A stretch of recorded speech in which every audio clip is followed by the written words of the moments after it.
New իսկ այս մյուսը 5-ն է, պետք չի ինքը էլ։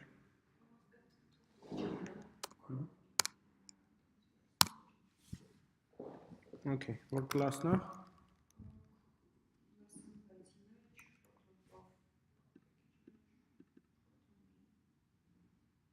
Այս։ Լավ, իվերքեն։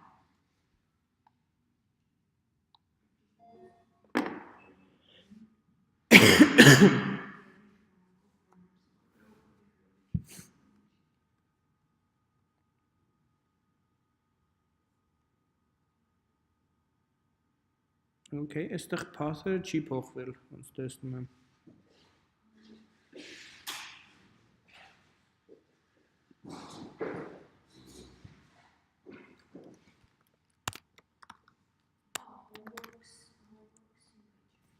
Okay.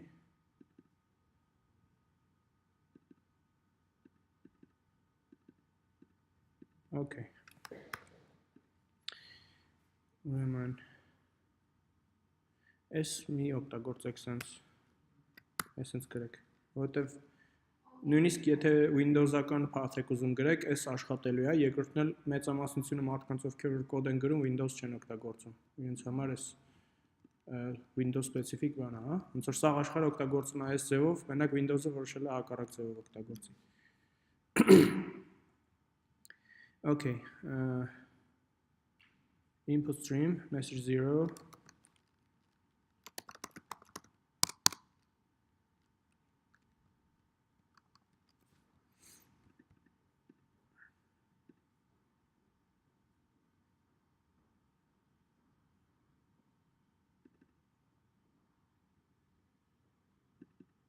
Okay. Իսկ կարդալը ոնց ես կարդում։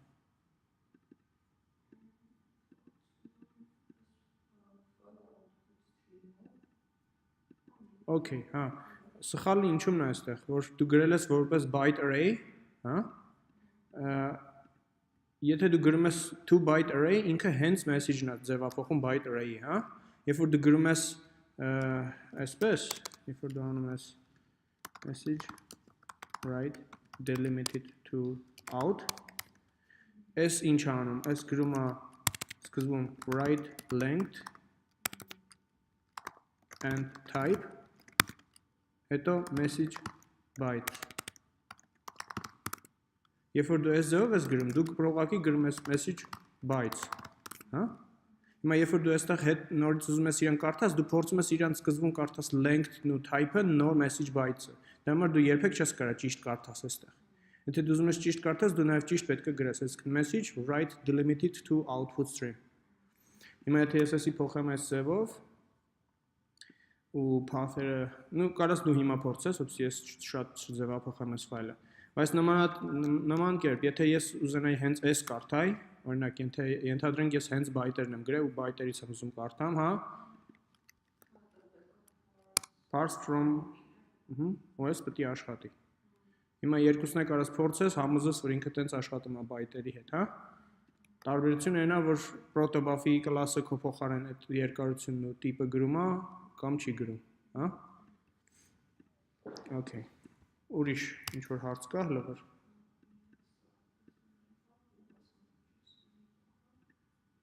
Ահա։ JSON-ի բա, ինչ ես օրինակ դու փորձել JSON-ը անելու համար։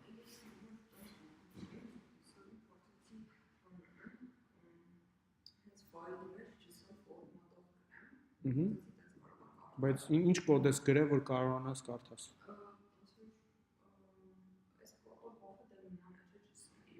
Ահա։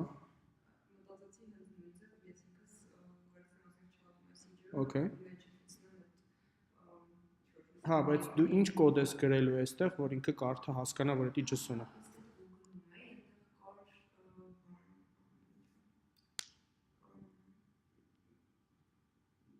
Ինքը առանձին dependency է։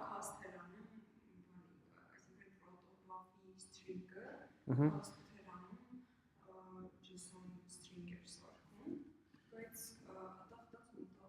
Չէ, ինքը high performance utility-ային բաներ ունի, ֆունկցիաներ ունի, որոնց միջոցով հենց JSON-ը ինքը գրում ու հենց JSON-ից է կարդում,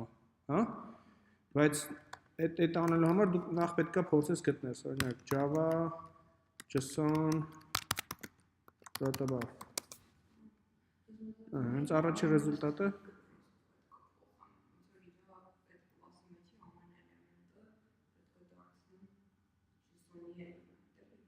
Չէ, դու ինքդ չպետք է անես։ Կարաս դու կոդ գրես, որը ինչ որ library տեսքով կարող է ինչ անի։ Բայց մարդիկ արդեն շուտվայից այդ հարցը արել են, հա։ Իսկ դու կարաս օրինակ հիմա այստեղ տես ամենահասարակ պատասխանը, ամենաառաջի պատասխանը for protobuf 2.5 ու իրականում մնացած protobuf-ների համար պետք է ավելացնես այս ինչ dependency-ին։ Այստեղ ինքը Gradle dependency-ը գրել, հա։ Բայց իրան եթե մենք ձևափոխենք նորմալ Java-ական dependency, մենք տեսնում ենք, որ էս է իր տեսակը, գնում ենք pom, այդ dependency-ն գտնում ենք։ Ես այդ dependency-ն շուտվանից ավելացրել եմ, նույնիսկ ցույց էի տվել JavaScript ոնց է կանում, բան է կանում, JSON ոնց է կանում, հա։ Բայց լավ, կարևորը ինչի դու գիտես թե չէ ոնց են անում, կարևորը թե դու ոնց ես խնդրին մոտենում, հա։ Ոնց ես դու գտնում այդ խնդիրը կամ լուծում այդ խնդիրը, հա։ Օրինակ Այս դեպքում ամենահեշտը ուղղակի մի քիչ research ես անում, Stack Overflow-ում ես նայում, ինչ sense մանր խնդիրներ ալնում, առաջինը պետք է գնաք Stack Overflow։ Որովհետև Stack Overflow-ի հենց ամբողջ իմաստն է, որ մերպես մարդիկ, ովքեր որ ինչ-որ բանի հետ խնդիր ունեն, հարցնում են, ու մյուս մարդիկ, ովքեր այդ խնդիրը մի օր լուծել են, իրենք պատասխանում են։ Հա։ Հիմա, այստեղ ինքը միանգամից ցույց է տալի ձևը։ Եթե ես ուզում եմ JSON-ից ստանամ իմ protobuf-ը, ես ունեմ JSON format.merge Հա, ու տալիս եմ իրան builder, իսկ եթե ես ուզում եմ ուղղակի սարքեմ JSON, ես օգտագործում եմ այս, հա։ Ինձ բավական է ուղղակի սա copy անեմ, գամ այստեղ, ես ավելի հեշտ այստեղ կանեմ, հենց այն lesson-ների մեջ, protobuf,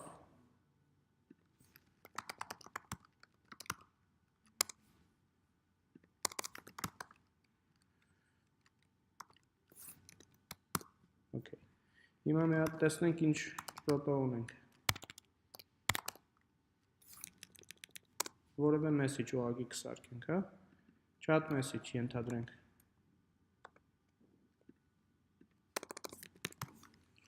New builder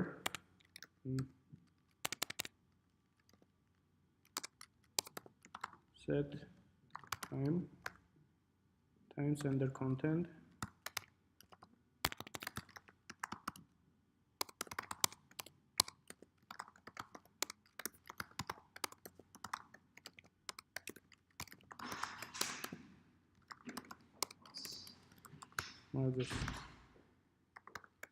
Okay.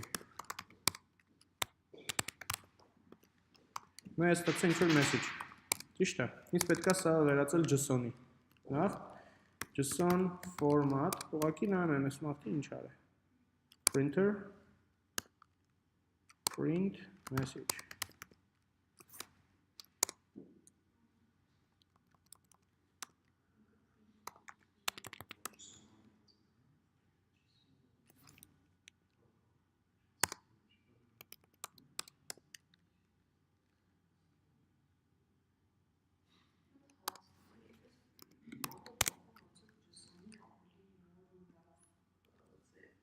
Ինչը։ Չէ, իրանք տարբեր խնդիրներ են լուծում։ JSON-ը կիրառական է այն դեպքում, երբ որ դու քեզ պետք չի որ message-ը compact լինի, հա։ Քեզ պետք չի որ ինքը շատ արագ serialize լինի, այսինքն գրել իրանից օբյեկտ սարքելն ու իրանից հակառակը օբյեկտից JSON սարքելը քեզ հետաքրքիր չի արագությունը։ JSON-ը ամեն առումով ավելի վատ ֆորմատ է, քան թե protobuf-ը, բայց իր միակառավարությունն է, որ ինքը մարդու կողմից հասկանալի ֆորմատ է։ Իսկ դու կարաս նայես JSON-ին ու հասկանաս ինչ է այդ message-ը։ բայց binary format-ը մեր համար հասկանալի չի, հա։ Հետևաբար, նույնիսկ եթե դու JSON-ով ինչ-որ API ունես, շատ դեպքերում ինչ-որ մեկը պետք չի, որ protobuf-ը իմանա ինչ բան է, ինքը կարա ինչ-որ կոդ գրի, որը կարա JSON-ը ուղղակի parse անի։ Դրա համար հիմնականում բոլոր API-ները, HTTP API-ները JSON են տալի, հա, ոչ թե binary։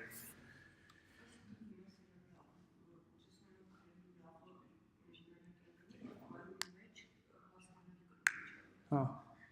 ու նաև մյուս ծրագրերի համար։ Այդ չի նշանակում, որ դու չես կարա protobuf օգտագործես։ Դու կարաս նույն protobuf-ով հենց ամեն ինչ անես։ Հենց հիմա օրինակ կանենք։ Message, տեսնենք ինչն է։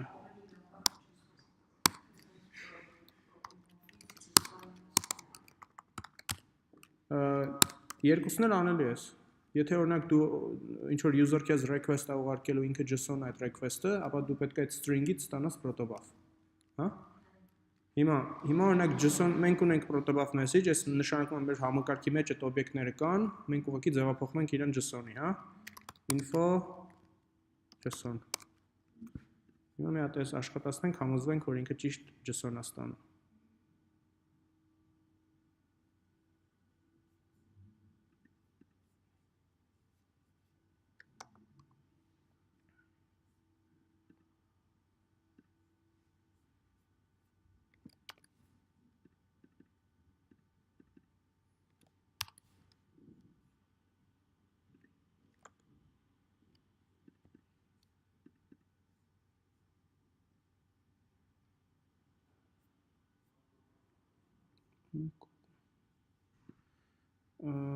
Քո մոտ այս կոդը compile լինում է։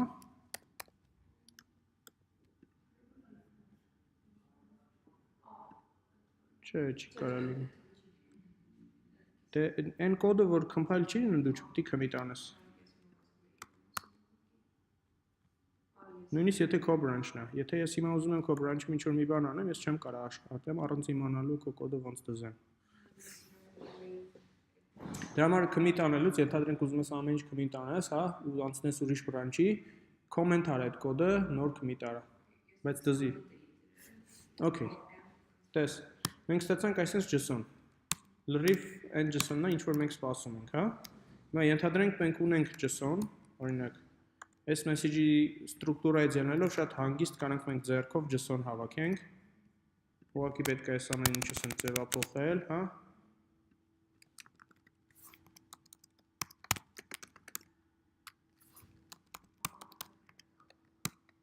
Ինչ։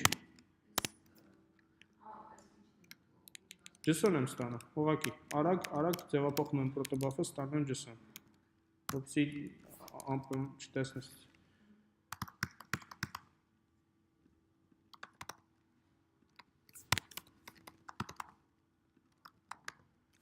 Okay։ Կարծեմ սենց։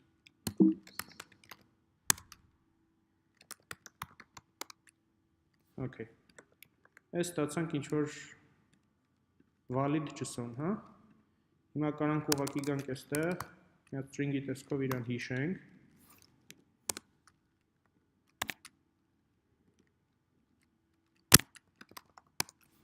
Հիմա ենթադրենք ուզում ենք այս JSON-ից ստանանք մեր protobuf message-ը, հա։ Նախ այս JSON-ին եթե դու նայում ես, դու չես կարող ասես ինքը ինչ տիպի protobuf type-ը, հա։ Հետևաբար դու type-ը պետք է նախորդ իմանաս։ Այդ նշանակում է, որ դու պետք է անես մոտավորապես ինչ-որ նմանատիպ մի բան։ Chat message, ինչ-որ ձևի պետք է իմանաս, որ այս chat message-էր ու builder-ը ստանաս։ Okay, հիմա ունենք ինչ-որ data builder, բայց մեզ պետք է այս JSON-ից այս content-ը լցնենք այս builder-ի մեջ, ճիշտ է։ Այսա, օրինակը այստեղ տված է, merge։ Հիմա JSON format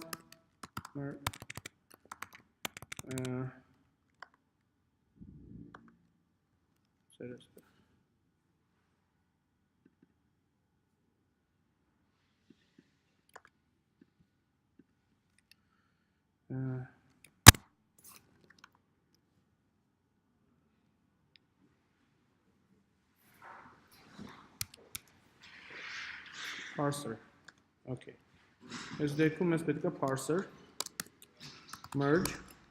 տալսենք իրան JSON, հա, ու տալսենք մեր builder-ը։ Ու հիմա երբ որ մենք builder-ին արդեն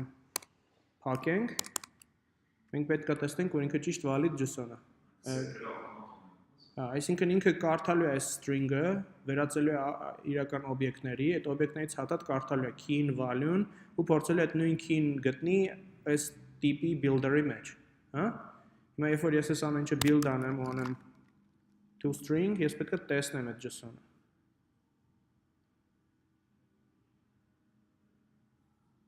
Ու տեսա, այս protobuf-ի default toString-ն է, հա։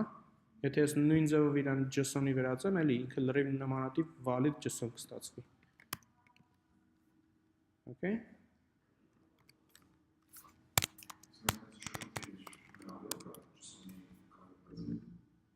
Չէ, բայց դուք օգտագործելու եք ձեր իրական պրոյեկտներում JSON եք ուղարկելու։ Կամ կարող binary ուղարկեք, կախված է ձեզանից, բայց այս ուղղակի ինչի համար է, որ եթե դու JSON-ի հետ աշխատել չգիտես ու protobuf ես օգտագործում, դու միշտ խնդրեմ ես ունենալու քո դատան տեսնելու, հա, թեկուզ քո լոգերում։ Ենթադրենք լոգ ենք ուզում տպենք, մեզ նպատակը հարմար չի, որ 4 տողով մի հատիկ մեսեջ տպվի, հա։ Մեզ պետք է ինչ-որ ստանդարտ ֆորմատ, JSON-ը հարմար է։ Հետևաբար լոգերի մեջ կարող է protobuf մեսեջներ որպես JSON ուղղակի լոգ անես, ոչ թե toString։ Որտե protobuf-ի toString-ը լավը չի։ Օրինակի համար։ Բայց ենթադրենք դու ուզում ես HTTP API տաս կամ WebSocket-ով API ես տալի ու քո մեսեջները binary-ով ոչ մեկ չի հասկանա, հա։ Կհասկանան, եթե քո protobuf-ի definition ունենան, protofile ունենան, բայց եթե չունեն, ենթադրենք, կամ hash ես ուզում սարքես այդ գործը իրենց համար, ապա պետք է օգտագործես JSON։ Դու protobuf կարաս ներսում օգտագործես ինչքան ուզում ես, այդ քեզ տալիս է immutable տարբերակը քո բոլոր բիների, հա, mutable տարբերակը builder-ների տեսքով ու տալիս է այդ serialization-ը by default։ Այսինքն դու կարաս այդ ամեն ինչ ունենաս out of the box, versioning-ը, երբ որ քո մեսեջները պետք լինի զարգացնել, հա, ու այդ ամեն ինչը կաշխատի, բայց արտաքին աշխարհի համար դու ուղղակի JSON ես տալի։ Վերջ։ JSON-ը ամենտեղ կիրառվում է, ինքը շատ է պետք գալի։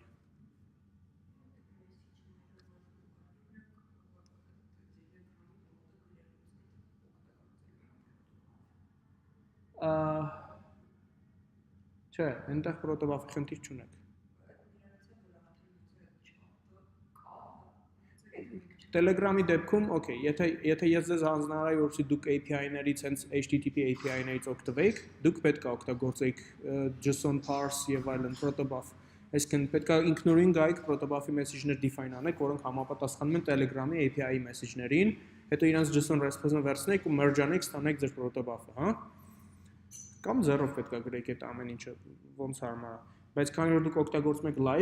library-ի ամբողջ իմաստը այն է, որ ինքը այդ HTTP API-ները աշխատում է, բայց ձեզ տալիս է Java-ական օբյեկտներ։ Այսինքն ձեզ տալու է message օբյեկտ, chat օբյեկտ եւ այլն, ու դուք ուղղակի պետք է աշխատեք այդ օբյեկտների հետ։ Telegram-ի հետ հետո կծանոթանանք, բայց հələ որ երբ որ այս գործիքները ես բան եմ անում, հա, դասերի ընթացքում, իրանց հետ կապված դա ինչ կա, այս այնպիսի բաներ, որ միանգամից գնում է ձեր CV։ Դուք գրելու եք, որ protobuf գիտեմ, հա։ Ձեզ կարող է 1-2 հարց տան։ Եթե դուք ուղղակի այստեղ վիդեոն նայում եք ու մտածում եք գիտենք, ես ձեզ հաստատ ասում եմ ինտերվյուի ժամանակ դուք ինքներդ կպարզեք, որ դուք չգիտեք։ Ինչը դուք ինքնուրույն այդ նույն բանը չանեք, նույն խնդիրները չունենաք, չեք իմանա, հա։ Դրա համար ամենաառաջինը այդ tool-երը արեք, այդ ամենաքիչ աշխատանքով ամենաշատ օգուտն եք ստանում, հա։ Երբ որ այդ tool-երի հետ մի հատ կարող կանցնեք այդ 2 ժամանոց վիդեոով, կրկնեք ինչ որ ես անում եմ, ու կլինի որ իմացաք ոնց օգտագործեք։ Visual VM-ը ցույց տալի, օգտագործեք, տեսեք ոնց եք օգտագործում, հա։ Դրանից հետո կարող արխային գրեք ձեր CV-ում, որ ես գիտեմ Visual VM-ը ինչ է։ Ու ձեր ինտերվյուերը կտեսնի 3 հատ տողի փոխարեն մի 10 հատ տարբեր բաների հետ աշխատել եք, հա։ Գիտեք ոնց heap down վերցնեք։ Ու ինքներդ մի քիչ վստահ կլինեք, որովհետև երբ որ ձեզ ինչ որ մեկ ասի ոնց կարաս heap down վերցնես, միանգամից մի 5-6 ձև կիմանաք։ Հա։ Ոչ թե գուշակեք։ Ահա։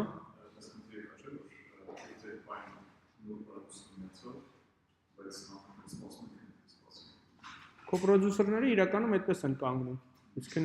միշտ ինչ որ պրոդյուսեր ամենաառաջինն է կանգնելու։ Հա, ասա հերթով կնայենք։ Okay, այս protobuf ինչպես։ Չէ, ինքը շատ տարիների աշխատանք է ու ինքը լիքը հարցեր է լուծում, որ հիմա դուք այդքան էլ չեք իմանում, բայց ինքը լիքը խնդիրներ է լուծում, էլի, որ եթե դուք ձեռով գրեք, դուք ինքներդ այդ խնդիրները պետք է զրոյից լուծեք։ Ամենակարևոր խնդիրները serialization-ի էդի backward compatibility-ն է, երբ որ քո message-ը փոխվում է ուրիշ վերսիաներում, բայց քեզ պետք է որ այն հին սերվիսներն էլ աշխատեն, հա, ոչ թե փչանան։ Որովհետև իրական աշխարհում մարդիկ բոլոր սերվիսները միաժամանակ upgrade չեն անում։ Ինչ որ թիմ արագ է գործանում, ինքը անընդհատ իր գործը առաջ է գցում, մի ուրիշ թիմ կարող է ընդհանրապես ձեռ չտալ այդ սերվիսին, հա։ Ու այդ ամենը պետք է աշխատի։ Իսկ երբ որ ձեռով են մարդիկ անում, շատ հեշտ է այդ խնդիրները ունենալ։ Դրա համար չեն օգտագործում։ Նույնիսկ protobuf-ը sense միայնակ չեն օգտագործում։ Օգտագործում են ինչ-որ framework-ի հետ, օրինակ gRPC։ gRPC-ն ձեր փոխարեն transport layer-ն է անում, client server-ը ասած։ Այսինքն ինքը ոչ միայն protobuf-ի ֆայլերն է generate անում, այլ ինքը generate անում client server class-ներ։ Որ դուք ուղղակի ասեք, այս ինչ server start, ու դրանից հետո կարող եք մի հատ ուրիշ տեղ client-ով connect լինեք ու սկսեք method-ներ կանչել, որոնք RPC կանեն։ Կգնան server, կգան, հա։ Okay. Լավ, ես ուղղակի commit կանեմ, որպեսզի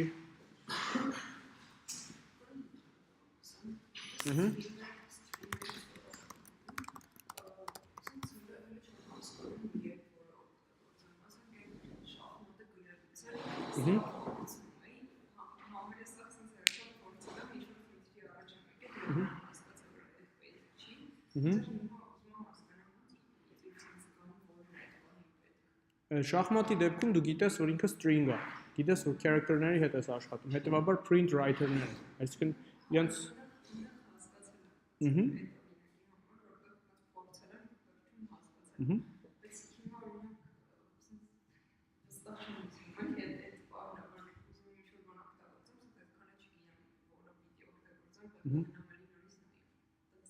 Այդ նորմալ է, բոլորս էլ տենց ենք սովորում, ամենասկզբում այդ բոլոր սթրիմերը ինչ որ անհասկանալի երևույթներ են, որոնք չգիտես ոնց աշխատում են, հա։ Հետո մանրից, հետո մի օր լինում է, որ դու ինքդ պետք է գրես ինչ որ սթրիմ, հա։ Ու երբ որ դու ինքդ սկսում ես գրել այդ սթրիմը, դու լրիվ հասկանում ես ոնց են մարդիկ այդ մյուս սթրիմերը արել։ Այդ նորմալ է, խնդիր չի։ Այս դրությամբ ոչ ոք չի ակնկալելու, որ դու մանրամասն հասկանաս ոնց է ամեն ինչ աշխատում, հա։ Այս դրությամբ ամենակարևորը, որ դուք կարողանաք խնդիրները լուծեք, որ օրինակ ձեզ ինչ-որ խնդիր ենք տալի, թեկուս մի քիչ վատ performance-ով կամ վատ ձևով, բայց լուծեք։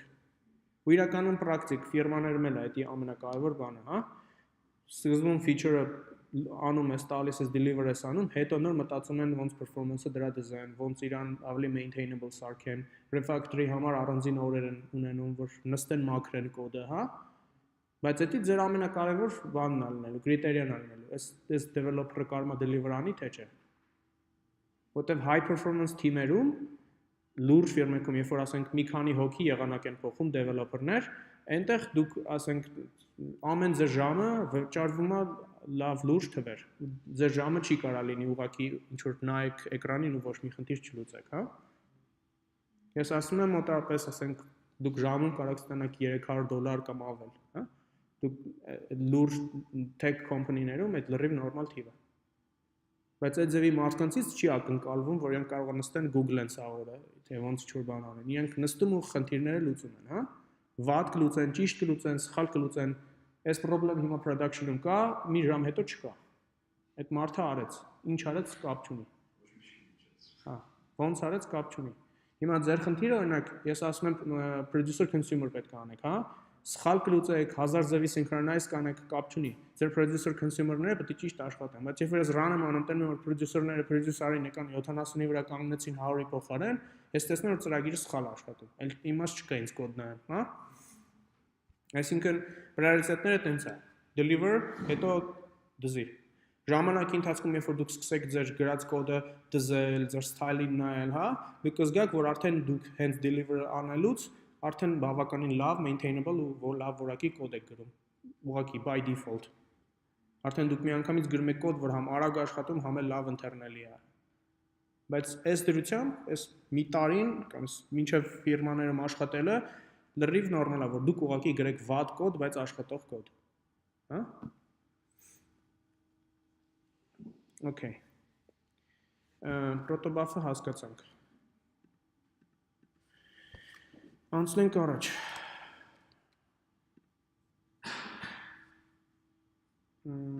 Կա ինչ-որ merge request։ Թե ինչ-որ branch բացեմ։ Քո producer consumer-ի համար։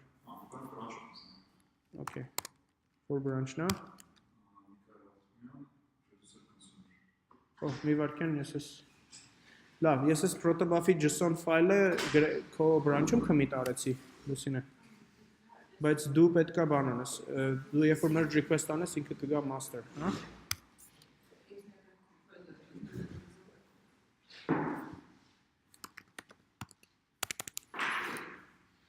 Okay, որ մեկն է S։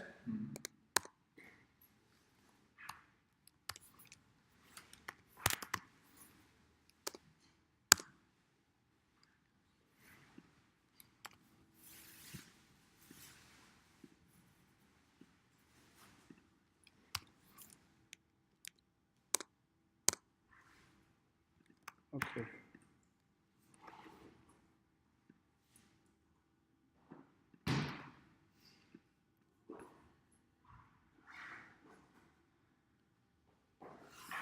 Մի բան էլ ավելացնեմ։ Delivery անելը պայմանավորված է մեծ մասամբ ինչքան արագ կարաք դուք ձեր research-ը անեք։ Ինչքան ժամանակ է պետք օրինակ Լուսինեին, որպեսզի ինքը Google-ելով գտներ protobuf-ի JSON անել չանելը, հա։ Որտեւ այդ խնդիրները, այդ ուղղակի մանր ինչ-որ պստիկ խնդիրներ են, որ դուք ինչ-որ մի հատ մեծ task անելուց ունենալու եք։ Ոնց Maven-ին ստիպեմ sense անի, կամ ոնց անեմ, որպեսզի jar-ից մեջ manifest file-ը լինի, կամ տենց բաներ, հա։ Ու դա Google-ելով ու գտնելով եք անելու։ Բայց պետք է արագ կողմնորոշվեք, էլի։ Ամեն դեպքում, եթե ինչ-որ հարց եք տալի, խմբում կամ ինչ-որ մեկին, նախ ամենահեշտը մի հատ Google-եք, գտեք, տեսեք ինչ-որ ակնհայտ solution կա դրան, թե չէ։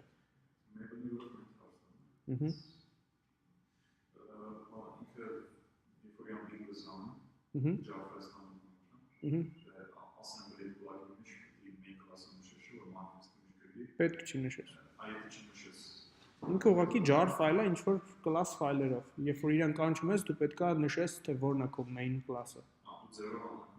Այո։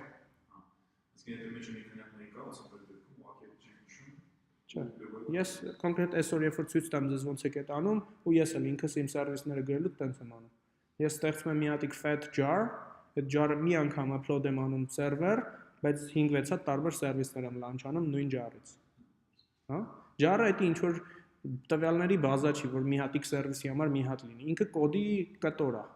Դու կարաս 5-6 հատ սերվիս միացնես, բոլորը նույն տեղից կարդան։ Բայց քանի որ դա մի հատիկ jar ֆայլ է, ամեն ինչը նույն վերսիայի վրա է, ամեն ինչը իրար հասկանում է, հա։ Okay, ինչն ենք նայում, homework-ների մեջ, չէ՞։ Yes? Okay.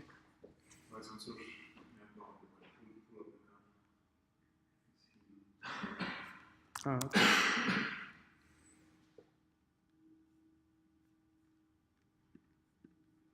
Yes, Nora? Okay. Ուրեմն ունենք dynamic sized queue, մի քիչ անլավը չի, բայց ոչինչ։ Dynamic sized queue-ն այդ ընդամենը number of occupied cells, queue length. Wait, okay, ինքը ընդամենը blocking queue է։ Այս պահին արդեն դուք կարաք այս ձեր queue-երը replace անեք array blocking queue-ով։ Իմաստ չի։ Okay, կարևորը որ դուք չմտնեք այս queue-ի մեջ, ցեք custom ինչ-որ բան գրել, հա։ Okay, օգտագործում ես fork join pool, fork join pool-ը այդքան էլ լավ ընտրություն չի, արդեն գիտենք ձևը ճիշտ pool-եր սարքելու։ Fork join pool-ի մեջ երբևէ չպետք է որևէ blocking operation լինի։ Որտեղ fork join pool-ը օգտագործում է ամբողջ JVM-ի մեջ, այսինքն երբ որ օրինակ stream API եք օգտագործում կամ լիքը տարբեր բաներ, JVM-ն է հենց ինքը օգտագործում, կարող է garbage collector-ը օգտագործի, չգիտեմ, համոզված չեմ, բայց կարող է ներքին տարբեր ռեսուրսներ օգտագործեն իրան, հա։ Հետևաբար դուք բլոկ չպետք է անեք այդ thread-երից ոչ մեկին։ Ձեր task-երը պետք է ասենց արագ կատարվող computation task-եր լինեն։ Դրա համար միշտ application-ներում կտեսնեք, կա IO pool, որը unbounded, ասենց մեծ pool է, որ կարող դառնա հազարավոր thread-եր, հետո նորից իջնի 20 հատ thread-ի, հա, բայց fork join pool-ը միշտ մի հատ է ու իրան բան են անում, իրան submit են անում մենակ այն task-երը, որոնք որ մաքուր CPU-ի աշխատանք են։ IO չկա մեջ։ Okay, pull ես վերցնում, producer-ներին, consumer-ներին static ձևով set ես անում ինչ-որ բան, որ այդքան էլ լավ չի։ Static state-ը ընդհանրապես անտիպատռն է։ Այսինքն պետք է ինքը խնդիրների բունը, հա։ Այսինքն տենց բան գոյություն չունի, որ դուք առանց static-ի չեք կարող անեք։ Կարող լրիվ նորմալ օբյեկտներով ամեն ինչ անեք, ինչ որ ստատիկներով կարող անեք։ Ստատիկները պետք են գալի, երբ որ ձեզ պետք է կոնստանտներ, կամ ձեզ պետք է գալի ինչ որ global application wide singleton-ներ, հա, ոնց որ սովորեցինք static field-ով ոնց է ինիտ անում։ Այդ ձևի բաների համար։ Բայց okay։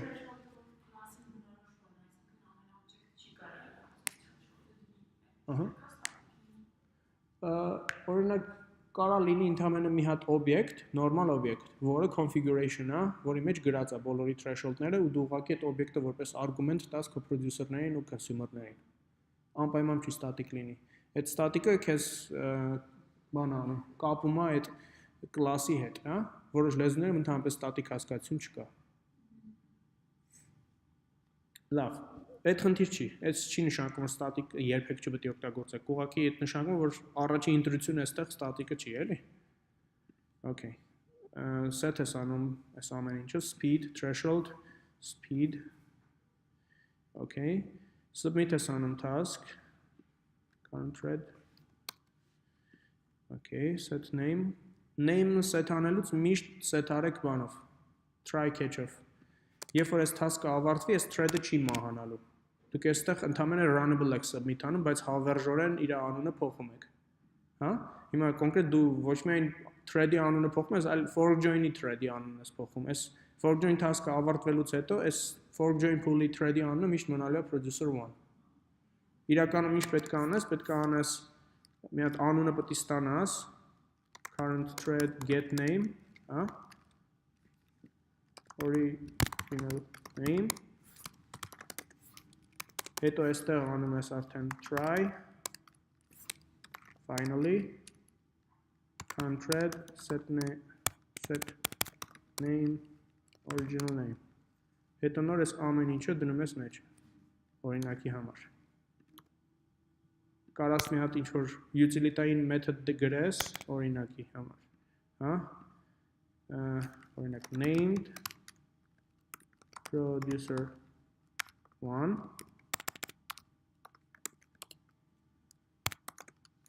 իրան տասես runnable-ը, ու ինքը այս method իրա մեջ, օրինակ util, հասկանալի է, չէ՞ ինչ եմ անում, այս method-ի ամբողջ իմաստը այն ալնելու, որ ինքը runnable-ը thread-ը name անելու, այսինքն այս boilerplate-ը, որ ամեն ինչ մի հատ tab ident արեց, հա, այս boilerplate-ը գնում է այդտեղ, այստեղ ենք դնում,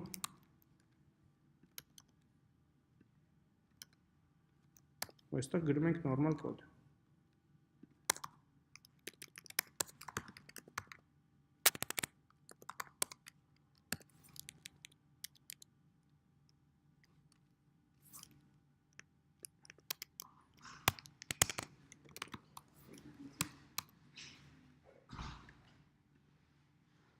okay,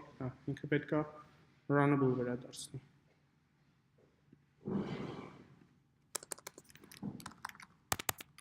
տես,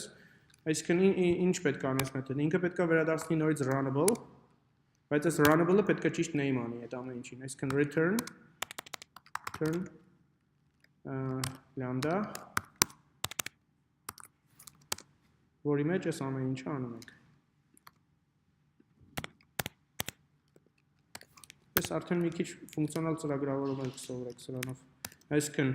այս ֆունկցիա է, որը վերցնում է ֆունկցիա որպես արգումենտ ու վերադարձնում է ֆունկցիա, հա, այս կոչվում է transformation, ֆունկցիոնալ ծրագրավորման մեջ այս լրիվ նորմալ երևույթ է, ավելին, ֆունկցիոնալ ծրագրավորման մեջ դու կարող ես վերցնես մի քանի տարբեր ֆունկցիաներ, generic ֆունկցիաներ, ու իրար հետ իրանց կպցնես, ստանաս մի հատ ուրիշ ֆունկցիա, ու նոր իրան օգտագործես, հա, լրիվ նորմալ է, մի քիչ բարդ է այդ ձևի library-ներ գրել, բայց իրանք շատ հարմար են։ Հետո շատ ավելի ակորդի կոդ ես գրում։ Այսինքն, այստեղ արդեն կարիք չկա name անելու։ Բարի։ Okay, հիմա submit ենք անում producer 1, որը պետք է անի ինչ, ստեղծում է producer, տալիս է իրան queue, okay, ինչ որ value է generate անում, վերջ փորձում է produce անի,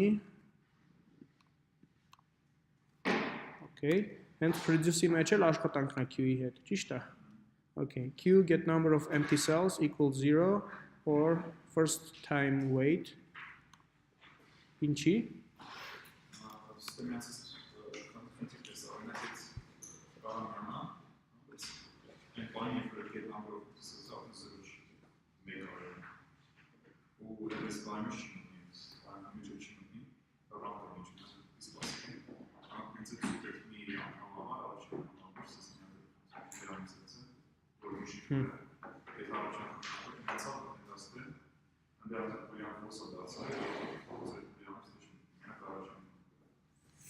Okay, waiting threads count, need value, լավ, դու բավականին բարդացնում ես ամեն ինչ, ինձ թվում է, ես համոզված չեմ ճիշտ է աշխատելու ծրագիրը թե չէ, լրիվ նորմալ է, որ ինքը ճիշտ աշխատի, հա, բայց ես արդեն տեսնում եմ, որ դու խնդիրը բարդացնում ես, այսինքն քո տեսանկյունից դու ավելի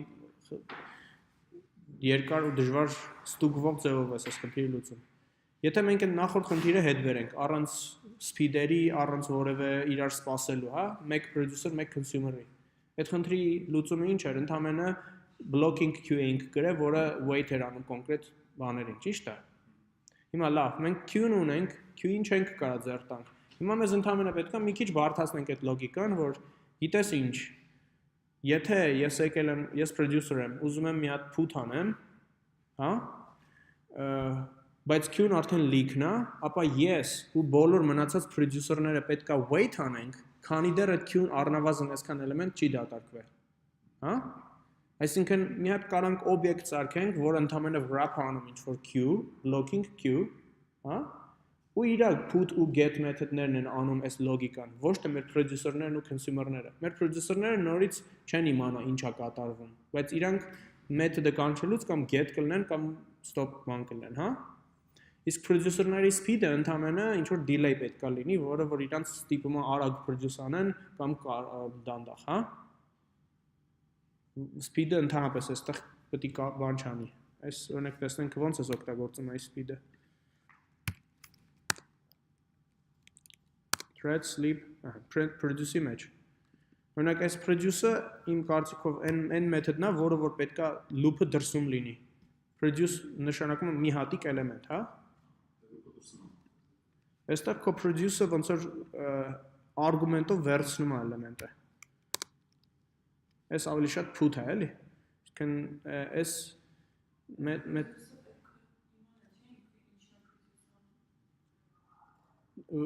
այն օբյեկտը, որը որ գիտի թե ինքը ինչա produce անում, այդ producer-ն է։ Ու ինքը պետք չի generic լինի։ Ինքը ինչ-որ specific producer է, մի բան է generate անում։ Ձեր generic component-ը ձեր queue-ն պետք է լինի։ Որտեղ ինքը queue է, իրան չի հետաքրքրում ինչ է իր մեջ store անում։ Ինքը generic ձևով ամեն ինչ support է անում։ Հա? Բայց քո producer-ը ինքը specific class է, որը produce անում ինչ-որ specific բան։ Լավ։ Okay. Տեսնենք, փորձենք հասկանանք ինքը ճիշտ լուծվում է թե չէ, այս ձևով։ Լավ, producer produce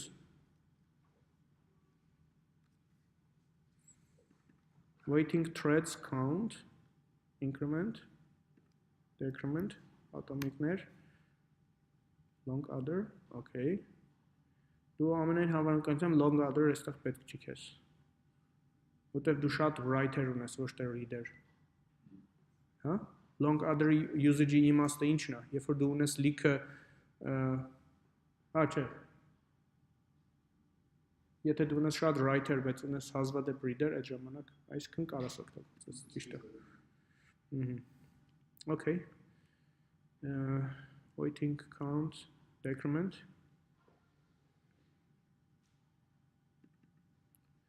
Oh. դու երբեք չես ստանում sum-ը։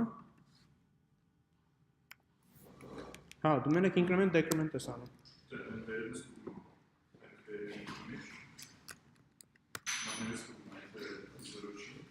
Հա, բայց դու պետք է հասկանաս, այս long adder-ի աշխատանքի պրինցիպը ինչն է։ Ինքը առանձին field-եր է ստեղծում տարբեր thread-երի համար, հա։ Ինքը մի քանի field է ստեղծում։ Ինքը increment decrement անում տարբեր field-երում տարբեր thread-երի համար։ Այսինքն կարող է կոմոդ լինի այնպես, որ դու որոշ field-երում նեգատիվ արդյունք ունես, բայց երբ որ գումարես իրար, հա, ինչ որ ճիշտ counter ես ստանալու։ Իրականում ինքը եղանակ չի փոխում քո դեպքում, բայց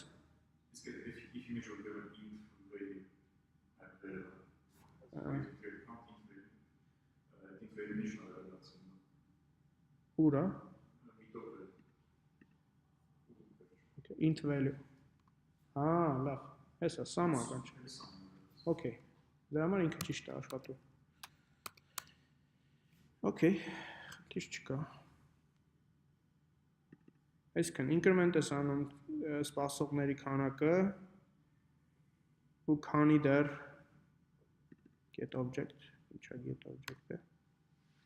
Producer log, շատ բարի։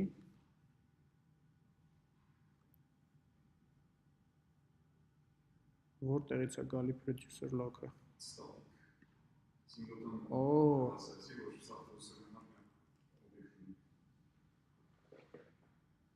այդ լավ չի, բայց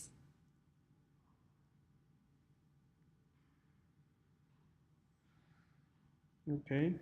եթե ինքը static constant է, ապա կարիք չկա իրան getter գրել, հա։ Սովորաբար իրան մեծատառներով այստեղ նախ, եթե final static է, ապա իրան պետք է դնես մեծատառներով, այս ձևով, հա։ Ու ինչ որ լավ անում պետք է տաս հասկանալի թե ինքը ինչի համար է։ Բայց այդ իր լոգիկան չի փոխում։ Waiting indicator, okay, շատ բարի։ Այս ամեն ինչը կարող հանգիստ գտնվի մի հատիկ կլասում, որը կոորդինացնում է այդ ձեր բոլոր producer-ներին։ Ու ընդհանրապես իրանց reference-ը տալիս եք այդ կլասին, վերջ։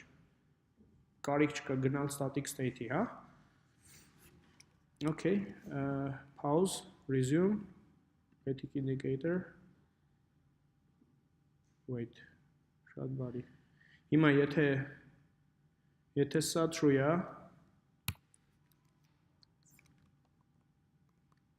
oh, okay,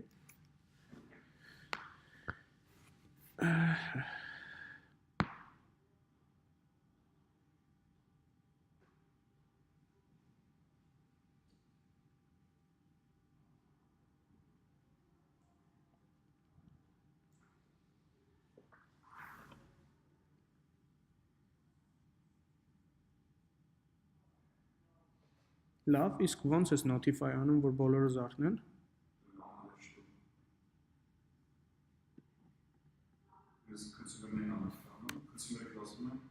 Okay, notify all։ Լավ։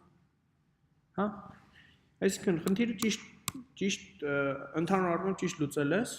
ուղղակի մի քիչ բարդացրել ես քո գործը։ Այսինքն իա ստրուկտուրան մի քիչ շատ է կապված իրար հետ, հա։ Եթե ես ուզենամ ինչ որ տարբեր ձևի compose անեմ այս ամեն ինչը, ես պետք է այսպես կոդ copy paste անեմ ամենտեղ։ Ու static field-երի հետ պետք է աշխատեմ, հա։ Static-ները ընդհանրապես problem են լինել, երբ որ դուք Spring-ով աշխատեք։ Spring-ով ամեն ինչը object պետք է լինի։ Այսինքն ձեր setting-ները, ձեր dependency-ները բոլորը ինչ որ object-ներ են։ Static field-երի հետ աշխատելը problem է։ Նաև testing-ի մեջ է problem։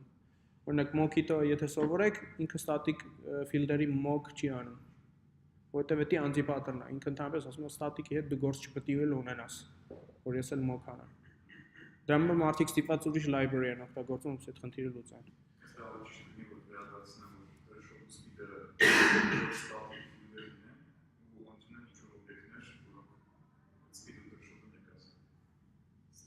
Հա։ Այո։ Այո։ Այսինքն, այսպես ասեմ, producer-ը իմ տեսանկյունից, producer-ը ընդհանրապես մի հատ շատ հասարակ օբյեկտ է, որը որևէ էլեմենտ է produce անում։ Ինքը ոչ մի բանի վրա synchronize չի լինում։ Ես եմ գրում այն կոդը, ասում եմ producer produce, ստանում եմ ինչ որ result, հետո ասում եմ ինչ որ coord-ի add result։ Okay?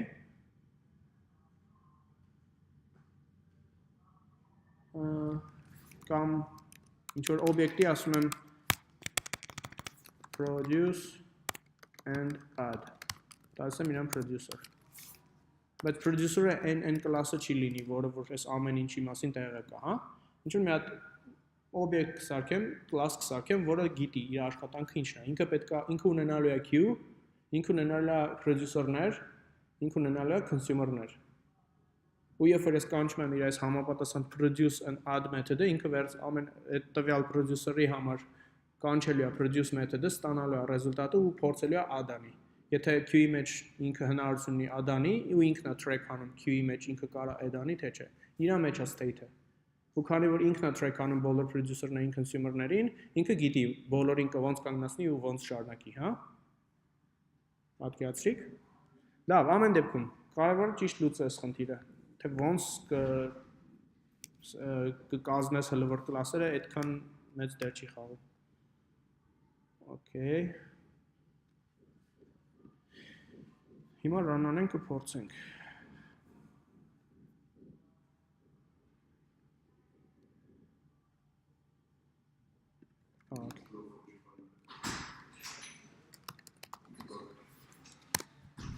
Log4j-ում դարձնենք debug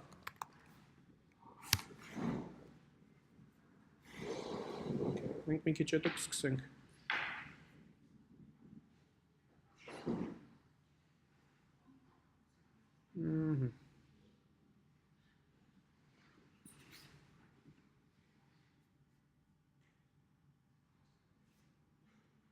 Producer 2 լավ, այս մյուս տեղն էլ այսպես անենք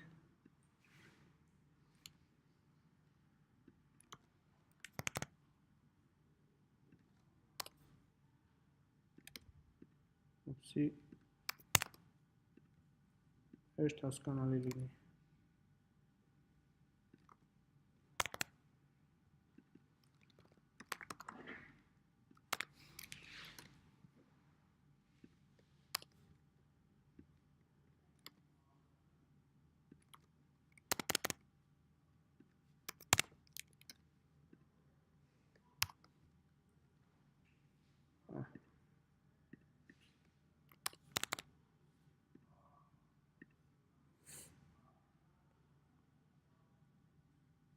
ու ընդ որում fork chain pool-ը ինքը հատուկ pool է, իրան կարաք shutdown չանեք, եթե ինքը մնաց վերջում, ձեր main-ը ավարտվեց ու ինքը մնաց վերջում, ու ինքը ճիշտ ձևով shutdown է լինելու, ինքը block չի անելու VM-ը Okay Հա, երբ որ դու կանչում ես shutdown, ժամանակ ես տալի, որպեսզի քո application-ը shutdown անի, հա, կոնկրետ այս դեպքում, երբ որ դու ասում ես shutdown, ինքը բոլոր submit արած task-երը լրիվ նորմալ շարունակում են իրենց աշխատանքը, ենթադրվում է, որ եթե դու task ես submit արել, task-ը finite է, հա, ինքը սահմանափակ աշխատանքի ժամանակ ունի։ Եթե infinite է, ուրեմն դու պետք է terminate անես, պետք է կանչես shutdown now, որի դեպքում interrupt կստանա այդ task-ը, եթե ինքը ինչ-որ blocking operation անի։ Եթե ինքը ոչ մի blocking operation չի անում ու չի էլ ստուգում interruption-ները, ապա այդ task-ը երբեք չի կայանի։ Ինքը հավերժ կշարունակի աշխատել։ Դրա համար է կարևոր որ loop-երում ստուգեք, հա։ Լավ, հիմա քո դեպքում ինքը պետք է հավերժ աշխատի, մինչև ես իրան interrupt անեմ, ճիշտ է։ Okay, 5 րոպե հետո ինքը interrupt անում։ Consumer removed։ Սկզբից սկսենք ուսի տեսնենք։ Provider-ները սկսում են ավելացնել, position 5, 6, 7 եւ այլն։ Երբ որ առնվազն 30 հատ կա, նոր consumer-ները զարթնում են, ճիշտ է։ Ու սկսում են օգտագործել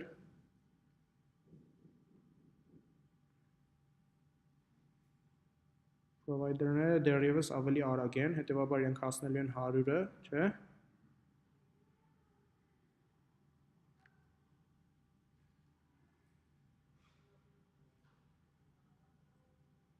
Okay.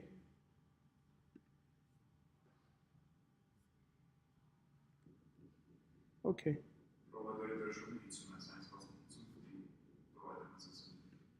Շատ բարի։ Ճիշտ է։ Իմաստը հասկացաք ինչ անում ես ծրագիրը, հա։ Շատ բարի։ Ուրեմն այս հանձնարարությունը հեսա երբ որ դասը անենք, այսօրվա content-ը անենք, մատերիալը ծանոթ լինի ձեզ, նոր կնայենք մնացածի աշխատանքները, հա, օրինակ ես գիտեմ Veneran completable future-ներով ու լիքը նոր բաներ օգտագործելով իր տնայինը արել է, հա։ Ու այդ շատ ճիշտ մոտեցում է, երբ որ դուք անցնում եք ինչ-որ նոր բանի մասին, անցանք էքզեկյուտորներ, սկսեք էքզեկյուտորներ օգտագործել, հա։ Ես չեմ մեղադրի, որ օրինակ էքզեկյուտոր չպետք է օգտագործել ինչ-որ տեղ thread-էր պետք, հա։ Կամ logging-ը անցանք, պետք չէ system out անել, logging ենք անում, վերջ, հա։ Որպեսզի այդ ամեն ինչը բան սովորի ձեզ ձեռքերը օգտագործել, որտեվ այս ձևով եք կոդ գրելու, real սիստեմաներում միշտ logger-ներով եք կոդ գրելու, ոչ թե system out։ Okay, բարի։ Ես commit չեմ անում այս ամեն ինչը, revert եմ անում, ու անցնում եմ master branch։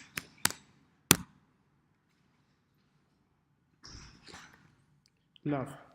ուրեմն, այսօրվա մեր խնդիրը, մեր այսօրվա նպատակը ինչն է։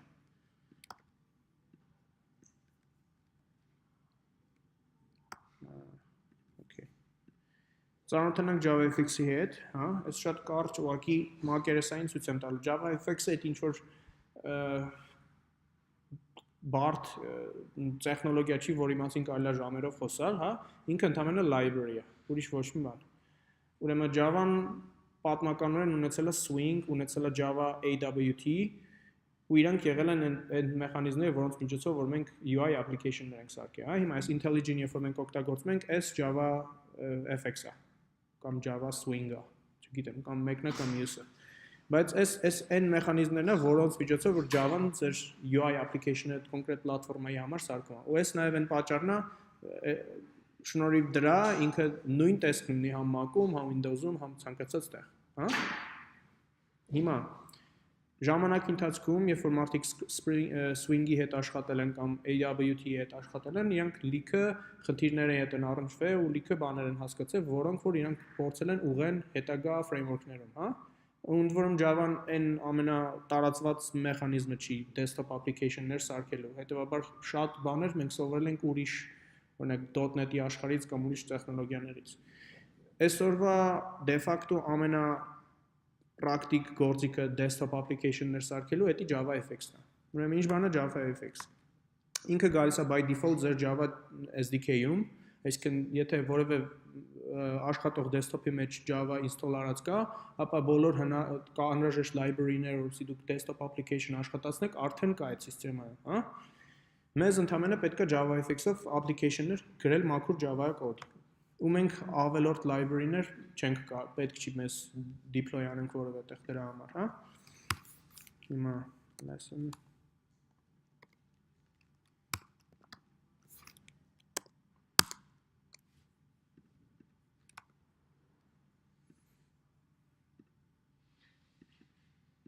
Okay. Հիմա նայենք ոնց կարանք սկսենք մենք JavaFX-ի հետ աշխատել, հա։ Նախ ամենահեշտ ձևը Oracle-ի official tutorial-ներն են, օրինակ գրում եք Oracle JavaFX, ինքը ձեզ կբերի այն ամենա primitive tutorial-ները, որով որ կարաք սկսեք JavaFX-ի հետ աշխատել։ Բայց ամենահեշտ ձևը իրենց example-ները քաշելն է, JavaFX samples Ուրեմն JavaFX-ով application-ներ գոյություն ունեն, որոնք դեմոնստրատիվ նպատակ ունեն, այսինքն ինքը շատ մեծ Java-ական application-ը, որը ձեզ տարբեր տեսակի feature-ները ցույց է տալի ոնց օգտագործեք ու կոնկրետ ցույց է տալի ինչ կոդ պետք է գրեք, որպեսզի այդ feature օգտագործեք, հա։ Ու որովհետև շատ դեպքերում հազարավոր կոմպոնենտներ կան, ամեն ձևի հնարավոր իրենց customize անել, բայց ձեզ պետք է ուղղակի կոնկրետ ինչ-որ button կամ ինչ-որ մի հատ text area, որ ձեր գործը անեք, ձեզ չի հետաքրքրում այդ ամեն ինչի մասին իմանաք, հա։ Հիմա երբ որ դուք գաք ու sample-ները քաշեք, հա, այստեղից, դուք ստանալու եք այսպես ինչ-որ package, որը որ կարաք run անեք, հա։ JDK samples, JavaFX samples, ու այս սրանք արդեն composite բարդ application-ներ են։ Օրինակ, եթե մենք բացենք իրենցից որոշները, օրինակ, սա JavaFX-ով կառուցված application-ը,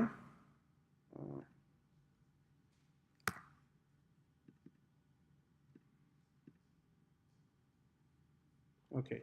որի միջոցով մենք կարող ենք տեսնենք բոլոր հնարավոր, համարյա բոլոր այն կոմպոնենտները, որոնք որ մեզ կարող պետք են։ Ենթադրենք anchor pane, հա։ Օրինակ, սա իր դեմո կոդը ընդհանրապես այս մի հատ հասարակ բան է անում։ 3 հատ տարբեր տեսակի կոմպոնենտներ շարում է, բայց շատ ֆիքսված կոորդինատներով, հա։ JavaFX-ով երբ որ աշխատում եք կամ ընդհանրապես Android-ում երբ որ աշխատում եք, գոյություն ունի layout հասկացությունը։ Layout-ը իրանից ներկայացնում է տարբեր մեխանիզմներ, թե ոնց ձեր կոմպոնենտները շարեք, որպեսզի իրանք ադապտացվեն տարբեր տեսակի screen resolution-ներին, հա։ Ինչպես։ Հա, համ resolution-ը կապ ունի, այսինքն էկրանի ratio-ն կապ ունի, թե քանիսը քանիսի վրա է։ Բայց բացի դրանից resolution-ը կապ ունի, թե քանի effective pixel ունեք, հա, pixel density-ն կապ ունի։ Այսինքն չափումները արվում են DPI-ի միջոցով,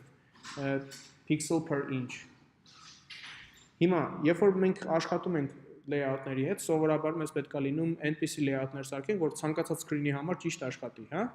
Anchor pane-ը դա տարբերակներից մեկն է, երբ որ մեզ պետք չի այդ ամեն ինչը, ու մեզ պետք է կոնկրետ ֆիքսենք պիքսելների ճշտությամբ, թե որը որտեղ է գտնվում։ Ինքը հարմար է, եթե ուղղակի ինչ-որ prototype եք սարքում կամ ինչ-որ արագ UI եք հավաքում։ Բայց իմաստը ինչն է այս ամեն ինչի։ Դուք կարող այս example-ները run անեք, ու դուք կարող տեսնեք source code-ը իրենց, հա։ Հիմա եթե մենք այստեղ ինքը ցույց է տալի resource-ը, որտեղ ինքը այստեղ մի հատիկ image-ը օգտագործել, բայց ինքը նաև տալիս է ձեր ամբողջ source code-ը։ Հիմա եթե մենք այս source code-ը վերցնենք, մենք կարող ենք ինքներս այս նույն application-ը ստանանք, որ այս ամեն ինչը անում է, հա։ Նմանատիպ ձևով կարող ենք ծանոթանանք մնացած բոլոր layout-ներին։ Գոյություն ունի grid-ը շատ հարմար, շատ պիտանի բան։ Ուղղակի այս ձևի screen resolution-ով նորմալ չի ցույց տալի այս ամեն ինչը։ Հիմա, երբ որ մենք JavaFX-ի հետ աշխատում ենք, կարևոր է հասկանանք, թե ոնց է ինքը ոնց են UI application-ները հիմնականում աշխատում, հա։ Օրինակ ոնց են աշխատում են high FPS խաղերը բարդ, հա, երրաչափ ու լուրջ գրաֆիկայով։ Իրանք ունեն մի հատիկ thread, որը ամբողջ իր ժամանակը rendering-ը անում, հա։ Օրինակ ինչ FPS, գիտեք FPS-ը ինչ բան է։ Frames per second։ Մարդու աչքի համար կարծեմ 27 frame-ից վերև արդեն acceptable frame rate-ը, որի դեպքում դուք չեք նկատում, որ դանդաղում է, հա, frame rate-ը, հա։ Normal AAA խաղերի դեպքում այդ լինում է, ասենք 60 FPS minimum, լավ hardware-ի դեպքում։ Այսինքն 60 FPS նշանակում է ձեր ամբողջ էկրանի պատկերը render արվում 60 անգամ 1 վայրկյանի ընթացքում։ Հիմա դուք կարող 1000 միլիվայրկյանը բաժանեք 60-ի ու ստանաք թե քանի միլիվայրկյան ունեք մի հատ rendering-ը անելու համար, հա։ Ու ամբողջ development-ը անում եք այնպես, որ ձեր ծրագիրը երբեք այդ threshold-ները չանցնի, հա։ Երբ որ տեսնում եք, որ ձեր UI կոմպոնենտները այնքան են շատացել ու այնքան են բարդացել, որ ձեր rendering-ը տևում է ավելի երկար, այդ նշանակում է ձեր frame rate-ը ընկնում է։ Հիմա նույն ձևի էլ աշխատում են բոլոր desktop application-ներն ու խաղերը, երբ որ դուք ունեք մի հատիկ renderer thread, ու երբ որ ձեզ պետք է լինում որևէ բան UI-ում փոխել, դուք պետք է այդ thread-ում հենց փոխեք, հա։ Դրա համար JavaFX-ում, երբ որ մենք օրինակ մեր ծրագիրը աշխատում է, backend-ը աշխատում է, ինքը կարող ուրիշ thread-ում աշխատի, բայց երբ որ ինքը ձևափոխում է որևէ բան UI-ում, ինքը պետք է այդ task-ը որպես runnable submit անի JavaFX-ի UI thread-ին, նոր այդ thread-ը կաշխատացնի, հա։ Okay։ Հիմա մի հատ փորձենք ինչ-որ հասարակ օրինակ բերենք JavaFX-ի, որ պարզ լինի, թե ոնց է այս ամեն ինչը արվում։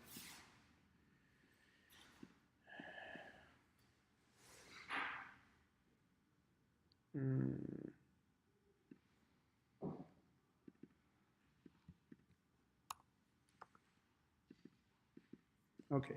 Հիմա ունենք այս application-ը, այստեղ JavaFX-ի դեպքում քիչ հեշտացրած է, որ դուք extend եք անում այս application հասկացությունը ու ինքը իր մեջ կարծեմ main-ը ունի։ Չէ, ինքը ունի start method։ Այս start method-ը convention է application-ի համար, ոնց որ main-ն էր առաջ, նույն ձևի էլ է start-ով կարող ենք մենք UI application-ը սկսենք, հա։ Հիմա երբ որ մենք JavaFX-ի application ենք գրում, դուք օրինակների մեջ էլ կարդալուց տեսնելու եք այս նույն pattern-ը։ Մենք override ենք անում այս start method-ը։ Հիմա start method-ի մեջ ընդհանրապես ինչ արվում։ Մի հատ scene-ը սարքվում, որի մեջ մենք ավելացնում ենք մեր content-ը, ինքը ունի 600-400 resolution, ու մենք այստեղ ընդհանրապես մի երկու հատ configuration ենք անում, որ ինքը օրինակ resize չպետք է լինի, հա։ Այստեղ ես օրինակ եմ սարքում, երբ որ մենք փորձել ենք chat-ի application-ը սարքենք։ Այսինքն դուք JavaFX-ի երկրորդ մասը ձեր մեծ տնայինի լինելու է JavaFX-ով chat-ի application սարքել, հա։ Հիմա այս օրինակ առանց որևէ ֆունկցիաների UI-ն է։ Այս եթե դուք բացեք Windows-ով կամ ուրիշ օպերացիոն համակարգով, իր native skin-ն է լինելու, հա, այս պատոնները կնոկեք ամեն ինչ լինելու այդ սիստեմայի համապատասխան։ Բայց այստեղ օրինակ ինչ եմ արել, ես ստեղծել եմ մի հատ text area, որը ամբողջ conversation-ը պետք է այստեղ լինի, հա։ Այստեղ ունենք մի հատ text input, որտեղ մենք գրում ենք թե ինչ ենք ուզում անենք, ու լինելու է մի հատ send button, որը որ պետք է վերցնի այս ամեն ինչը ուղարկի chat, հա։ Բայց terminal-ի փոխարեն մենք սկսել ենք օգտագործել ինչ-որ JavaFX-ով գրած հասարակ UI։ JavaFX պետք չի, դուք շատ մանրամասն սովորեք, բայց ձեզ պետք է իմանաք իր պրինցիպը աշխատանքի ու որ ձեզ հանկարծ պետք է ինչ-որ հասարակ UI սարքեք ինչ-որ ձեր ծրագրի համար, ոչ մի խնդիր չունենաք, հա։ Ուրեմն սովորաբար երբ որ դուք աշխատում եք JavaFX կամ Swing application-ների հետ, դուք ունենում եք կոմպոնենտներ, container-ներ ու կոմպոնենտներ, հա։ Բոլոր container-ները այդ նույն ձևի կոմպոնենտներն են, որոնք որ նաև կարողանում են ուրիշ կոմպոնենտներ կամ container-ներ contain անել։ Այսինքն, բանի ստրուկտուրա, ոնց որ HTML DOM լինի, որոշ էլեմենտներ կարող են ուրիշ էլեմենտներ պարունակեն, բայց որոշ էլեմենտներ իրանք leaf են, հա, իրանք բան են, tree-ի մեջի leaf-երն են։ Իրանց մեջ ուրիշ բան չի կարող տեղավորվի։ Հիմա այս դեպքում մենք ունենք anchor pane, այս մեր layout-ն է, այսինքն մենք ընտրել ենք մի հատ layout, որի դեպքում մենք պիքսելների ճշտությամբ ասում ենք, որ էլեմենտը որտեղ է դրված, հա։ Ու ինչ ենք անում։ Մենք ստեղծում ենք մի քանի հատ component label, label-ը դա երբ որ հասարակ տեքստի կտոր է, սա label-ը, հա։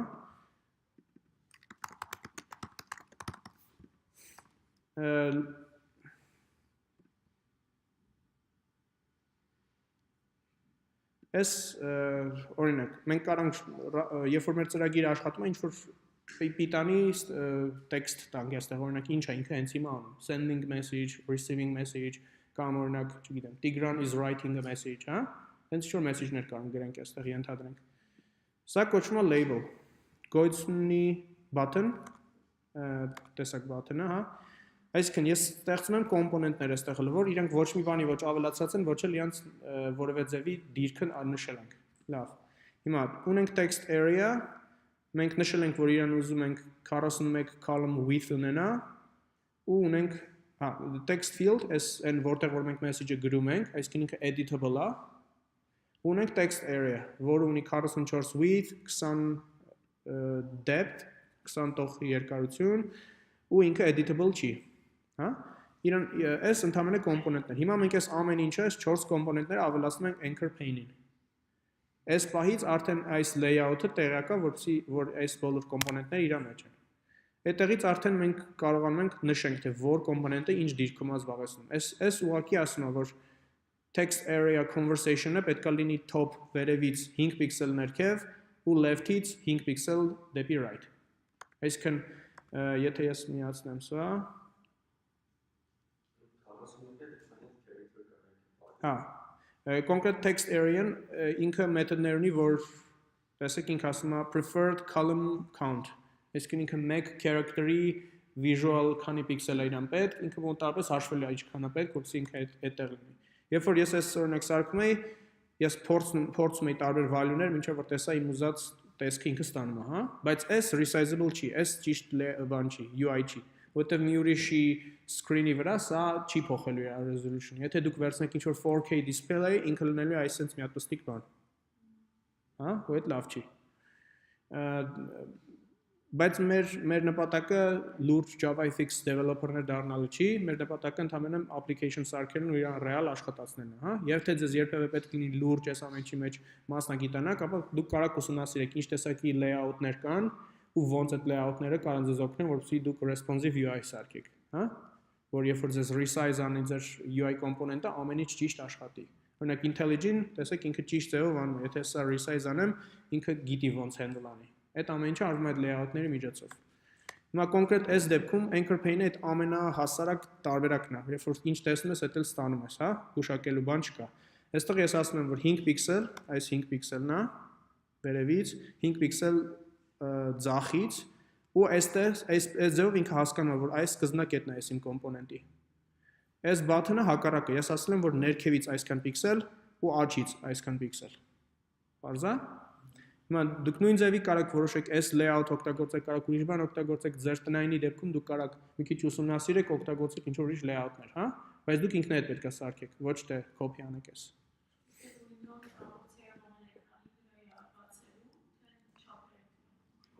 Այս դեպքում ինքը կոնկրետ 600 pixel, եթե դու ունենաս շատ high resolution pixel, high resolution screen, ապա քո դեպքում 600 pixel-ը լինելու շատ ավելի փոքր տեսանալի տարածք, հա։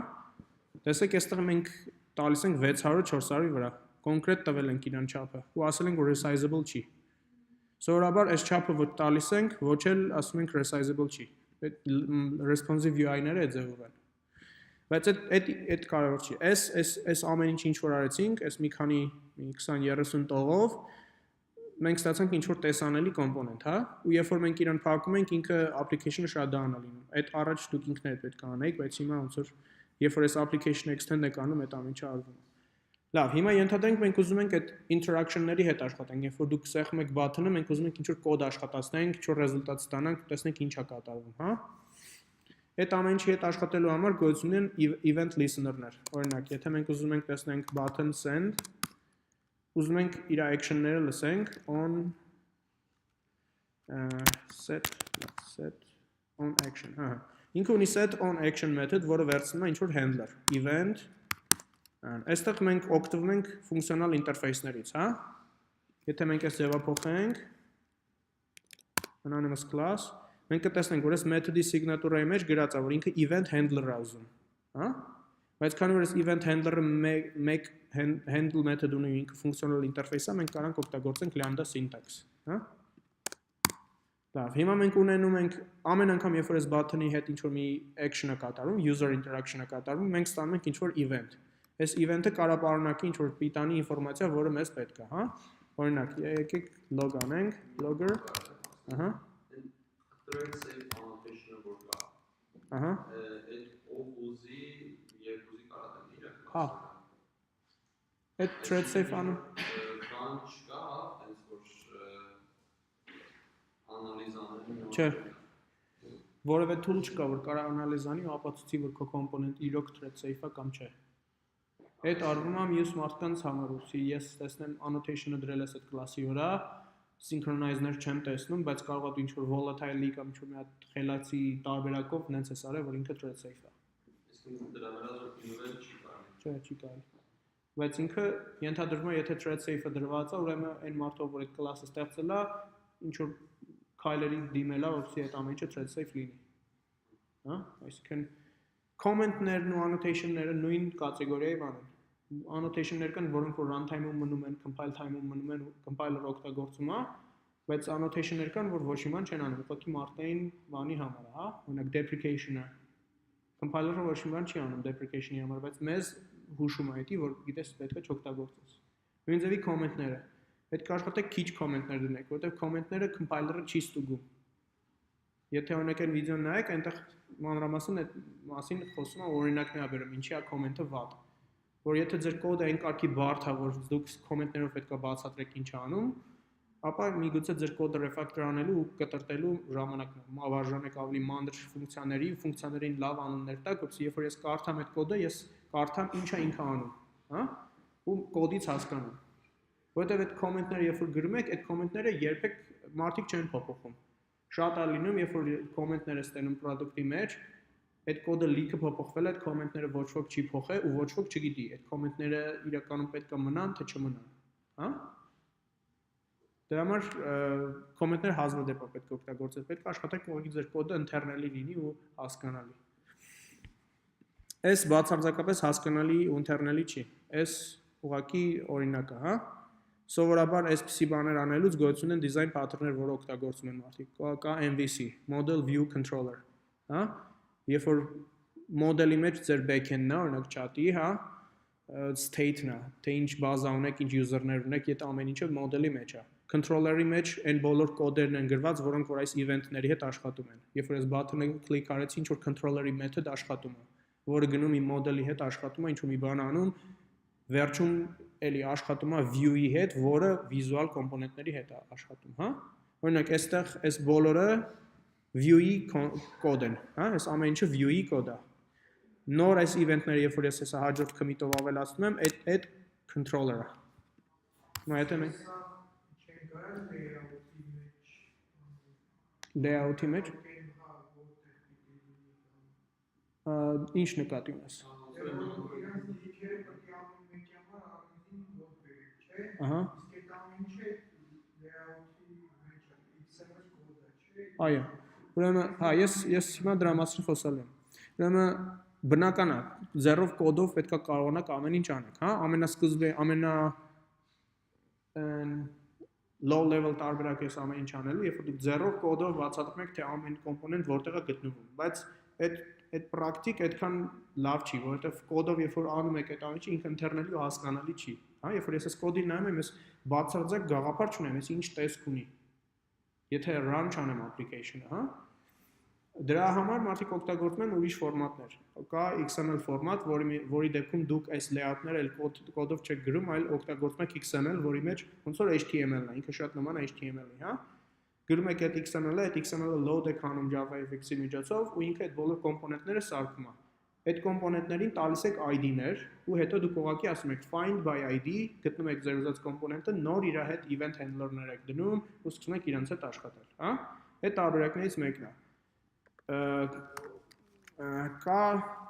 JavaFX-ը նաև support-անում CSS։ Օրինակ, շատ դեպքերում UI-ի հետ աշխատող developer-ները իրենք style-երից գաղափար չունեն, ու իրենք շատ վատ են աշխատում ընդհանրապես UI-ի հետ գործ ունեցող բաների հետ, հա։ Մենք կոդ ենք գրում, մենք դիզայներներ չենք։ Դրա համար դիզայներները իրենք դիզայն են անում ամեն ինչ, վեբսայթներ եւ այլն, ու դրա համար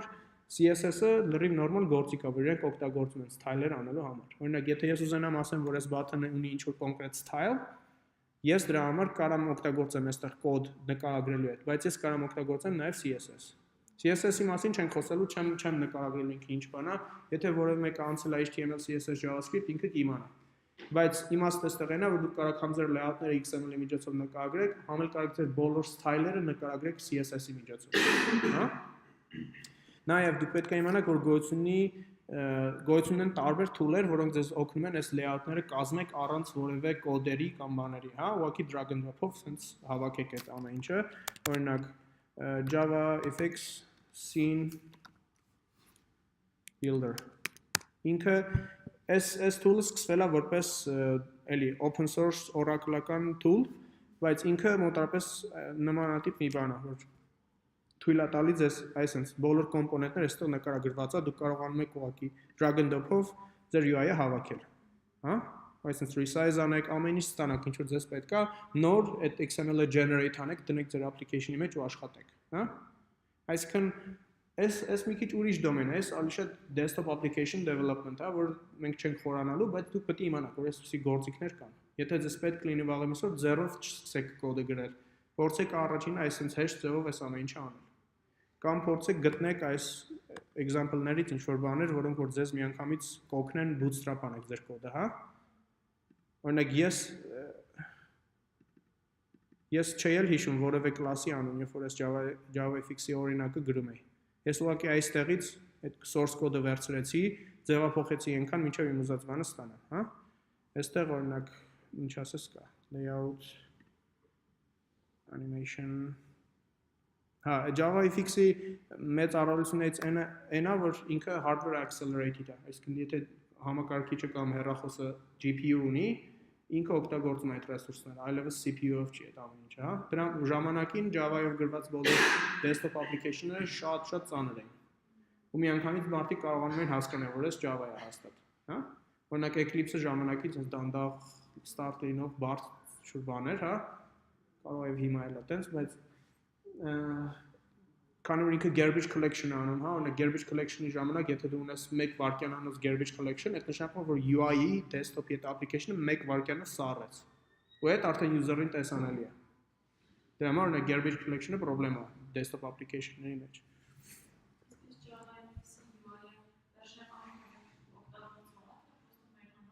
Չէ, օգտագործվող է։ Մենք հենց հիմա օգտագործում ենք JavaFX-ով գրված ID, ինքը ասենք աշխարհի մակարդակով շատ տարածված գործիք է, հա։ Ինքը շատ ուժեղ տեխնոլոգիա է։ Իրանով կարող WebGL անեք, OpenGL անեք, բարդ գրաֆիկաներ անեք, երրաչափ, այնտեղ ինչ ասես։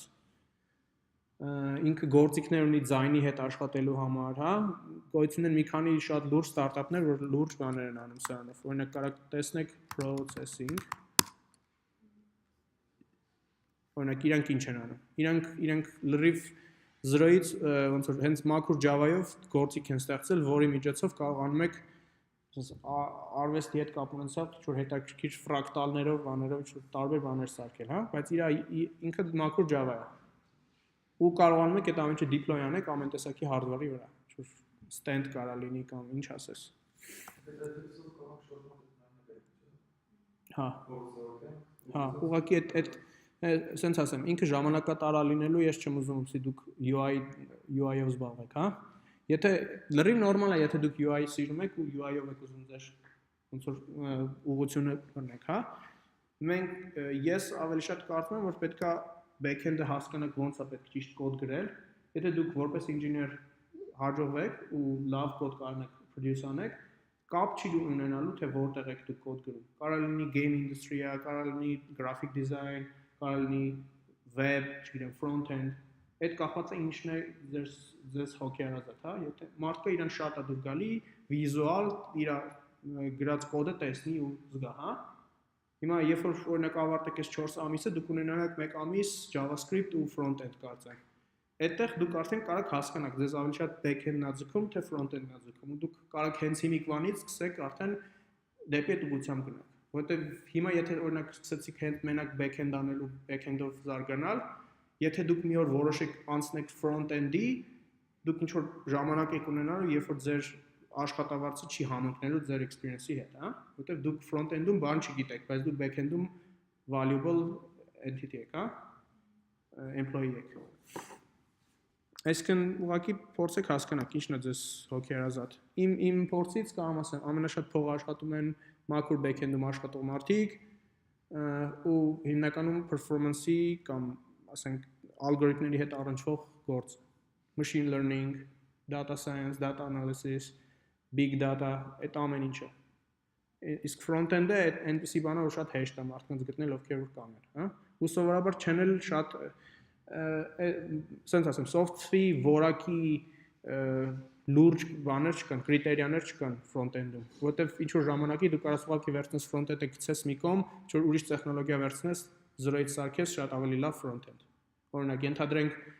Java Swing-ով սարքել ենք ինչ որ UI, ինչ որ պահ եղավ, օրինակ մեր բանկում ամեն ինչ գցեցին մի կողմ, վերցրեցին Chromium-based ինչ որ պլատֆորմա, որը ուղղակի web browser-ը ինքը իրականում, բայց ուղղակի HTML-ով սիրուն UI սարքեցին, չսարքեցին էլ ինչ որ ֆիրմայի պատվիրեցին, որը վերցրեց տարածված web տեխնոլոգիաներով, հասարակ շատ լավ արագ աշխատող UI սարքեց։ Բայց ինքը իրականում browser-ը։ Այսինքն front-end-ի կոդը շատ replaceable sense բան է։ Իրեն կարելի է ուղղակի գցել մի կողմ ու ուղղակի նորը գրել back-end-ի հետ աշխատացնել։ Վերջ։ Okay, ինչ ենք անում։ Լավ։ JavaFX-ով տեսակ ոնց ենք layout-ը սարքում, հա, ինչ որ visual component-ներ սարքում։ Բայց այդ մենակ view-ի մասն է, այս ամեն ինչի։ Հիմա նայենք մի քիչ controller-ը ինչ անում։ Controller-ը այդ այն մասն է ձեր կոդի, որը որ պատասխանատու է view-ի visual component-ների հետ մանիպուլյացիաներ անելը ու ձեր interaction-ը բերել դեպի back-end, հա, դեպի model։ Հա, controller-ը այն կպցնողն է, back-end-ը front-end-ին։ Հիմա ես ուղղակի որպեսզի նորից 0-ից չգրեմ այդ ամեն ինչը։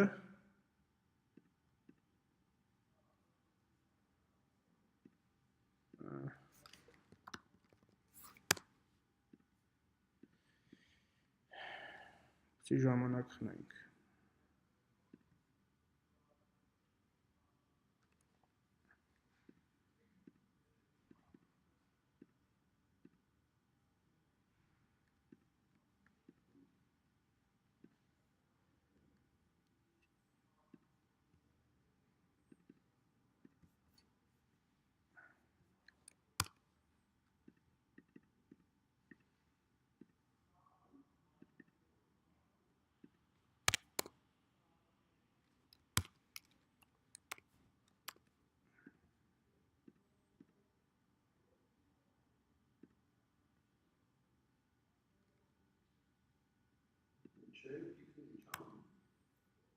Կարաք որոշակի ֆայլեր այդ revision-ից վերցնեք, բերեք ձեր current revision։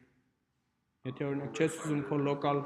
երբ որ ես չեկաթանում concrete revision, այդ գնում ամեն ինչ բերում է այդ վերսիայի վրա, հա? Դա commit-ա, չէ՞։ Ինքը գնում այդ commit-ը բերում է բոլոր ֆայլերը այդ վերսիայի վրա։ Okay։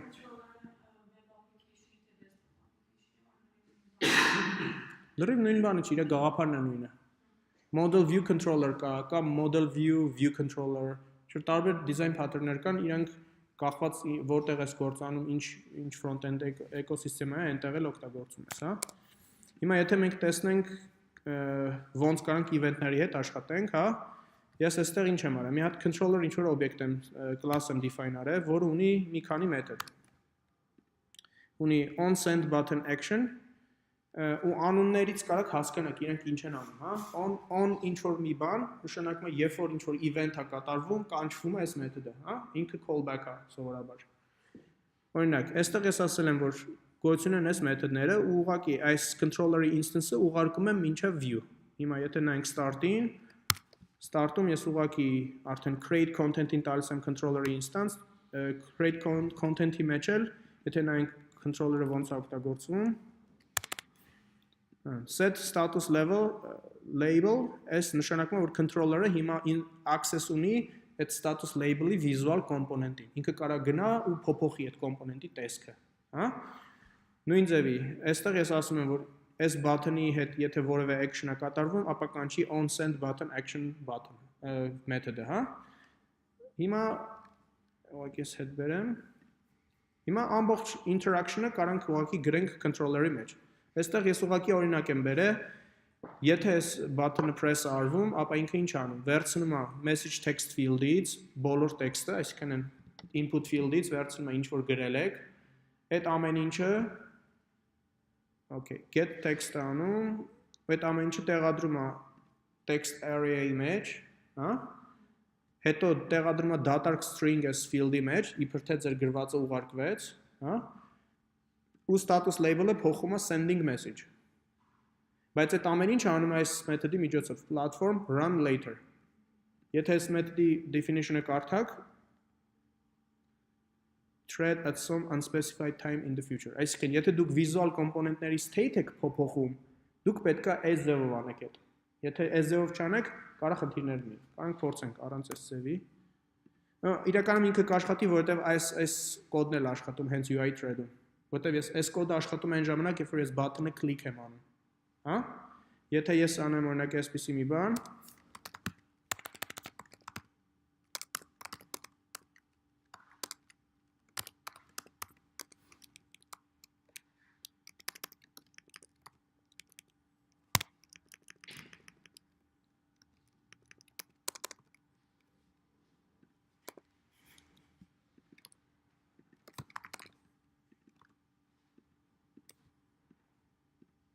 Okay.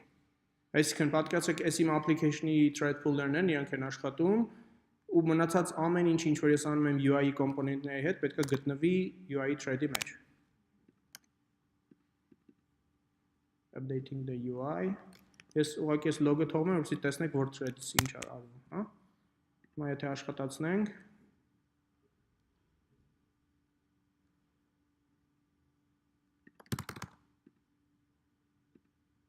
հիմա եկեք նայենք, աշխատեց այս action event-ը ստացվեց, ինքը execute եղավ for join pool-ի worker-ի մեջ, բայց իմ updating UI այդ update-ները կատարվեցին UI thread-ի մեջ։ Հիմա եթե ես այս հանեմ, ինձ թվում է JavaFX-ը այնքան խելոք կգտնվի, որ ինքը մեծ exception-ներ կտա։ Բայց կարող է չտա, կարող է ուղղակի կիսատ աշխատի։ Ահա։ Տեսակ ինչ եղավ։ Ինչի եղավ էսենց, որովհետև concurrency-ին մենք անցել ենք։ Եթե ես սկսեմ ինչ-որ state-ի հետ աշխատել ուրիշ thread-ից, ես կամ պետք է synchronize լինեմ ճիշտ ձևով, կամ ես պետք է ապահովեմ, որ այդ բոլոր կոդը, այն ամեն ինչ որ ես անում եմ այդ state-ի հետ, արվում է նույն thread-ի մեջ, հա? Ավելի ճիշտ նույն core-ի մեջ։ Իսկ այդ ապահովելու ամենահեշտ ձևը ուղղակի submit անել ճիշտ thread-ի վրա, որպեսզի այդ execution-ը արվի։ Այս դեպքում JavaFX-ը ու մեծ մասը UI application-ների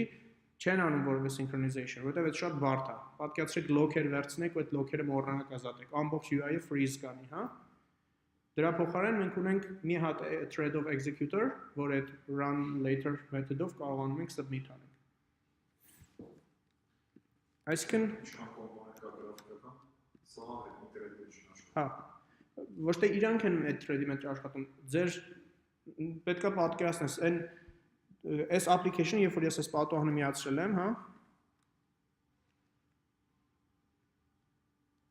երբ որ այս պատոհանը միացած է, այս visual component-ը միացած է այստեղ, քանի դեռ որևէ մի բան իր մեջ փոփոխվում է, ինքը վարկյանում մի քանի անգամ update անում է UI-ը, հա, ինքը render անում է այդ ամեն ինչը։ Render անելուց ինքը ինչ անում, ինքը ունի մի քանի հատ UI component-ներ, ինքը անցնում է իրենց վրայով, իրենց state-ը կարդում է ու ձևափոխում է այդ ամեն ինչը պիքսելների, ճիշտ է։ Հիմա եթե այդ state-ը ինչ որ ոչ consistent վիճակում լինի, ինքը ուղղակի չի կարողանալու ճիշտ իր աշխատանքը կատարի, հա։ Դա համար մեզ պետք է ապահովենք, որ այդ render անելու ընթացքում state-ը պետք է ճիշտ վիճակում լինի։ Որովհետեւ այդ ապահովենք, մենք պետք է կամ synchronize լինենք, կամ էլ submit անենք այդ thread-ի վրա, այդ modification-ը արվի։ Քանի որ մեր change-երը այդ state-ի հետ կապված շատ մանր գործողություններ են, իրանք ընդհանրապես տեսանելի չեն, հա, UI-ի համար։ Դրա համար, երբ որ դուք անում եք ինչ-որ հաշվարկ կամ օրինակ այդ IO-ով ուղարկում եք server-ից ստանում եք այդ message-ը, այդ չպետք է կատարվի thread-ի բանի մեջ, JavaFX-ի thread-ի մեջ։ Այդ պետք է լինի ինչ-որ background ձեր thread pool-երի մեջ։ Երբ որ այդ answer-ը եկավ server-ից, որ գիտես ինչ-որ message-ը հասել է կամ այս ինչ user-ը ինչ message ուղարկեց, նոր այդ ժամանակ դու գնում ու ինչ-որ մի կոդ աշխատացնում եք UI-ում, որպեսզի UI-ը update անեք։ Այդ կոդը սովորաբար մենակ UI կոմպոնենտների հետ պետք է աշխատի, ուրիշ ոչ մի բանի հետ։ Այս դեպքում, քանի որ մենք համ կարդում ենք UI-ից, համ էլ գրում ենք UI-ի կոմպոնենտների վրա, տեսեք, այստեղ get եմ անում text-ից, հա։ Այս get-ը անելուց էլի ես state եմ կարդում UI-ի thread-ից։ Իրականում safe է, ես կարամ այս text-ը բերեմ դուրս։ Ինչի է safe, որովհետև ես ունեմ մեկ writer, բայց ունեմ multiple reader-ներ։ Նույնիսկ եթե get text-ի state-ը up to date չլինի, ինքը ճիշտ state-ում է լինելու, երբ ուզում եմ ես կարդամ ուրիշ thread-ից։ Հա? Հիմա եթե ես աշխատացնենք, այստեղ երկու հատ thread-ա, բայց երկուսը մի հատ event loop ունեն, հա։ Բոլոր executor-ները իրանք իրականում event loop-եր են։ Ինք վերցնում են քո event task-ը, run են անում, նորից մտնում են նույն loop-ի մեջ, սպասում են մյուս task-ը։ Են queue ունեն, queue ամեն executor ունի queue, այդ queue-ի մեջ լցվում են ձեր բոլոր task-երը։ Այդ task-երը event loop-ը անընդհատ վերցնում է, pull անում այդ queue-ից, remove անում, execute անում, նորից գնում է նույն բանը անում։ Այդ event loop-ը իր principle-ով էլի։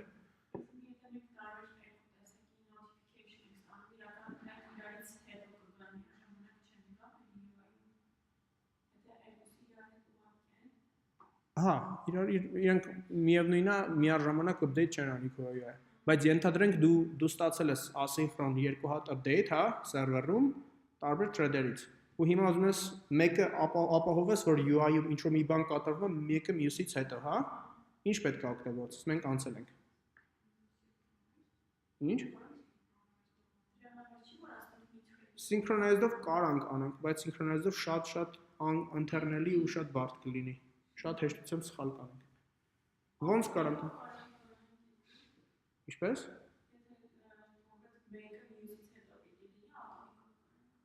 Չէ։ Ունես երկու հատ runnable, երկու հատ change ունես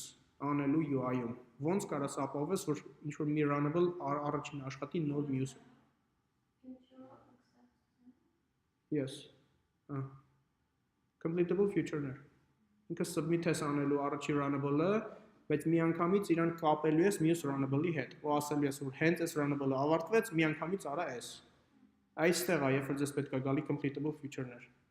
Եթե դուք չիմանաք, որ կարող օգտագործեք այդ, դուք գնալու եք այդ synchronize կանելու, volatile կանելու ու ձեր state-ը այնձևի է բարթանալու, որ ինչ որ պահի maintainable չի լինելու։ Հա? Շատ հեշտ է այս ամեն ինչի հետ աշխատել, եթե ուղղակի հասկանա, պատկերացնես, թե որը որտեղ աշխատում ու ոնց է thread safety-ն պահես։ Լավ, JavaFX-ից էլ չեմ խորանալու, ուղղակի պետք է իմանայք այս սրա մասին, որ գոյություն ունի UI thread, որ ինչի պատճառով է, որ մենք ամեն ինչ UI-ի հետ կապված անում ենք UI thread-ի մեջ, այս thread-ը իրականում շատ ծանրաբեռնված չպետք է լինի։ Եթե այս thread-ի մեջ շատ աշխատանք անենք, ամեն ինչ freeze-ա լինում, հա։ Եթե ես օրինակ այսպեսի մի բան անեմ, ինչ անեմ, sleep անեմ, thread, sleep, երկու վարկյան, հա? Հա, եթե ես բաթոնը սեղմեմ ու փորձեմ ինչ-որ բան տպեմ, չեմ կարողանալու տպեմ, հա? Մի քիչ շատացնեմ, որպեսզի տեսանելի լինի։ Որպեսզի պատկերացրեք ինչ է նշանակում blocked thread։ Հիմա եթե ընդրեք այստեղ գրել եմ ինչ-որ բան, send, ասեք, ոչ մի response չկա։ Application-ը ուղղակի freeze է։ Այդ blocking կոդն է։ Ու այդ է պատճառը, երբ որ դուք ինչ-որ մի բան եք անում ու տեսնեք, որ application-ը respond չի անում։ Այդ ձևի կոդն է պատճառը։ Ոչ թե համակարգիչն է դանդաղ կամ ինչ-որ մի բան վատ է ձեր համակարգչի հետ։ Լավ, բարձր։ Okay, այս ամեն ինչը revert ենք անում։ Մոդել չկա, մոդելը դուք եք գրելու։ Մոդելն էլ է ձեր սերվերի backend-ը, հա? Հիմա մենք այս front-end-ից ինչ որ արեցինք, հասկացանք։ Եթե ձեզ պետք է լինում ինչ-որ բան պարզեք, նախ Google-ում եք, երկրորդը փորձում եք օրինակների մեջ գտնեք, եթե այդ երկուսը չի օգնում, գրում եք։ Ու խնդիր չկա, չենք կանգնում։ Եթե ինչ-որ մի հատ task-ի վրա դուք 20 րոպե, 10 րոպեից ավել եք աշխատում, ուրեմն վախն է հարցնելու, հա։ Controller-ը, հա, կարելի ասել front-ի մասը։ Հա։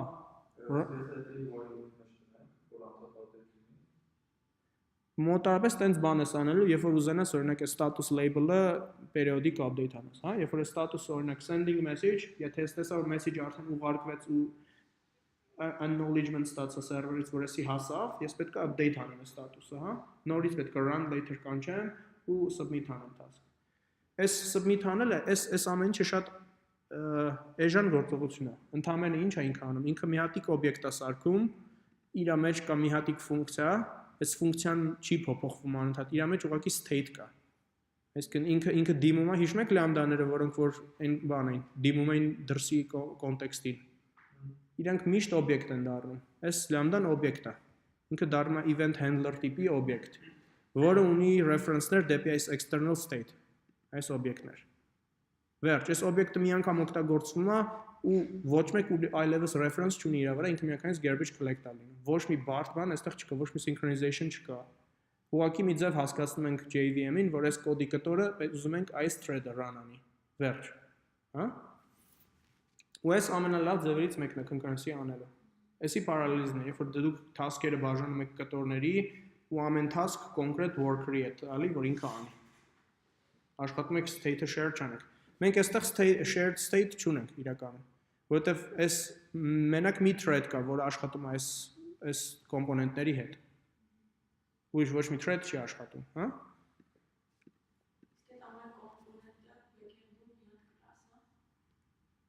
Որ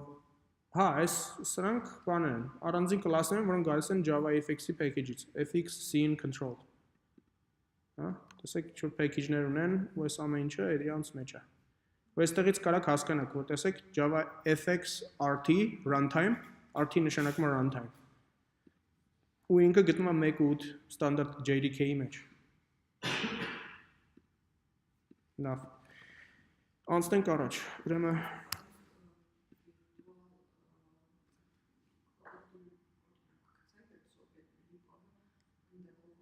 Մեր տնայինը հետ է։ Մեր տնայինը ելնելու է հետևյալը, որ մենք նախ գրում ենք ուղղակի տերմինալով աշխատող տարբերակը server socket-ի, ու հեսա ցույց կտամ ոնց ենք աշխատում server-ի հետ, հա, backend-ի հետ ոնց ենք աշխատում։ Ու deploy ենք անում դեպի Linux-ական մեքենա։ Ու ռեալացենք script-եր ենք հիմա գրելու, որոնց միջոցով մենք այդ ամեն ինչը անելու ենք։ Okay, նախ, եթե դուք application եք գրում, ձեզ պետք է լիներ, որ ձեր log-երը գրվեն ֆայլի մեջ։ Մինչև հիմա մենք երբ որ logging ենք անում, մենք ուղղակի log ենք անում ու չենք գրում որովհետեւ։ Հա? Այս հաջորդ commit-ը, դուք կարող եք այսպես commit առ commit նայեք այս change-երը, որպեսզի պարզ լինի ինչ եմ անում։ Հիմա ինձ պետք է ուղղակի logging-ի ինչ որ մեխանիզմ, որը կգրի ֆայլերի մեջ։ Դրա համար ինձ պետք է մի հատ հասարակ կոդ եմ գրել, որը ընդհանրապես log-ը անում ամեն ինչ, ու ինչ որ delay ունի, չէ, delay չունի այստեղ։ Ու ես փոփոխում եմ log4j ֆայլը ու ինչ եմ անում, այստեղ root logger-ին տալիս եմ debug level ու տալիս եմ ոչ միայն standard out appender, տալիս եմ իրան նաև file appender։ File appender-ը այստեղ նկարագրված է ինչ անում։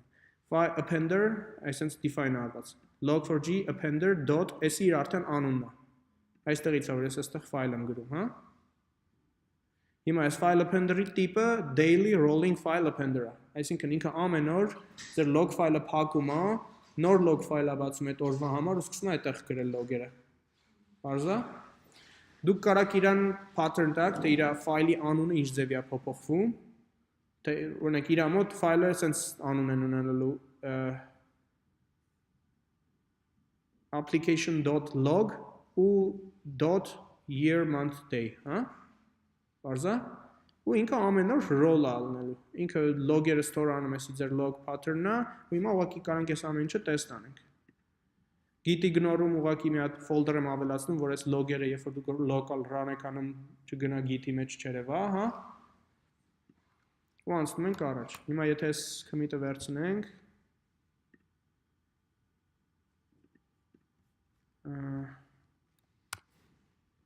այս ամեն ինչը revert անենք։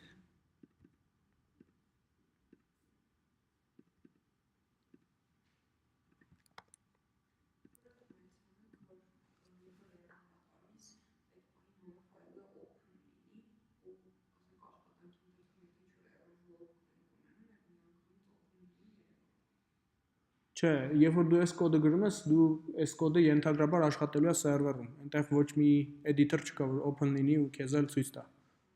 Այդպիսի բաների համար օգտագործում ենք տարբեր տեսակի, նայած թիմը ինչ օգտագործում։ Օրինակ կան Slack integration-ներ, օրինակ այս Slack-ը, որ մենք օգտագործում ենք, այդ Slack bot-ը API ունի։ Մենք կարանք ծրագիր գրենք, որ այդ Slack bot-ին կսովորացնի օրինակ մեր application-ի error-ները deliver անի Slack։ Եթե ուզում եք, կարանք տնային անենք դա որպես, որ օրինակ ձեր սերվերները երբ որ աշխատում են, դուք define անեք ձեր սերվերի մեջ, թե դուք ով եք developer-ը ով այս սերվերի, ու երբ որ error-ներ ա լինում, Slack-ի API-ով այս Slack-ում գա ձեզ message, հա։ Օրինակ կարաք հանգիստ այդ անեք։ Այս Slack-ով, եթե ես եմ deploy անում, ես configure եմ անելու, որ օրինակ բոլոր message-ները գա directly ինձ, ոչ թե ինչ որ global channel-ի, հա։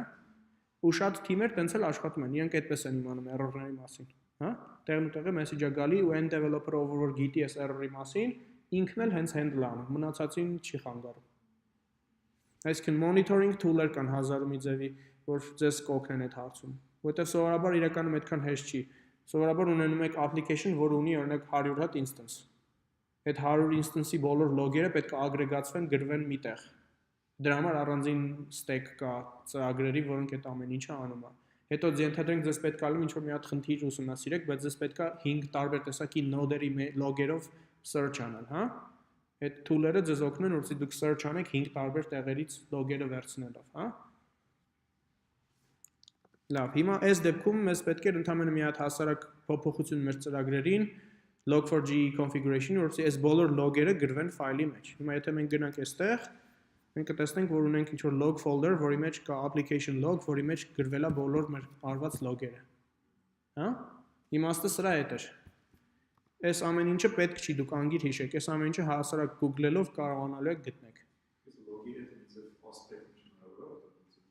Aspect։ Օրինակ ինչ aspect։ Հա։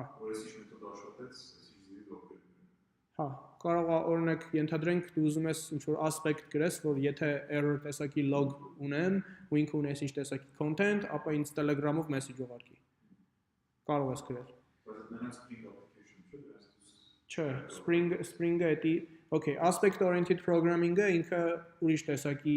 մոտեցում է խնդիրներին, հա։ Spring-ի aspect oriented programming-ը կառուցված է proxy-ների շնորհիվ։ Spring-ը ինչ անում, ինքը bytecode-ը generate անում runtime-ի ժամանակ, ինքը վերցնում է քո class-ը, սկսում է reflection-ով ուսումնասիրել ինքը ինչ է իրենից ներկայացնում, ինքը մի հատ proxy bean-ը generate անում, որը լրիվ նույն մեթոդներն ունի, ինքը ձևացնում է թե քո bean-ն է, բայց ինքը proxy է, ինքը թույլ է տալիս Spring-ին իր ուզած կոդը աշխատացնի before and after քո կոդ, հա։ Այդ ձևով ինքը այդ aspect oriented programming-ը implement-ը անում։ Բայց real aspect oriented programming-ը գալիս է Eclipse-ական պրոյեկտից, որը compiler ունի, այսինքն քո Java կոդը առանձին մի հատ Java-C-ով compile ես անում, հետո էլ մի հատ compile ես անում aspect G-ով։ Aspect G-ով երբ որ compile ես անում, ինքը գտնում է քո մեթոդները ու byte կոդի մեջ այդ փոփոխությունները անում, որովհետեւ հենց քո կոդի մեջ անում։ Երբ որ դու jar-ը ստանում ես, ինքը արդեն aspect waved, այդ կոչվում է waving, հա։ Երբ որ aspect-ների կոդը inject ես անում քո կոդի մեջ։ Այդ կարող լինի compile time, կարող լինի run time, մի խոսքով 3 ձև ուներ ինքը injection-ներ անելու։ Բայց սովորաբար aspect oriented programming-ը line կիրառություն չունի, եթե ինքը ձեզ պետք է գալի, ուրեմն ինչ-որ մի բան լավ չի ձեր արխիտեկտուրայի մեջ, հա, ու ինքը performance penalty ունի, բավականին մեծ, որովհետև ինքը գնում բոլոր այդ byte կոդների հետ խաղ անում ու դու չգիտես ինչա ստացվում արդյունքում։ Որովհետև որ դու compile ես անում, դու ստանում ես մաքուր Java-ական կոդ, բայց runtime-ում ինչ-որ extra կոդ կա, որը որ դու չգիտես։ Դու կարող ես local benchmark անես, ինքը արագ լինի, բայց runtime-ում դանդաղ լինի, production-ում, հա։ Բացեթա, դες բանը, մենք Spring-ում ինչ-որ dependency ունենք interface-ով պահած, ու այդ dependency ինչ-որ մի քանի implementation ունենք, ու վերջ qualifier-ով inject ենք անում։ Այդ ինքը ոնց որ հա արտնացրեց, բանարեց, assign-արեց այդ interface-ի reference-ին։ Բա abstract dependency-ները ոնց է inject անում։ Implement անում այդ abstract class-ը։ Ու no implementation-ը դնում բոլոր այն մեթոդների մեջ, որոնք որ abstract են։ Այսինքն այդ կոնկրետ մենք կարիք չունենք իմանալ Ունես, եթե դու ինչ-որ abstract class ունես ու ինչ-որ ձևի Spring-ը քեզ implementation-ա տվե դրա, ապա ամենայն հավանականությամբ այն մեթոդները, որոնք որ abstract էին, implement չեն եղել ինչ-որ Python-ի բանով, հա? Spring-ը չի կարող գուշակի ինչ-որ Python-ի բան դնի այնտեղ, պետք է շատ runtime exception գցի։ Զուտ օբյեկտը սարքում է, բայց մեթոդները ինչ-որ օգնում բան։ Ինքը կարող ինչ-որ proxy-ա դնում, okay, Spring-ը կարող ինչ անի, ինքը կարող վերցնի այդ abstract class-ը proxy սարքի իր համար, իսկ նա ինչ մեթոդներ ունի այդ abstract class-ը, մի հատ bytecode generate անի, որ այդ abstract class-ի տիպից instance ստանա։ Այդ instance-ի մեջ, երբ որ դու ուզենաս dependency-ին, ինքը քեզ այդ instance-ը կտա, բայց ինքը սպասելու է, որ դու ինչ-որ պահի հետո այդ իրական dependency-ին լրացնես քո Spring-ի configuration-ով, հա? Որ մինչև այն պահը, երբ որ քո առաջի class-ը օգտագործեց այդ dependency-ին, դու արդեն պետք է inject արած ունես այդ Spring-ում։ Պարզա։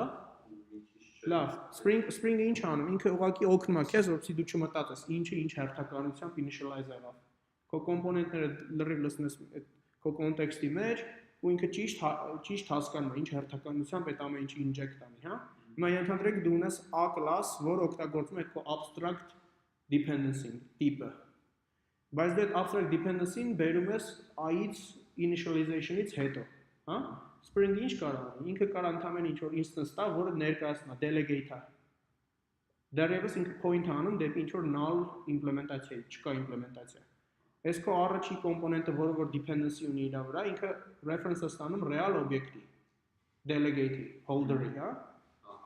Բայց երբ որ դու հետագայում դնում ես այդ dependency-ին, այդ abstract dependency implementation-ից դնում, ինքը արդեն բոլորը ճիշտ reference-են անում դրա վրա, որտեղ այս քո holder-ը իր reference-ը data-ն է։ Պատկերացրիր։ Բայց մինչև իմ implementation, եթե իր մեթոդներից ինչ-որ մեկը կանչեմ, ինքը պետք է fail լինի։ Կապված է ինչ ան։ Spring-ը շատ հեշտությամբ կարող դիբագ անես։ Դու ունես օրինակ այս քո abstract-ը, չկա ինքը։ Տիպը ինչ-որ, հա, ասենք file տիպը, abstract տիպը։ Հիմա ենթադրենք դու ունես ինչ-որ class-ներ, որ ունի dependency դեպի ես։ Ունենք ստացել, որ այս day instance-ը նախորդ պետք է եղել ստանալ։ Spring-ը կգա այս instance-ը ստանալու համար, կգա ստիպած մի հատ այս instance-ը ստանալ, ինչ-որ մի proxy կսարքի, ինչ-որ fake implement mock կսարքի, հա, սրա համար, աշկեր։ Ու այս day-ին reference կանի դեպի այս instance։ Հետագայում, երբ որ դու իրականում ան ստանաս, ինքը կբերի ես կդնի այստեղ, եսի holder-ը, ինքան ինչ-որ class-ը, որը որ reference-ը պահում այս տիպի վրա։ Ինքը կբերի ես քո իրական dependency կդնի այստեղ, ու երբ որ runtime-ում ես դեն ուզեն օգտագործի dependency, ինքնից արդեն կգտնի։ Բայց ինքը երկու հատ reference-ով նոր class-ի տեղ, հա։ Այդ օրինակ է բերում, դու կարող ես պատկերացնել Spring-ի developer-ի դու մեջ ինչ պետք է անել, որ այդ ամեն ինչը developer-ների համար հասանելի լիներ, օգտագործելու լիներ, հա։ Այսինքն կարող է կոնկրետ միայն sense implementation չլինի։ Հա, կարող է այդպես չի։ Բայց ես գիտեմ, որ Spring-ը շատ օգտագործում է runtime bytecode generation։ Հիշում եք, լավ չենք անցել։ Դուք կարող runtime-ում Java կոդը run անելուց generate անեք ուրիշ class-եր։ Կարող API գոյություն ունի, որի միջոցով կարող այդպիսի բաներ անեք։ Runtime-ում կոդ կարող գեներացնեք։ Հիմա Spring-ը ինչ անում։ Ինքը reflection-ով գնում նայում է ձեր բոլոր class-երի ստրուկտուրան ինչ է։ Ձեր B-ների, հա։ Եվ ամենայն հավանականությամբ, երբ որ դու ասում ես,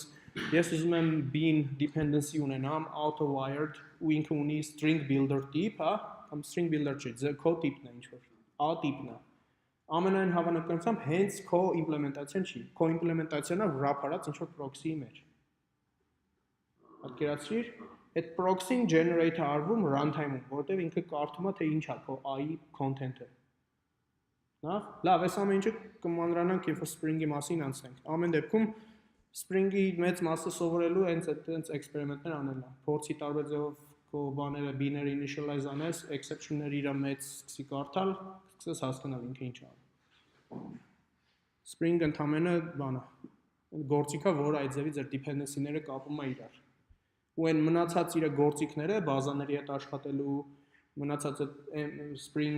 model view controller, հա, այդ ամեն ինչը կառուցված է այդ core-ի շուրջը։ Core-ը այդ dependency injection-ն է, որ կոմպոնենտները կապում է իրար։ Իսկ core-ը մենակ ինքնիով օգտագործում է։ Հա, ես օրինակ օգտագործում էի core-ը, բայց ասենք հիմնականում իմաստ չունի այդ core-ը օգտագործել մենակ dependency-ի համար։ Պետք է լինում օրինակ օգտագործել ենթադրենք Spring Data,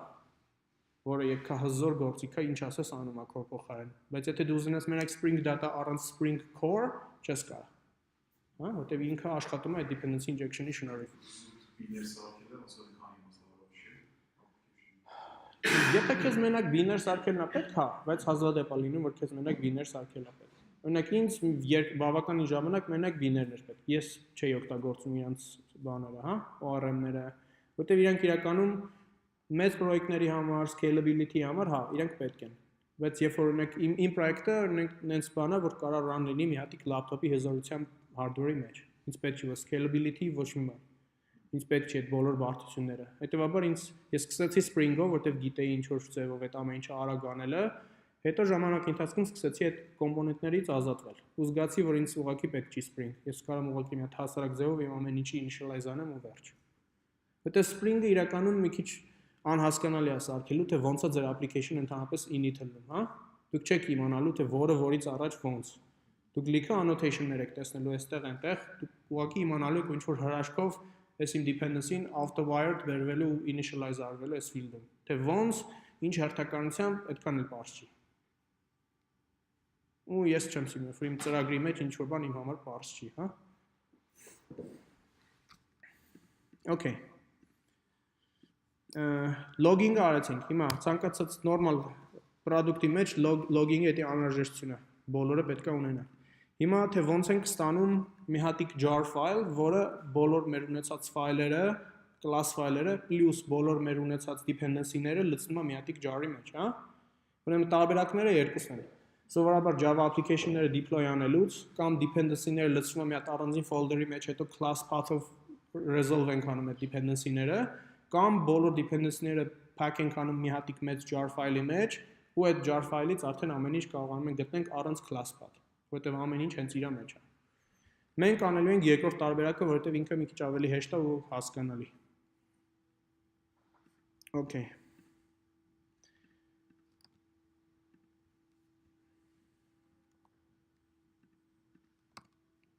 Դրա համար մեզ ինչ է պետք անել։ Ուրեմն այս մեր pom ֆայլն է առաջվա։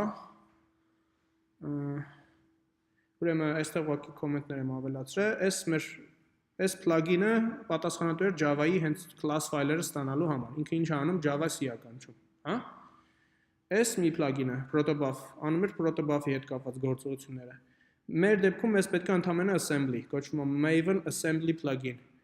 Ու իրան ինչ-որ configuration ենք տալի, որ մեզ պետք է jar with dependencies։ Ինքը այս ամեն ինչից հասկանում է, որ ինքը պետք է մեր dependency-ների class ֆայլերներ վերցնի ու լցնի մի հատ jar-ի մեջ, հա։ Այստեղ կարևորը ի՞նչն է։ Կարևորը հասկանալը, թե այս ամեն ինչը ոնց է իրար հետ աշխատում։ Հիմա եթե մենք նայենք pom ֆայլին, լավ, մենք հիմա բանը define ենք արել, ոնց որ plugin-ը ունենք, եկեք մի հատ check out անենք։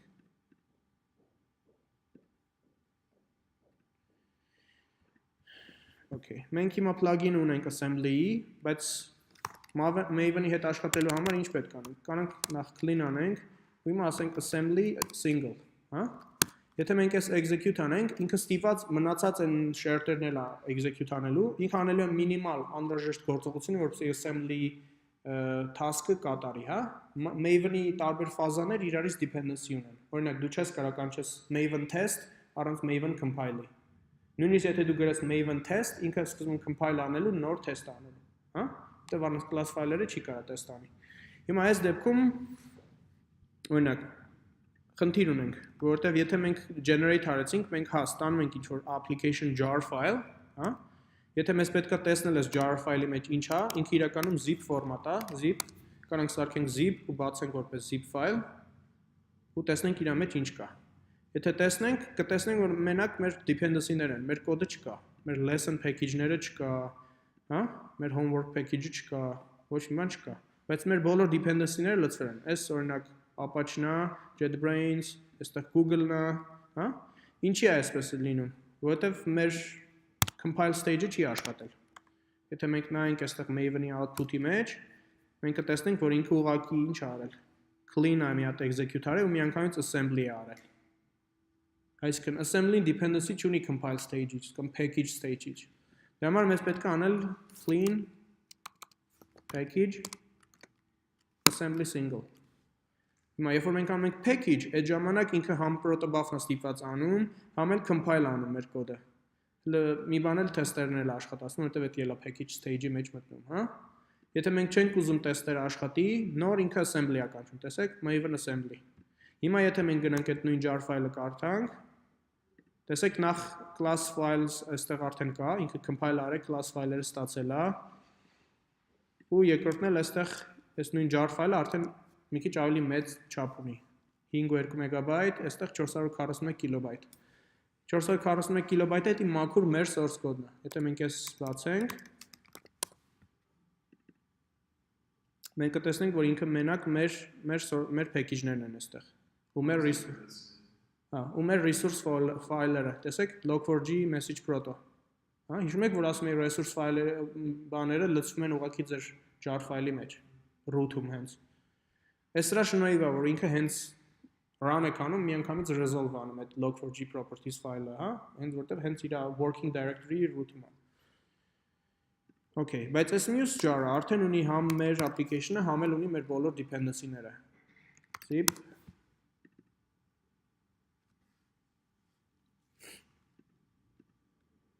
Okay, տեսեք, համ մեր package-ները կան, համ էլ Google-ը կա ու եւ այլն, հա։ Այսինքն ինքը ստանում է մեկ հատ runnable jar։ Հիմա, որպեսզի ամեն անգամ ձեռքով այս ամեն ինչը execute չանեք, դուք կարող եք հանգիստ run configuration ստեղծեք։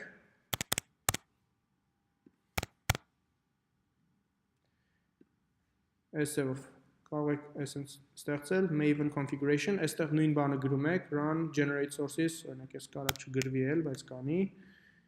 Ու եթե չեք ուզում օրինակ տեստերը աշխատի, դուք կարող այս runner-ի մեջ skip test տաք, հա։ Որտեվ ենթադրենք այս configuration-ը մենակ invoke եք անում այն ժամանակ, որ ձեզ build-a պետք, ոչ թե test, հա։ Test-ի համար առանձին config ունեք։ Այս դեպքում եթե ես էսի run անեմ, ապա ինքը միանգամից clean, compile ու build կանի առանց որևէ test stage-ի։ Okay։ Շատ բարի։ Հիմա մենք jar file-ը ունենք։ Մենք ստացանք այս jar file-ը այստեղ, մեզ պետք է հիմա այս ամեն ինչը տեղափոխենք դեպի backend, հա։ Մեզ պետք է մի ձև այս content-ը տեղափոխել դեպի backend։ Նախ backend-ի հետ աշխատելու համար մեզ պետք է կպնենք այդ մեքենային, հա։ Ես անցած անգամ կարծեմ ինստրուկցիաները թողել էի, թե ոնց է կպնում, հա։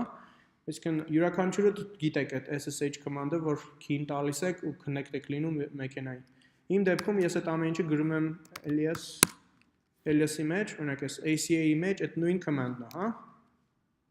ACA-ի key-ն ու IP-ն։ Ճիշտ է։ Հիմա սրանից հետո երբ որ ես ուզում եմ login լինեմ, ինձ պետք է ուղղակի գրել ACA, ու ես SSH-ով կկպնեմ այդ մեքենային։ Լավ։ ls body։ Հիմա ես այստեղ առանձին ստրուկտուրա եմ ուզում։ Ես ուզում եմ այս տեսակի ստրուկտուրա ունենանք մեր application-ների համար։ Dist Օրինակ, dist նշանակում է distribution, այսինքն մեր distribution-ները գալիս են լցվում են այստեղ, որպեսզի աշխատենք իրենց հետ, հա? Ու յուրաքանչյուր team իր անունով կամ յուրաքանչյուր user իր անունով կարա ինչ-որ folder սարքի։ Այդ folder-ի մեջ կարա լինի ձեր application jar-ը ու ձեր բոլոր այն script-երը, որոնց միջոցով այս ամեն ինչի հետ աշխատելու եք, հա? Հիմա այս ամեն ինչը թե ոնց ենք անում, հիմա ցույց կտամ, բայց այս ֆորմատը աշխատեք պահեք, հա? Ես այստեղ ֆայլ եմ ավելացնելու, որտեղ ձեր թիմերը գրված է ու գրված է այդ անհրաժեշտ ինֆորմացիան։ Լավ, record all the logs, generate fat jar, rsync to destination machine, okay։ Հիմա, որպեսզի մենք որևէ content տեղափոխենք դեպի target մեքենա, բազմաթիվ հարյուրավոր ձև կա այդ ամեն ինչը անելու, բայց լավ գործիքներից մեկը rsync-ն է։ Rsync-ի գործողության իմաստը այն է, որ ինքը սկզբում destination մեքենայում index-ը անելու, փորձելու է գտնի այն բոլոր ֆայլերը, որոնք որ առանց որևէ փոփոխության իմ source-ում են, հա? Ու ինքը մենակ այն ֆայլերն է տեղափոխելու, որոնք որ փոփոխվել են։ Արզա, այսինքն ինքը delta է անում, ինքը ամեն անգամ այդ ամբողջ content-ը չի ուղարկում։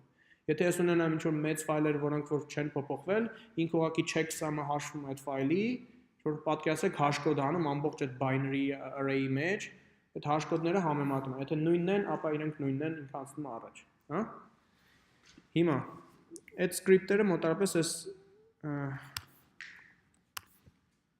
մոտարապես այս տեսքն են ստանում, եթե դուք մի քիչ Google-եք ու սկսեք փորձել այս ամեն ինչը, ապա կստանաք այս։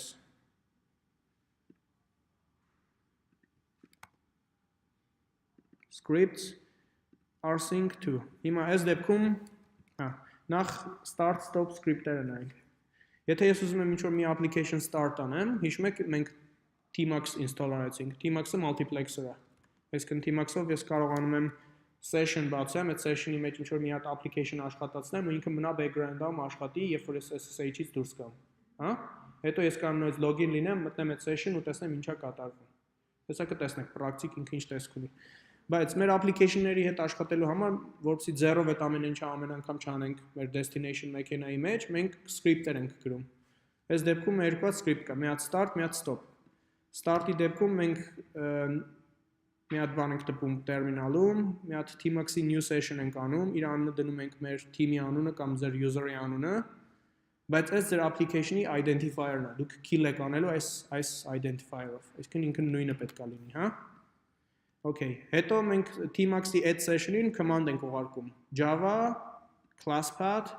application jar ու main class-ի անունը, ու ասում ենք enter, այս նույնը ինչ որ 0-ով այս text-ը գրեիք ու enter անեք իր terminal-ում, հա?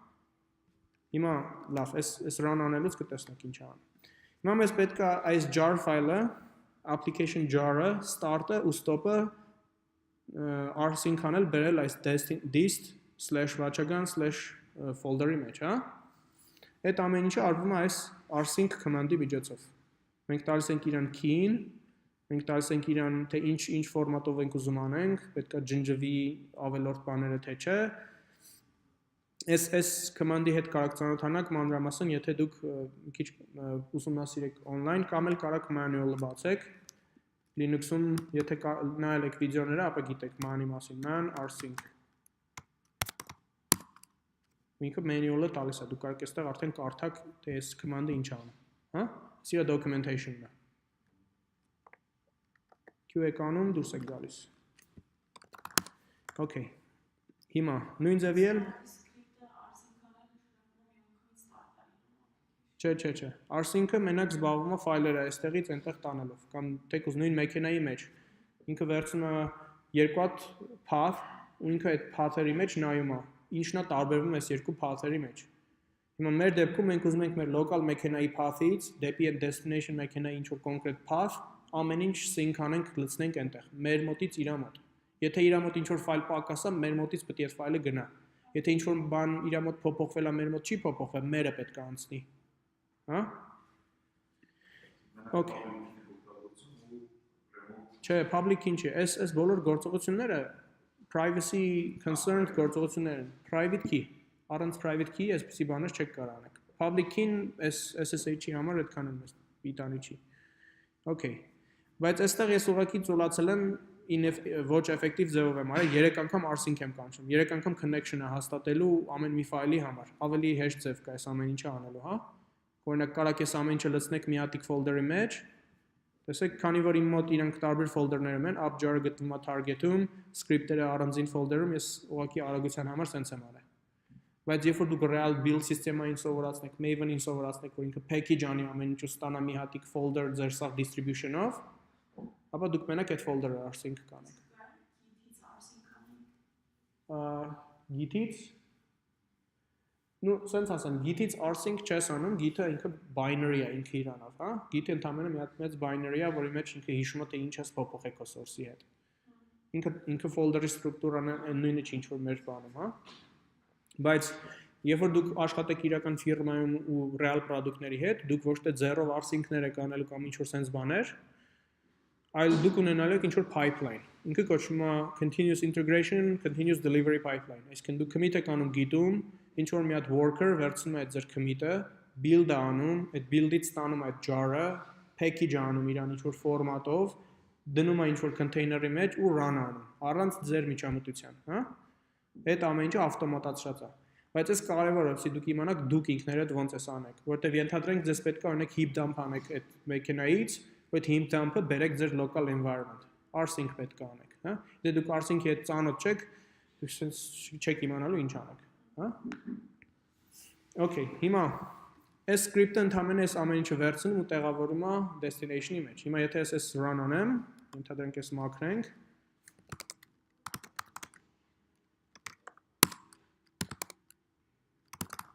Okay. Ապա ես կարամ ուղղակի այս run անեմ, ես կտեսնեմ ոնց է ինքը connection-ները ստանում ու սկսում այս ամեն ինչը deploy անել դեպի destination, հա։ Delta transmission enabled, այսինքն ինքը նայում է ինչն է delta արվում ու նոր իր գործը անում է։ Ու ինքը այստեղ մանրամասն գրում է քանի բայտ է ուղարկել, քանի байտ է ստացել, որպես իր գործը անի։ Հիմա եթե ես գամ այստեղ destination-ում նայեմ, ես ունեմ dist։ Okay, ես ունեմ այն ինչ որ ինձ պետք է, հա։ Այդ ես գնամ dist։ Ես կարամ կարդամ, որ իմ start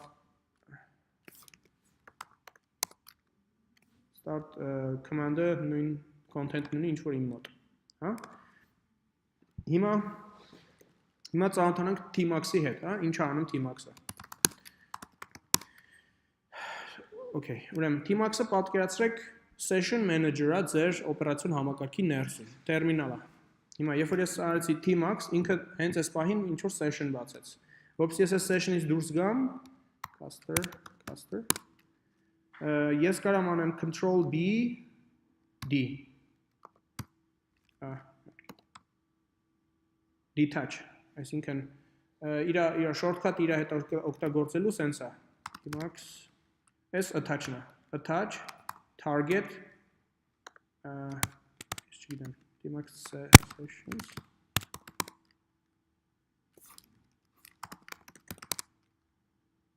Okay, Tmax minus T0 Okay, այսինքն ինչ արեցի Ես Tmax ls-ով տեսնեմ ինչ active session-ներ կան, ես տեսնեմ որ 0 index-ի տակ ինչ որ 1 անունով ինչ որ window կա, որը ստեղծվել այս պահին, հա ու իր resolution-ն եմ Okay. Հիմա ես տեսա այս session-ը, հիմա ես ուզում եմ attach լինեմ, ես ուզում եմ login լինեմ, տեսնեմ ինչա կատարվում այստեղ, հա։ Պետք է անեմ Tmax, հա, attach -t target 0 Հիմա ես login եղա այդտեղ, հիմա եթե ես այստեղ ինչ-որ command եմ անում, հա, ping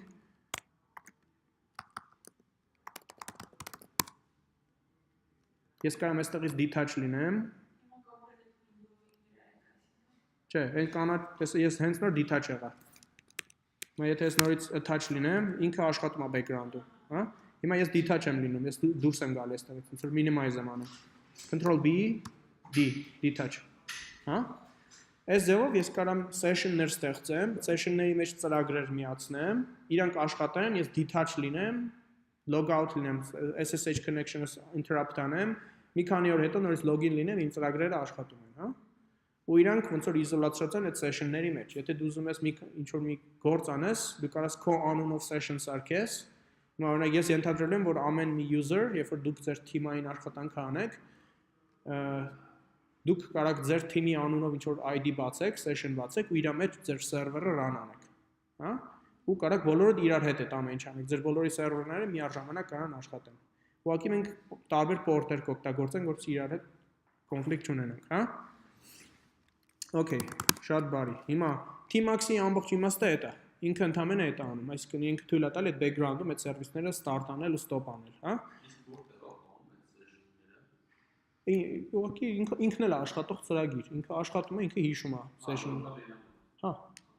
Հիմա մենք գտնվում ենք այդ վիրտուալ մեքենայի մեջ, որ մենք կարողանում ենք շփվենք իր հետ, հա, ինքը աշխատող ծրագիր է։ Հա։ Պատկերացրեք, այս ձեր status բառն է այստեղի։ Լավ, հիմա երբ որ մենք ուզում ենք մեր ծրագիրը start անենք, մեզ սովորաբար պետք է լինում այս ձև ինչ-որ command cat start։ Տեսեք, այստեղ կա tmax new session detached, այս էլ անունն է տալի, կարծեմ չգիտեմ, S-ը ինչ է նշանակում, բայց S flag-ով ես իր անունն եմ տալի։ Ես հիմա իրան ասում եմ, որ tmax, ես ուզում եմ new session ու իր անունը պետք է լինի վաճառական, հա։ Ու հետո ասում եմ tmax այս վաճառականով session-ին ուղարկի այս command-ը ու enter արա։ Բարձա։ Այսինքն, քանի որ իմ working directory-ին գտնվում է հենց այստեղ, ես կարող եմ ասեմ shell start ինքը կսկսի այդ tmax session-ը, հիմա ես որ ան tmax ls, ես կտեսնեմ, որ կա այս 0-ն, կա վաճառական, հիմա ես կարող եմ անեմ tmax a-t watch ու ես connect եղա այս աշխատող ծրագրին, հա։ Այս ծրագիրը կոնկրետ հիշում եք 2000 հատ log էր անում ու անցնում էր առաջ։ Վերջ, ինքը հիմա արել վերջացել է ու տեսեք, main-ը վերջացել է, Java-ն ավարտել է իր գործը, բայց session-ը դեռ կա, հա։ Հիմա ես կարող եմ detach լինեմ, կարող եմ նայեմ այս log-ի մեջ ինչ է գրված, tree log։ Վաճառական։ Այս tmax-ը որ աշխատացնում ենք, մենք հիմա էլի shell session-ի մեջ ենք, չէ՞ գտնվում։ Հա։ Այս detach որ անում ենք, այդ session-ը kill չենք անում։ Չէ, detach-ի հենց իմաստը է դա, որ այդ session-ը թողնում ես, դու դուրս ես գալի այդ session-ից, ինքը աշխատում է։ Չէ, հիմա որ օրինակ էս terminal-ը պատմում փակեմ։ Հա, չէ։ Այս session-ը kill չի անում։ Չէ։ Չէ։ Չէ, հիմա մենք tmax-ի հետ գործ ունենք, մենք հիմա գտնվում ենք մեր SSH session-ի մեջ։ Հա, ինքը սերվիս է, ինքը աշխատում է ոնց որ մյուս Linux-ական սերվիսները background-ում աշխատում է։ Ու անպայման կարող վերադառնալ։ Ինչպես։ Անպայման կարող վերադառնալ։ Հա, հիմա ես կարող եմ այստեղից դուրս գամ, հա, նորից բացեմ, SSH լինեմ ACA։ Չէ, կարող եմ tmax-ով զանգվածած process-ը, որից որ մենք detach ենք եղել, անպայման Հա, հիմա տես ես նորից login եղա, հա, կարող եմ գնամ ասեմ tmax ls, տեսնեմ ինչ կա, tmax a-t watch ու վերջ, նորից connect եղա։ Հա։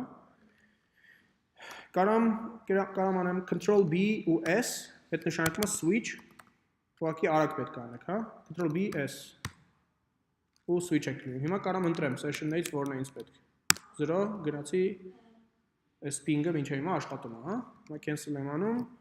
exit ու session-ից դուրս եկա։ Հիմա որ անեմ tmax ls, մի հատիկ session կա։ Հիմա նույն ձևի ունեմ նաև stop command, որը tmax-ին ասում է, որ kill անի ինչ-որ session։ Ու երբ որ session-ների մեջ ամեն ինչ տենց սիրուն հավաքել ենք, հա, մեր ծրագիրը սկսել է ինչ-որ session-ի մեջ, երբ որ դուք Java-ն start եք անում, ինքը ոչ թե մի հատ process է, այլ ինքը շատ process-ներ է, հա։ Հեսա կտեսնեք, երբ որ մի հատ նենց ծրագիր գրենք, օրինակ լավ։ Լավ, հեսա կանենք։ Հիմա տեսնենք stop օրինակ, հա, cat stop հա, dist watch cat stop այս stop shell-ի մեջ ընդհանրապես գրած է tmax kill session target վաճառական root ACS okay, այս ինքը ուղղակի բան չի անում, output-ի ժամանակ break line չի արել, հա։ Բարձա ինչ անում ես բան ֆայլը։ Ընդհանրապես tmax-ին ասում որ span-ի այդ session։ Հիմա եթե ես անեմ stop no server անի։ հա, ոչ մի application չկա։ Այսինքն մենք հիմա գրեցինք script, որը մեր application-ը start անում, որը մեր application-ը stop անում ու գրեցինք script, որը rsync անում մեր local մեքենայից դեպի destination, հա։ Հա, որովհետեւ ամեն անգամ 0 սաղ կոդը չգրենք, մենք ուղղակի կանչում ենք start stop։ Բացի այդ, սովորաբար լինում է, որ օրինակ այդ ամեն ինչը ավտոմատացված է, ու ինչ որ Slack-ում օրինակ command ես հավաքում, ինքը գալի այստեղ այդ start shell-ը կանչում է, հա։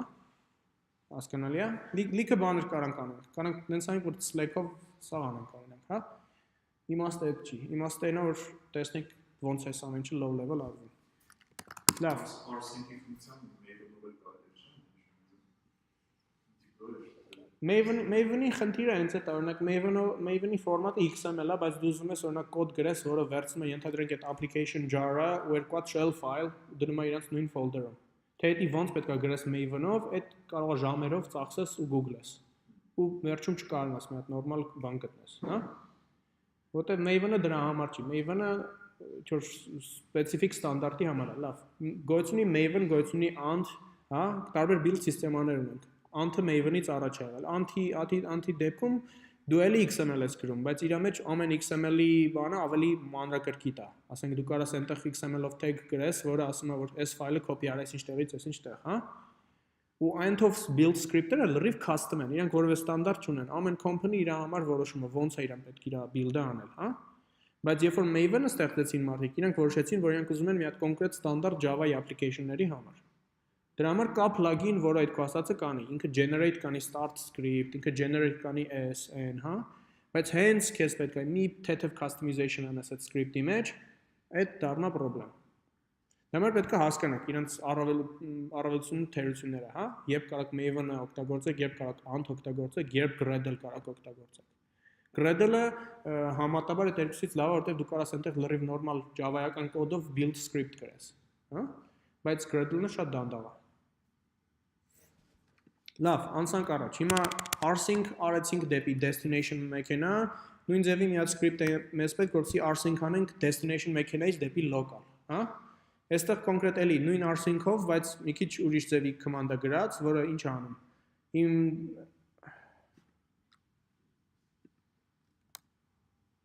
Java keys ACA,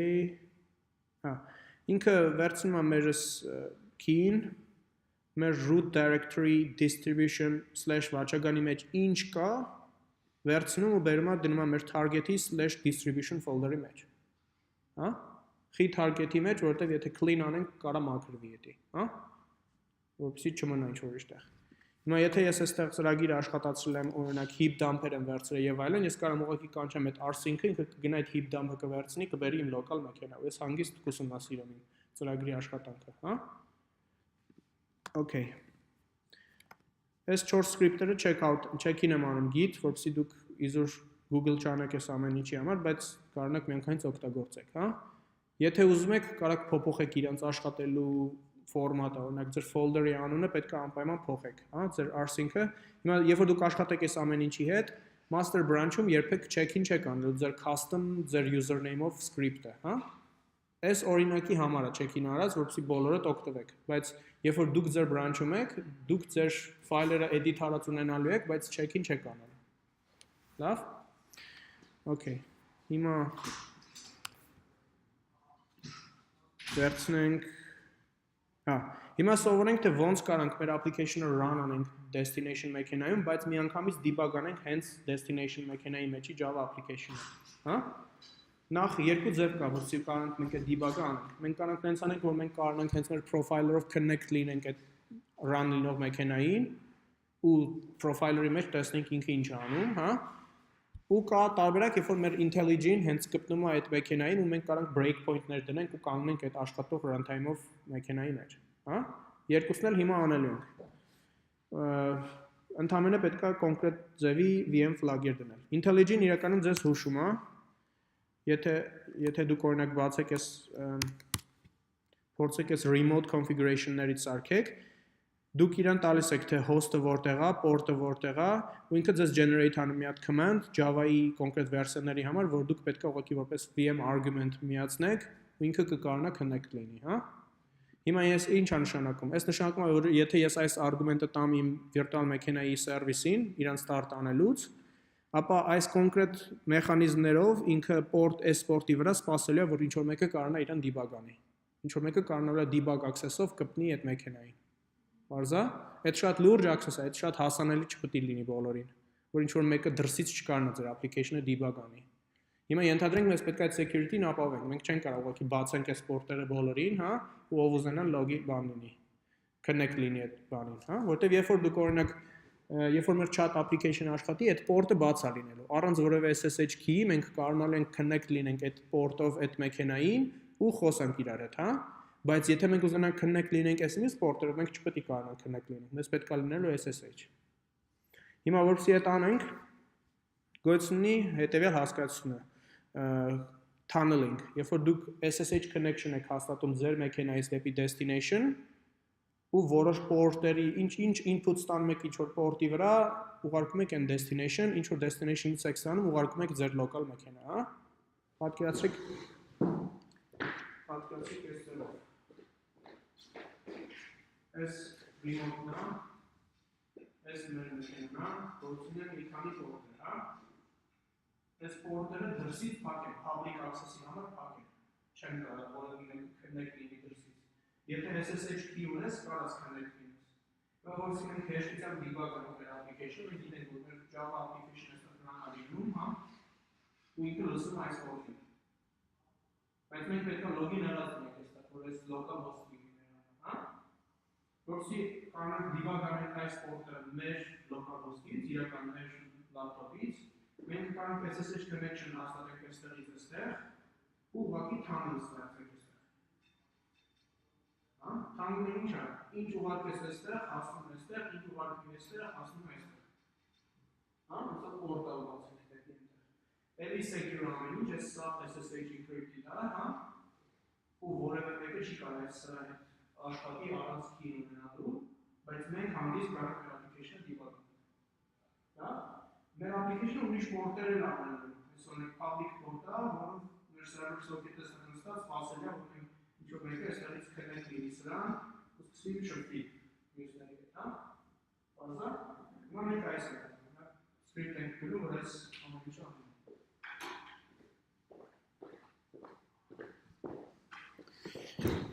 Okay.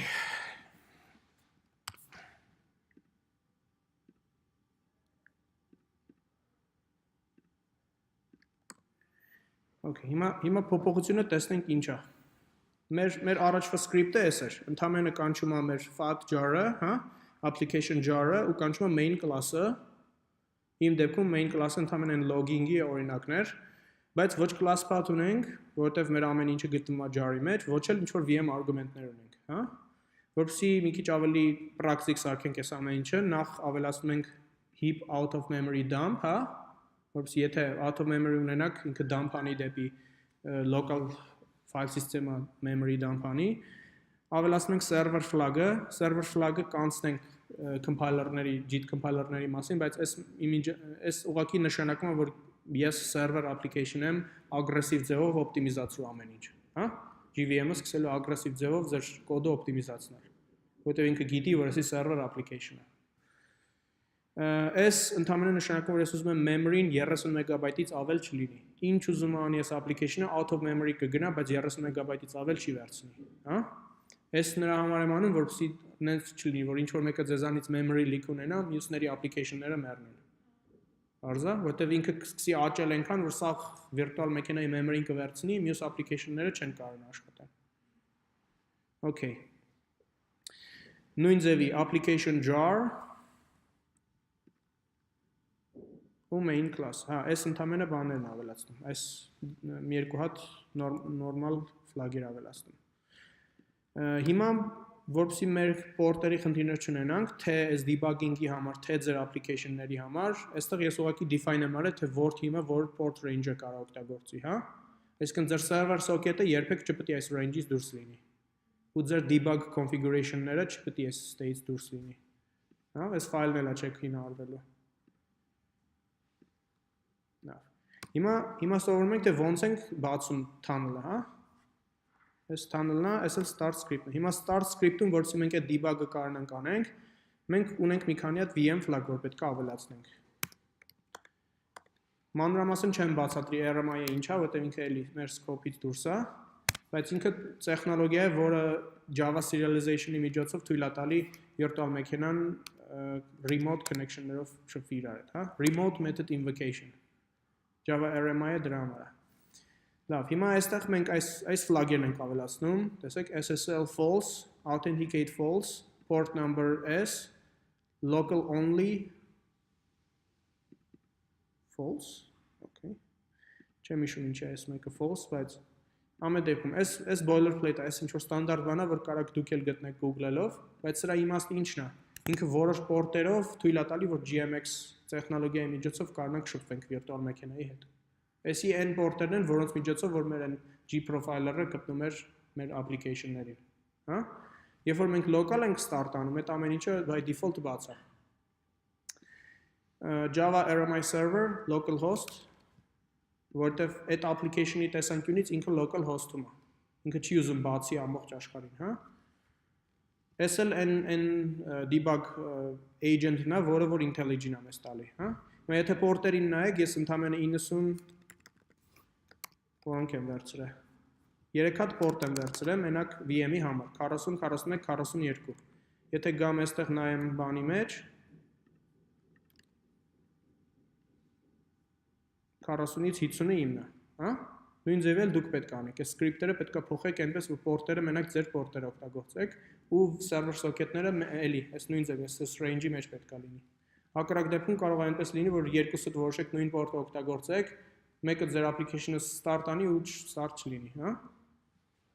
Okay, հիմա այդ start script-ը ընդհանրապես մի քիչ modification-ներ պետք է անել, որովհետեւ ինքը կարողանա այս SSL-ները բաները ակտիվացնի, հա, debug ռեժիմը։ Այս էլ tunnel script-ն է, էլի նույն ձևի SSH անում, գտնում է այդ virtual մեքենային ու ընդհանրապես մի երկու հատ command-ով ասում է, որ գիտես ինչ, քո 940 պորտը իմ local host-ի 940 պորտի հետ map-ա։ 41-ը իմ 41-ի, 42-ն էլ իմ 42-ի։ Այս նշանակում է, որ իմ լապտոպի 42-րդ պորտը տեսնում ամեն ինչ input-output անում նույն ձևի, ինչ որ այն remote-ի պորտն է, հա։ Պորտալ եմ բացում դեպի իր պորտ։ Ու քանի որ այն deploy արած application-ը իր debug պորտերը բացել է հենց այդ թվերի վրա, ես կարամ ուղղակի իմ local application-ը որպես debug անեմ, բայց ինքը remote-ում լինի։ Հա։ Okay, հիմա ցույց տանք այս ամեն ինչը ոնց է աշխատում։ Նախ Չէ, կարաս դու map անես քո local ուրիշ պորտերին, բայց բանով profiler-ով երբ որ debug ես անում, դու պետք է connect լինես քո local host քո պորտին։ Հիմա եթե ես ստեղծեի, ասենք 141, հա, ես visual VM-ով պետք է գտնեի հենց այս պորտին, որտեղ այս պորտը գնում connect-ա լինում սրա։ Լավ։ Այս ինչ որ գիտելիք չի, այս ընդամենը ռուտին է, այս դուք Google-ելով կգտնեք ամեն դեպքում, հա։ Այս ուղղակի մի քիչ ես բան եմ անում, հեշտ ասում եմ, որպեսզի ամեն մեկը ուրիշ բան չգտնեք, որտեղ ամեն մեկը ինչ որ ուրիշ ձև կգտնեք, հետո ստանդարտ ֆորմատ չի լինի, թե ոնց ենք այս ամեն ինչը անում, հա։ Այս ամեն ինչը նրա համար է, որպեսզի դուք հիմա կոդ եք գրելու, ձեր տնայինը գրելու եք սերվերը, deploy եք անելու remote-ում start եք անելու ու օրինակ կարաք ինձ ասեք, օրինակ այս class-ով connect եղի ու ես կարամ ստուգեմ ձեր սերվերը աշխատում է թե չէ։ Նաև պետք է կարողանաք ձեր սերվերից ձեր լոգերը հետ բերեք ձեր մոտ կամ ձեր heap dump-երը հետ բերեք ձեր մոտ, հա, այս script-երը ձեզ օգնում են այդ անել։ Okay, հիմա փորձենք մեր application-ը start անենք remote-ում, բայց այնպես որ մենք debugger-ով կպնենք ու ինչ որ բան hot swap անենք իր մեջ, հա։ Okay. Logging 11 Այստեղ ուղղակի thread sleep եմ ավելացնում, որպեսզի ծրագիրը երկար աշխատի, կարանք իրան ընդհանրապես hover սարքենք, how to չեն hover պետք չի։ Okay։ Հիմա այս ծրագիրը եթե մենք run անենք ու deploy, հա, build անենք, հիմա կմաքրվի մեր jar-ը, նոր jar-ը կստանանք ու rsync անելուց կտեսնեք, որ ինքը մենակ jar-ն է արդեն sync անում, ուրիշ բան չի sync անում։ Որտև միայն jar-ն է փոփոխվել այս thread sleep-ի պատճառով։ Rsync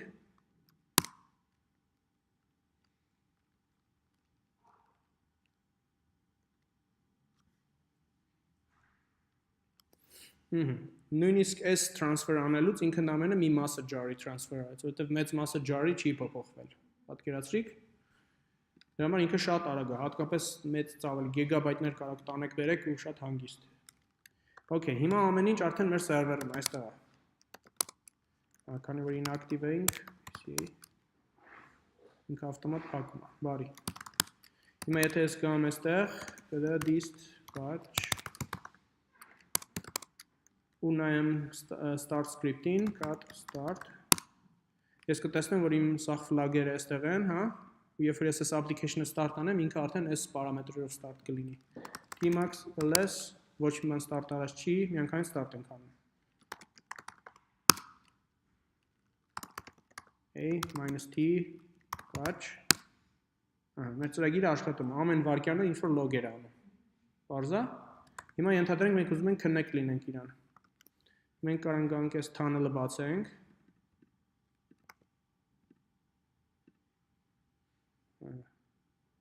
Բարի, հիմա մենք SSH ենք եղել ու 3 հատ port tunnel ենք անում։ Այս նշանակում է մենք կարող ենք բացենք Visual VM ու այս URL-ով connection ստեղծենք։ Visual VM-ը երբ որ բացեք, այս արդեն գոյություն ունի դրա համար։ Այս երկրորդը GMX connection, հա? GMX connection-ի ֆորմատը այս ձևի է մոտավորապես։ Այստեղից ինքը հասկանում է ինչ պրոտոկոլներով, ոնց, որ host-ին ու որ port-ին է կպնում։ Տեսեք ինքը ոչ թե մեր remote-ին է կպնում, այլ կպնում մեր local host-ին։ Եթե ինքը remote-ին կպներ, պետք է լիներ ինչ-որ բարդ ձևով SSH key-ով այդ connection-ը secure անել, հա? Այս դեպքում մենք չենք անում։ Ու կարող ինչ-որ պիտանի անուն տանք ACA։ Հիմա ինքը արդեն connection-ը հաստատում մեր local host-ին, որը connection-ը հաստատում դեպի այն remote, ու արդեն ուներ connection։ Տեսեք ինչքան դանդաղ է տևում իր start-ը, որտեղ ինքը remote անում ամեն ինչ։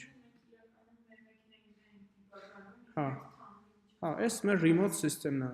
այս մեր remote application-ը, հենց հիմա run-ա լինում, հա։ Մենք կարող ենք այստեղից արդեն տեսնենք, GC-ն չենք կարող տեսնենք, որտեղ support չի արվում official Oracle-ի hotspot-ի մեջ, JRA-ի մեջ ինքը չկա, support չի արվում, բայց JDK-ով որ անում եք, տեսնում եք։ Ու այս Visual GC-ն իմիջիալոց դուք by default չեք ունենալու, դուք պետք է plugin install անեք։ Այստեղ ինքը plugin-ների մեխանիզմ ունի,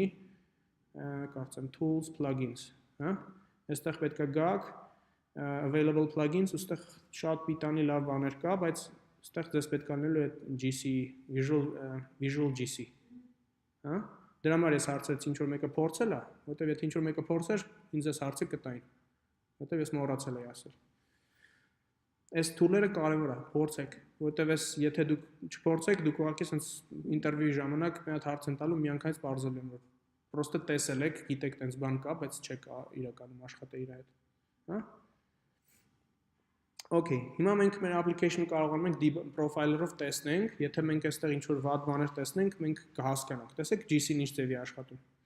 Լցվում է memory-ին, հետո մի հատ collection-ը լինում, նորմալ մաքրվում է, ոչ մի բան չի շատանում։ Այսինքն մեր application-ը լրիվ նորմալ աշխատում է, այսի Java-ի application-ի նորմալ պահվածքն է։ Պատկերացրիք։ Okay, մեր thread-երի քանակը տեսնում ենք, օրինակ եթե մենք այստեղ տեսնենք, որ ինչ-որ 1000 հատ thread ունենք, կհասկանանք, որ ինչ-որ մի բան նորմալ չի մեր application-ի հետ, հա, ինչ-որ visibility է տալի։ Կամ օրինակ եթե տեսնենք, որ ինչ-որ thread-եր անընդհատ parked, wait կամ monitor state-ում են, ուրեմն ինչ-որ bad locking ունենք, հա։ Իսկ locker-ի վրա անընդհատ սպասում են այդ thread-երը։ Okay, հիմա ենթադրենք մենք ուզում ենք debug անենք, հա, ոչ թե մեզ profiler-ն է հետաքրքիր, այլ մեզ debug-ը պետք է անել։ Այսինքն այս IntelliJ and տված string-ով ենք ուզում գտնենք։ Այդ դեպքում մենք պետք է անենք հետևյալը։ Ստեղծում ենք նոր remote connection, host-ը local host-ն է, port-ը 9042, հա։ Ու ստեղծում ենք այս կարող ջնջենք։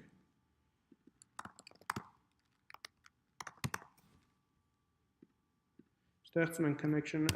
configuration ու այստեղ արդեն debug ռեժիմով պետք է start անենք իրեն։ Տեսեք ինքը մենակ debug ունի, որտեղ run անելով կպնելը իմաստ չունի, հա։ Հիմա երբ որ մենք debug-ով կպնենք, մենք տեսնելու ենք, որ ինքը ասում է connected to the target VM, Այսինքն ինքը VM-ը տեսավ, ինքը process տեսավ այստեղ աշխատող ու ինքը socket transport-ով կպել է իրան։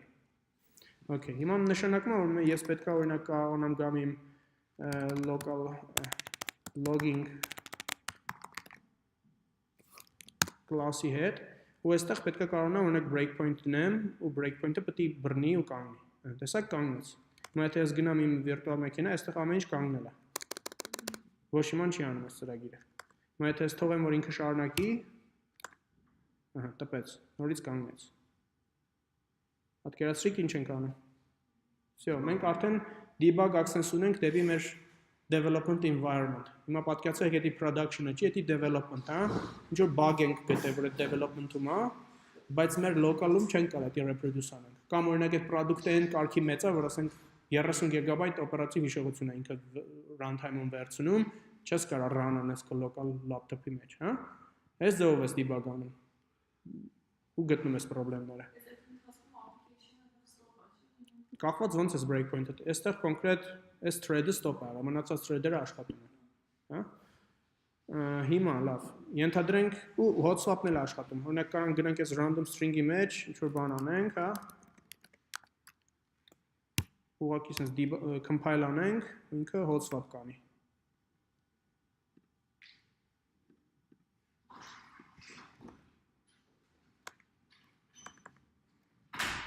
Եթե ես թողեմ, ապա կտեսնենք, որ արդեն string-երը, տեսեք, slack-ները եկան։ Մի անգամից remote application-ի մեջ, առանց իրան restart անելու։ Որտեվ սովորաբար դուք կարող եք այնպես անեք, օրինակ, եթե web server-ը գրում, web application-ը գրում, Spring MVC, հա, դուք կարող եք ուղղակի browser-ը բացեք, ձեր edge-ի մեջ այդ ինչ-որ action-ի հետ աշխատում եք, action-ը trigger անեք, ձեր server-ում արդեն այս ամեն ինչը կաշխատի։ Breakpoint-ը կդնեք, կբռնեք ինչը սխալ աշխատեց, կդզեք, hot swap կանեք, նորից trigger կանեք browser-ից ու առանց restart-ների, առանց երկար բարակ ժամանակ կորցնելու միանգամից իտերատիվ կդզեք ձեր կոդը։ Պատկերացրիք։ Լավ, հիմա այս արդեն լրիվ հերիքավորեցի, դուք կարողանաք ձեր application-ը գրեք, jar-ը ստանաք, script-երը կան ու deploy անեք remote բանի մեջ, մեքենայի մեջ ու start անեք իրան, հա։ Ինչպես։ Ինչ թվում է թունելով ինքը կանի, որտեվ ինքը չի հասկանում, որ դու remote-ին ես կպած, ուղղակի շատ երկար կանի։ Այսինքն եթե դու heap dump կանչես Visual VM-ից, ինձ թվում է տենց մի 20 րոպե ինքը heap dump կանի։ Հա, ես չեմ մի քիչ լավ չեմ պատկերացնում ինքը ինչ ձև կանի։ VM-ը այդ 20 րոպեում լրված կլինի, թե ֆայլի վրա կգրի նոր ֆայլից կգա այստեղ։ Ինձ թվում է ֆայլի վրա չի գրի, ինքը կգրի ինչ-որ մեր local file system-ը, այսինքն Visual VM-ի virtual մեքենան այնտեղ սկսելու է socket-ով ուղարկել այդ ինֆորմացիան ու բլոկ լինի, էլի։ Հետևաբար, նու կարաք փորձեք, ես չէի փորձի, ես heap dump կանեի հենց remote-ում ու rsync կանեի դեպի իմ local։ Որտեվ դա առանձին process է։ Հիմա երբ որ օրինակ, եթե նկատեցիք, երբ որ ես command եմ այստեղ աշխատացնում, ես լիմա որ հավաքում եմ nice ինչ որ մի բան, հա։ Nice պետք է հավաքել, որովհետեւ դուք իրան ավելի low priority տաք։ Եթե դուք nice եք հավաքում, nice-ը by default thread process-ի priority-ն շատ ցածր է տալի։ Որ նույնիսկ եթե ես ինչ-որ բարդ բան եմ անում, օրինակ այդ ձևի rsync եմ անում, ինքը իմ application-ի բանի վրա չի ազդելու, աշխատանքի վրա։ Լավ։ Օրինակ եթե դուք անեք grep ինչ-որ մի հատ մեծ log file-ի վրա, ոնց որ սրա log file-ն է, հա։ Նա grep անեք ու nice-ով չկանչեք, ինքը զգալի CPU-ը է սպանելու, հա։ Ու մեծ normal product-ների վրա եթե աշխատեք ու հանկարծ այդ ձևի access ունենաք, որ մեքենային access ունենաք, դուք պետք է զգուշ լինեք իր այդ աշխատից, որովհետև կարող է ձեր հասարակ command-ը փչացնի environment-ը, հա։ Ուղղակի սա։ Հա։ Հա, երկար կաշխատի, բայց կաշխատի։ Ձեր grep-ին մի քիչ երկար կսպասեք, բայց ոչ մի application-ի չեք բանանի, հա, interfere չեք անի։ Բարձա։ Okay, հիմա այս ամեն ինչը ուղղակի, ոպսի American Tmax MSD ինքը դեռ աշխատում է։ Okay։ Ինքը ինչ որ պահի դադարել է, երբ որ 2000 անգամ այս ամեն ինչը անի, 2000 վայրկյան հետո նոր կդադարի։ Բայց այս ամեն ինչը արդեն commit արած կա,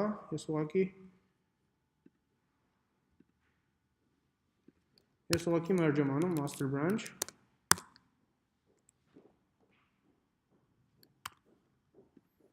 Տեսեք, օրինակ, ես ինչ որ բան եմ փոխել այստեղ, հա։ Ինչ եմ փոխել։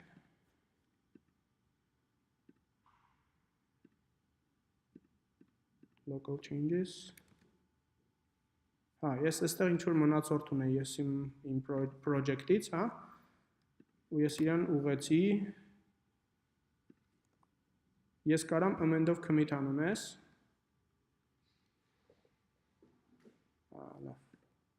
Okay, amend of commit եմ անում, այս branch-ի համար ինքը վերջի commit-ը edit անում։ No, don't commit։ Չեմ ուզում այդ resolve։ Okay, master։ Բերենք այս ամեն ինչը դեպի master branch։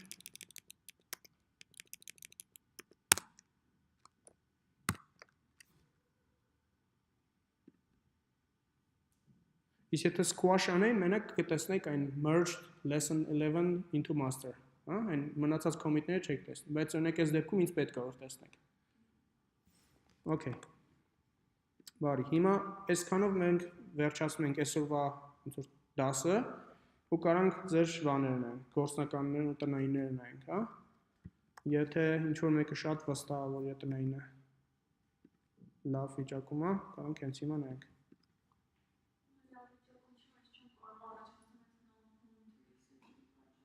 Okay, արի նայենք։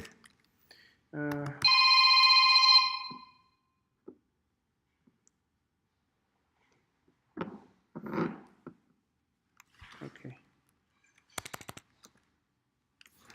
Որ մեկներ ես։ Ովքեր որ չեն ուզում էլ մնացածի մասնակցեն, կարա գնաք, ժամ արդեն 6-ն է,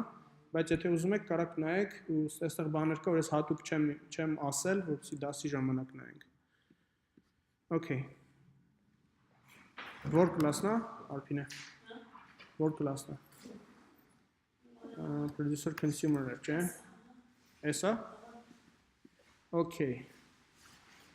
Okay, տեսեք ինքը արդեն ճիշտ executor-ներ օգտագործում է, cache thread pool-ով անում, հաջողություն։ Այստեղ name element queue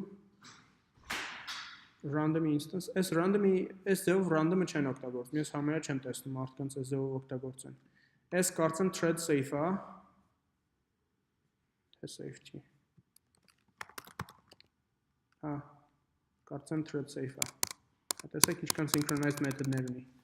Այսինքն ինքը դանդաղ է նույնիսկ եթե դուք մի thread-ի մեջ եք, հա։ Օրինակ ես սրա պատճառով եմ խուսափում thread safe data ստրուկտուրանից, իրենք դանդաղ են։ Նույնիսկ եթե դուք մեկ thread-ի մեջ եք, իրենք դանդաղ են, համատած նորմալ ստրուկտուրաների հետ։ Ես նախընտրում եմ, որ ես այդ thread safety-ն ապահովեմ, բայց իմ ստրուկտուրաները արագ աշխատեն, հա։ Լավ, դրա համար այս random-ը մի քիչ անտիպատեռն է, աշխատեք իրեն չօգտագործեք։ Սրա փոխարեն դուք կարաս միշտ օգտագործես thread local random current ու այս random-ը ավելի լավ մեթոդներ ունի, քան թե n muse random-ը, հա։ Օրինակ կարաս range of integer ստանաս կամ double ստանաս։ Okay։ New producer consumer ու pull-in submit անում։ Հա, առաջի խնդիրը սրա հետ որ ես տեսա, այնա որ ինքը ենթադրում է որ հենց 10 անգամ այս consumer-ները պետք է consume անեն, հա։ Եթե այնպես ստացվի որ consumer-ներից մեկ օրինակ 10 նո այս դեպքում դու ստիպում ես որ 10 անգամ consume անեն, բայց երբ որ application-ը ստեղծում ենք, մենք չենք իր վերջը բան անում, հա, մեզ պետք չի սահմանափակենք թե քանի անգամ է consume կամ produce անում։ Ուղղակի անվերջ produce consume պետք է անի։ Երբ որ ես terminate անեմ VM-ը, ինքը պետք է ճիշտ ձևով graceful shutdown անի։ Իսկ ճիշտ ձևով պետք է interrupt-ները handle անես ու վերջ։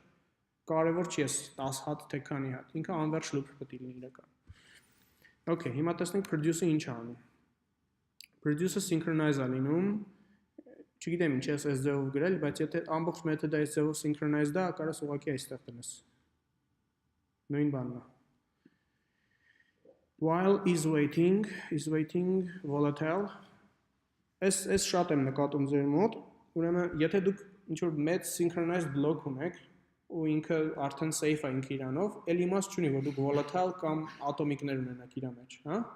իրան synchronized-ը էդի ամենաթանկ տեսակի cost-ն է, որ դուք վճարում եք, որպեսզի synchronization-ը ապահովեք։ Եթե դուք էդի արդեն ունեք, ուրեմն ատոմիկները ձեզ իմաստ չունի, ուղղակի ավելորդ performance hit են, հա։ Այսինքն կարաս հանգիստ, ես միանգամից գիտեմ, որ ես կարամ օրինակ հանգիստ այդ ատոմիկներից ազատվեմ, երբ որ ես դե ձևի կոդ եմ տեսնում։ Okay, is waiting and try this wait ինչև interrupt լինի, was interrupted, ու return անում, շատ բարի։ Իսկ եթե wake-ը արվել, ու էսի false-ը, դուրս է գալի waiting loop-ից, Q-ի մեջ դնում է, if Q is full, հա, այստեղ էր խնդիրը, ես հիշում եմ, որ քո մոտ այս producer-ը, հիմա, երբ որ քո ծրագիրը run ենք անում, հա, դու ասում ես, որ null pointer-ի խնդիր ունես։ Նախ, null pointer-ի խնդիրները ամենահեշտն է, Java-ում պարզելը ինչից են իրանք, ոնց է ստացվում, որ քո մոտ null pointer-ը, հա, debugger-ներից պետք է սկսես հանգիստ օգտվել։ Նախ,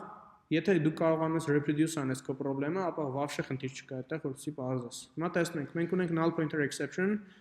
այս կետում։ Այստեղ null pointer exception երբ կարա լինի, ով կարող ասի։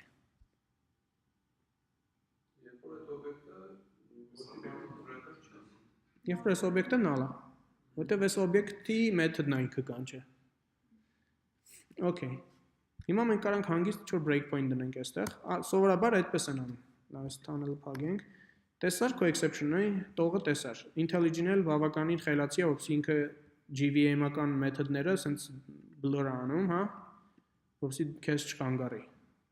Դուք տեսնում ես, որ այս քո կոդն է, քո կոդի մեջ է եղել։ Producer fast, reduce, random, next thing, okay։ Այստեղ breakpoint ես դնում ու նորից run ես անում։ Debug ռեժիմով, հա։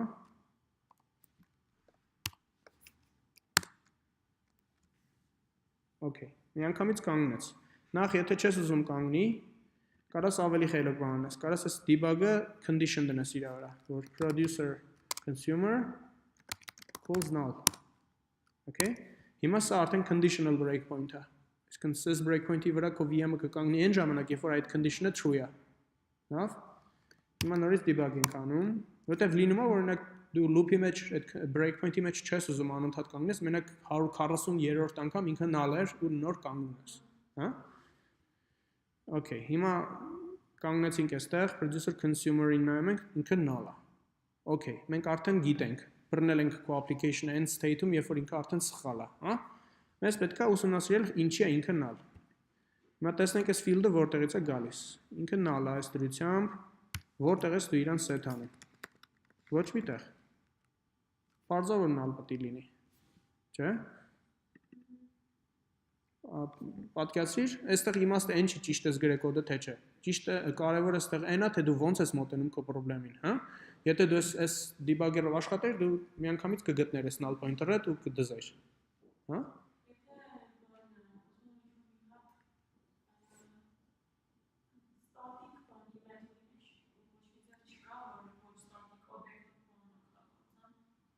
Չեմ հասկանում հարցը։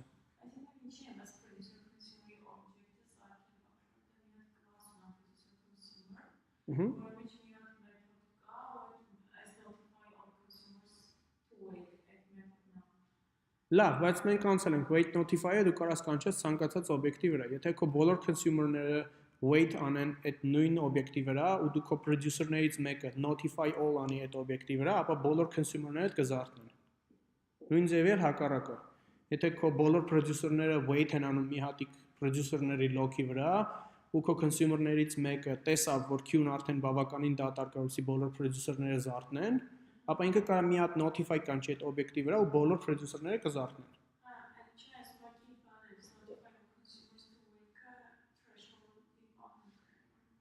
Հա։ Բայց այս class-ը ինչ որ ձևով պետք է փոխանցես այստեղ կամ constructor-ով կամ էլ հետագայում set անելով, հա։ Եթե constructor-ով ես փոխանցում, օրինակ այս queue-ն իրեն կարաս final դնես։ Օրինակ, տես Եթե ինքը constructor-ով է գալիս, սովորաբար այս փոփոխականները դնում ես final, private final, համել class-ըդ ինչի է open։ Դու նախատեսում ես, որ այս պետք է օրինակ extend արվի։ Չէ։ Հա։ Այս սարքեք բնավորություն, որտեղ դուք այս ձևով կոդ եք գրելու, commit եք անելու, ինքը գնալու է production, հետո երբ որ ինչ-որ մեկը extend անի, արդեն շատ ուշ է լինելու, որ դուք էդի final սարքեք։ Հա? Համը ձեր commit-ը պետքա լիարժեք, ասենք, այդ task արեցիք, վերջացրեցիք, չեք կարող օրինակ լրիվ ուրիշ task-ի վրա աշխատելուց ինչ որ իր հետ կապ չունեցող change-եր check-in անեք։ Ոչ մեկը proof չի անի։ Հենց որ բնավորություն սարքեք, երբ որ class եք սարքում, միանգամից final-ը դրեք։ Երբ որ տեսնեք, որ ձեզ պետք է extend ու compiler-ը բողոքում է, որ չեմ կարող extend անեմ, որտեղ final-ը այս class-ը, նոր գնացեք այդ final-ը հանեք։ Okay։ Ու հա, by default այս visibility-ները կարաս տնես, ու եթե constructor-ով ստանում ես այս ամեն ինչը, ճիշտ կլինի, որ միանգամից իրենց final սարքես։ Speed, final, private, okay։ Դե այս մնացածը էլ չեմ ասում, դու կարաս ինքդ դզես, բայց կարևորը over չգիտեր, conditional breakpoint-ները լավ բան են, հա? Օգտագործեք։ Java-ի debugger-ը ընդհանրապես ձեր համար մեկ գործիքն է խնդիրները լուծելու։ Թե concurrency, թե ոչ concurrency, երբ ինչ-որ բան չեք հասկանում, ինչի տենց աշխատեց, debugger-ով սկսում եք քրքրել։ Okay։ Լավ, Veneran կարծեմ լիքը բաներ օգտագործե։ Նոր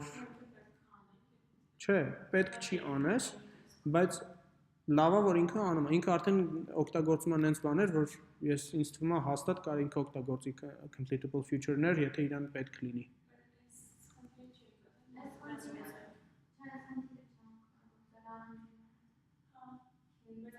Այս խնդիրն է այդ է։ Իվարկյան։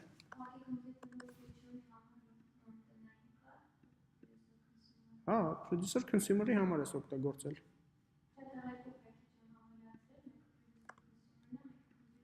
Հա, ավելի լավ։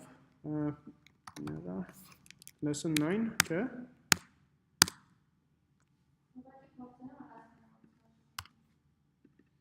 Okay, օրինակ completable future-ները անցել ենք։ Շատ հանգիստ կարաք ինչ-որ class գրեք, որը method է տալիս completable future վերադարձնող։ Երբ որ producer-ը ուզում է իմանա երբ ինքը կարա շարունակի թե չէ, հա? Can I produce մի հատ method է։ Ինքը եթե կանչում է ստանում է completable future boolean-ով։ Եթե այդ component-ով որ վերադարձնում է արդեն պատասխանը գիտի, ինքը completed future է սարքում, տեղը տալիս է իրան, առանց որևէ blocking-ի։ Բայց եթե ինքը պետքա block անի, ապա հենց տեղում այդ thread-ը block է լինում, ինքը որտեղ completable future-ը ստացավ, ինքը պետքա get անի։ Ճիշտ է, producer-ը։ Ինքը կարա հենց այդ completable future-ի վրա wait get անի ամեն անգամ produce անելուց առաջ ու այն component-ով որ իրան այդ completable future-ը տալիս է ինքն է արդեն զբաղվում threshold-ներով, notify-ներով, հա? Այսինքն այդ մտածելակերպն է կարևոր, որ դու օրինակ այդ խնդիրը առանձնացնես մի հատ առանձին փոքր class-ի մեջ, որ մենակ զբաղվում է threshold-ներով։ Speed-ը իր խնդիրը չի,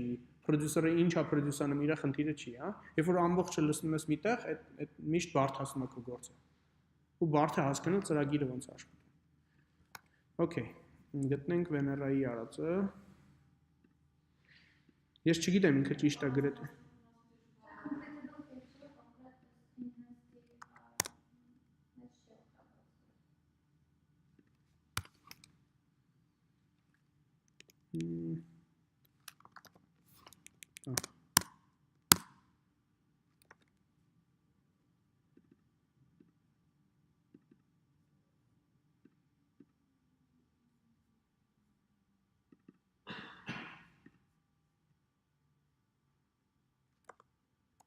For consumer,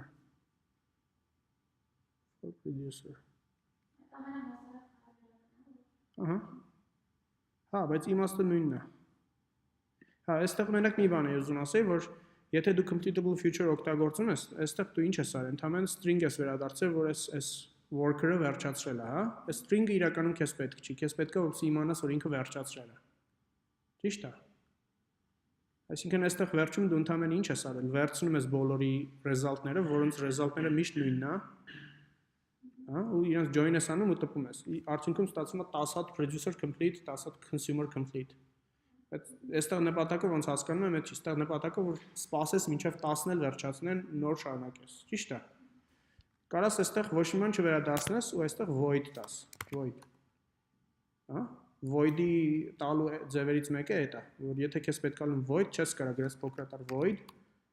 պետք է գրես այս void ձևով։ Մեծատառով։ Այս ձևով եթե գրես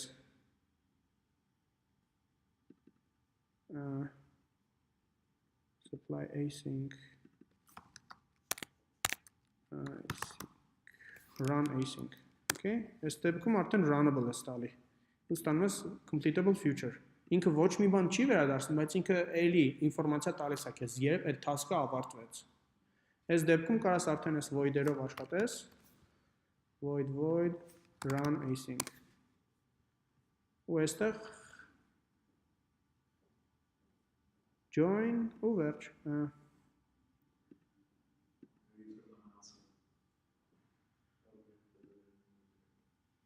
հա, վերջ, այստեղ էլ քեզ պետք չի ես, բայց տեսեք ինքը արդեն stream էլ օգտագործում, տեսեք stream API-ով սովորելա ոնց կարա compose-անի, map անում, collect անում, հա, այս միայն օգուտ է, եթե դուք ես ամեն ինչից սովորեք օգտվեք, վերջ, այստեղ ես get-ը երբ որ աշխատեց, արդեն բոլոր completable feature-ները վերջացնելու են ու նոր հասնելու են տեղ, հա, հիմա ենթադրենք այդ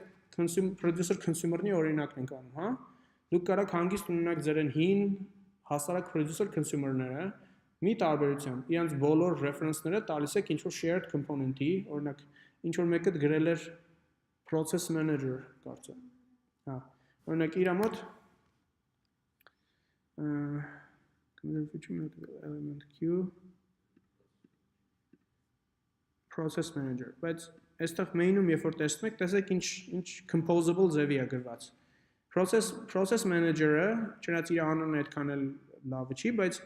ինքը վերցնում է queue, հետո բոլոր այս producer-ները իմանում են manager-ի reference-ը, հա, բայց իրանք ուղղակի ստանում են այս իրանց բաները, argument-ները, ու այս manager-ի խնդիրն է, թե ինքը ոնց է ապահովում, որպեսզի այս threshold-ները ու այս ամեն ինչները ճիշտ աշխատեն իրար հետ, հա, մոտարպես այդ դրա տիպի բան պետք է անեք, որ բաժանեք ձեր խնդիրը մոդուլների, կտորների, հա, նույնիսկ եթե այս կոդը սխալ է, իր մտածելակերպը ճիշտ է, որ ինքը փորձում է ինչ-որ մանր կլասեր գրի, որոնք կոնկրետ մի խնդիր են լուծում, բայց մենակ այդ խնդիրը լուծում են ու փոքր քիչ կոդ գրելով, հա, ինքը կարող շատ կլասեր ունենա, բայց ինքը կարող հանգիստ հավաքի ինչ-որ բարդ բան այդ կլասերից, այդ միշտ ավելի լավ է, քան թե մի հատ մեծ main գրեք, որի մեջ այդ ամեն ինչը ճիշտ աշխատում է, բայց բան չկա, հա, սաղ իրար հետ hard, strong relationship-ով են, Okay, այստեղ կոմոդ կարծեմ էլի այդ նույն բանն է տեսի, երբ որ մեծ synchronized, ամեն ինչը synchronized է, բայց մեջը ատոմիկներ ու volatile-ներ կան, հա, եթե ես սրա usage-ները տեսնեմ, ինքը միշտ protected է, ինչ-որ synchronized block-ի մեջ է, տես, ես քայլում եմ բոլոր usage-ների մեջով, տես ինքը միշտ synchronized է, ինքը միշտ պաշտպանված է այս սրա lock-ով, process manager-ի lock-ով, հետևաբար իմաստ չունի, որ իրենց օգտագործես, որտև ինքը արդեն secure է, Okay.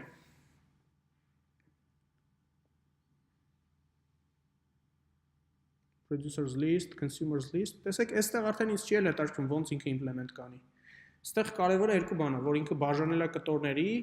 ու երկրորդ performance-ը շատ վատն է լինելու, որտեվ բոլոր producer-ներն ու consumer-ները նույն object-ի վրա synchronize են լինելու, հա,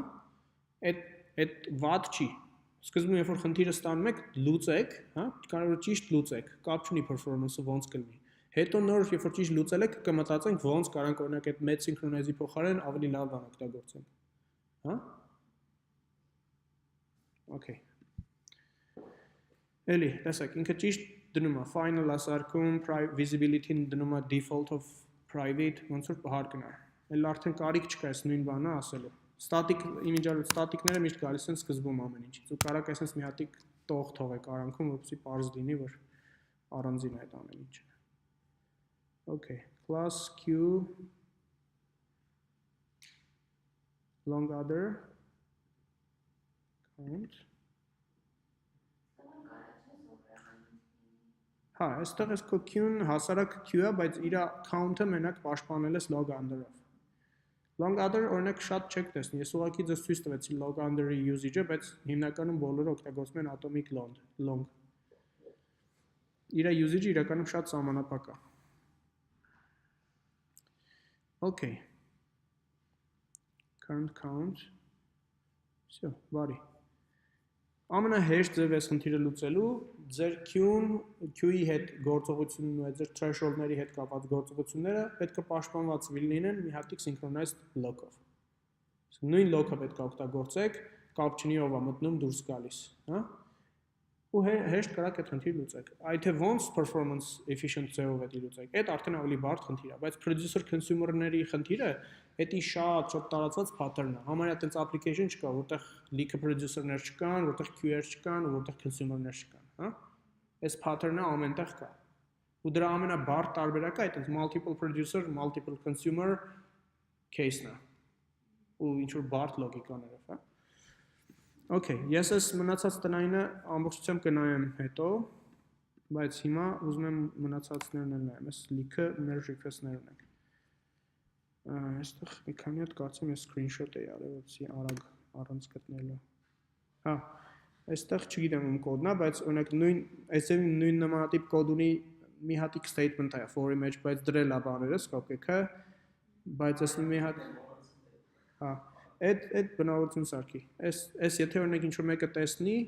եթե օրինակ ես քեզ ինտերվյու եմ անում, եթե ես տեսնեմ դու sense կոդ ես գրում, միանգամից կեզրակացնեմ, որ դու ինչ-որ C++ ես արել սաղ կյանքդ ու վերջին 2 շաբաթը Java ես անում։ Բայց ոչ հա, չգիտեմ, ինչ-որ ուրիշ բան ես արել, կամ լրիվ junior ես, կամ ինչ-որ ուրիշ լեզվից ես գալի Java 2 շաբաթ է որ ձեռ ես տալի, հա, չգիտես, որ ոչ մեկը sense Java կոդ չի գրում։ If-else-երի դեպքերում են միշտ դնում, բացառությամբ, երբ որ օրինակ դու return ես անում, ինչ որ հասարակ if-else-ով resolve արվող expression, հա։ Մենակ այդ դեպքում որ ասենք օրինակ այն ternary-ները օգտագործվում, բայց հիմնականում տենց դեպք չկա, որ դու այդ scope-ը դնես, ինչ որ մեկը բողոքյասի չէ, հանի,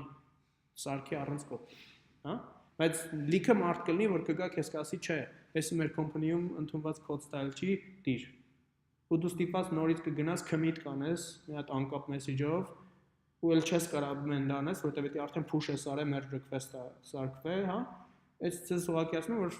անիմաստ ձեզ բան են անելու, էլի, ասել են ամեն անգամ ասել են, երբ որ ինչ-որ մեկի դուրը չեկավ։ Ու ամեն մարդ company-ներում էլ այտենց, ասենք ինչ որ մի developer, որը senior developer-ը, հարգված developer-ը, ինքը իր կարծիքները ճիշտ կոդ գրելու մասին enforce անում, հա։ Դուր գա չգա, ստիպված անելու եք։ Բայց ես երբեք չեմ տեսել, որը մեկը ինձ ասի, այս if-ի մեջ մի հատ expression-ը բաներով, փակագծերով լավ չի, հանի փակագծերը, թող տենց մի հատով մնա։ Բայց միշտ ինձ ասել են, երբ որ ես չեմ դրել։ Միշտ։ Okay։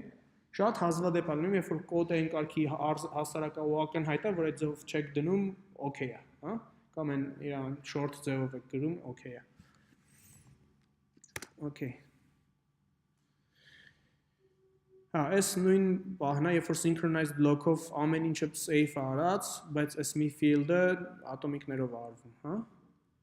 Ատոմիկները ձեզ չեն օգնելու, որտեղ ատոմիկների բոլոր հատկանիշները այստեղ արդեն դու ունես։ Ուղղակի ավելի թանկ ձևով։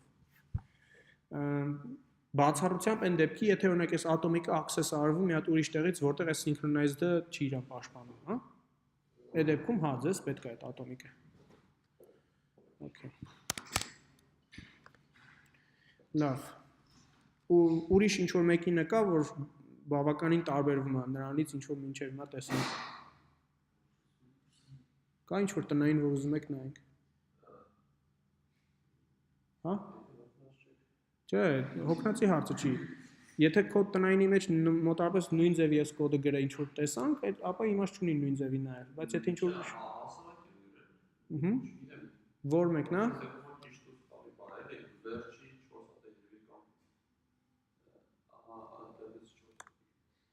Որ branch-ն է։ Էս։ Պատի որ կտեսնեք ցույց տա այնտեղ մեծ մասում։ Որտեղ սա տարբեր branch-ներ են։ Okay, sense անենք։ Gracia, չէ։ Oh, okay։ Որ մեկն է։ Էս։ Էդի Fairlock generate cache make it սովորական producer consumer, բայց Fairlock-ը կարծեմ ես գիտեմ։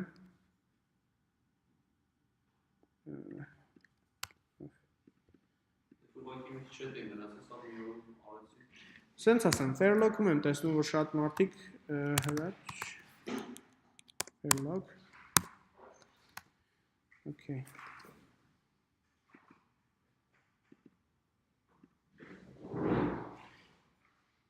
Հեսա, հենց քո մոտ եմ տեսել, որ այտենց atomic reference ես օգտագործում, բայց ամեն ինչը synchronized է, հա? Էլի նույն բանն եմ ասում, որ եթե ես interviewer լինեմ ու տեսնեմ այս ձևի կոդ, ես կհասկանամ, որ այս interview-ին լավ չի հասկանում atomic reference-ի իմաստը։ Ուղղակի նավսյակի օգտագործումը, որ safe լինի, հա? Որովհետև եթե լիարժեք հասկանաս, դու անգամից քեզ բան կանի, խանգարի, երբ որ դու տեսնում ես atomic փոփոխականը, բայց սա synchronized-երով պաշտպանված, հա? Եկեք մտածենք, ինչի համար է ինքը obsolete։ Ինչի դեպքում է, որ ես հաստատ գիտեմ, որ ինքը obsolete է։ Atomic-ները ինչ են ինձ տալի։ Thread safe-ը շատ ընդհանուր հասկացություն է, ավելի մանրամասն։ Atomic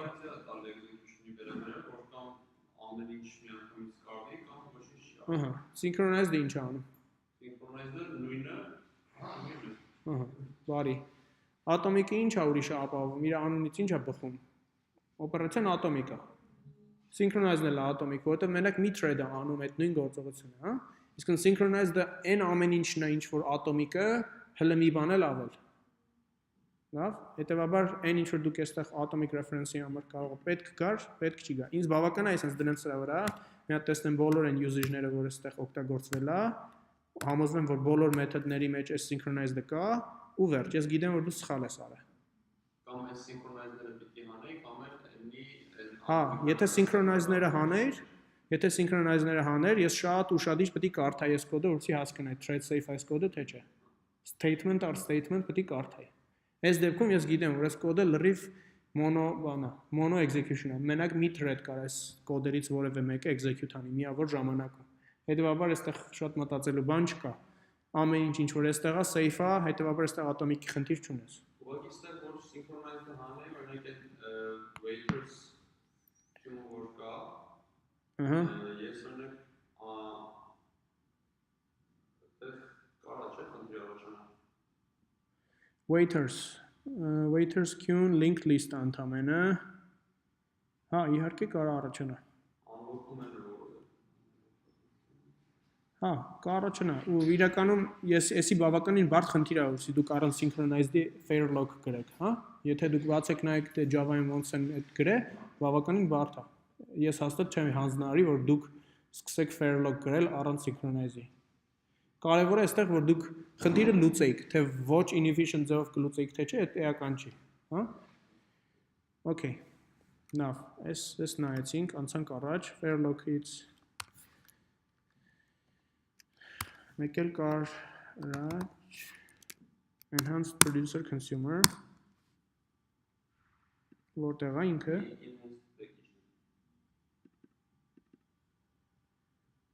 messaging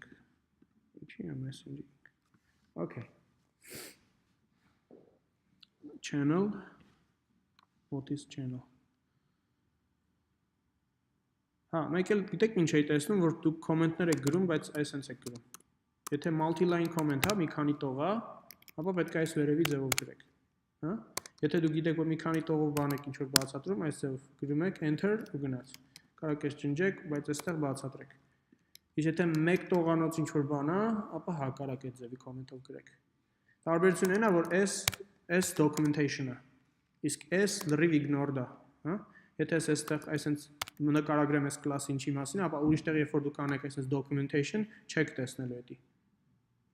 Արզա։ Որտեվ տեսնում եմ կոդ կա գրած, որ լավ documentation-ը գրած, բայց այդ ձևի կոմենտներով։ Իա իմաստը կողմ է մի քիչ էլի։ Okay. Channel-ը ինչ է ինքը անում։ Offset. Threshold for producer, threshold for consumers, բարի։ Hence queue-ն իր մեջ է պահում, շատ բարի։ Ենթադրում եմ, որ պետք է մեթոդներ ունենա, որ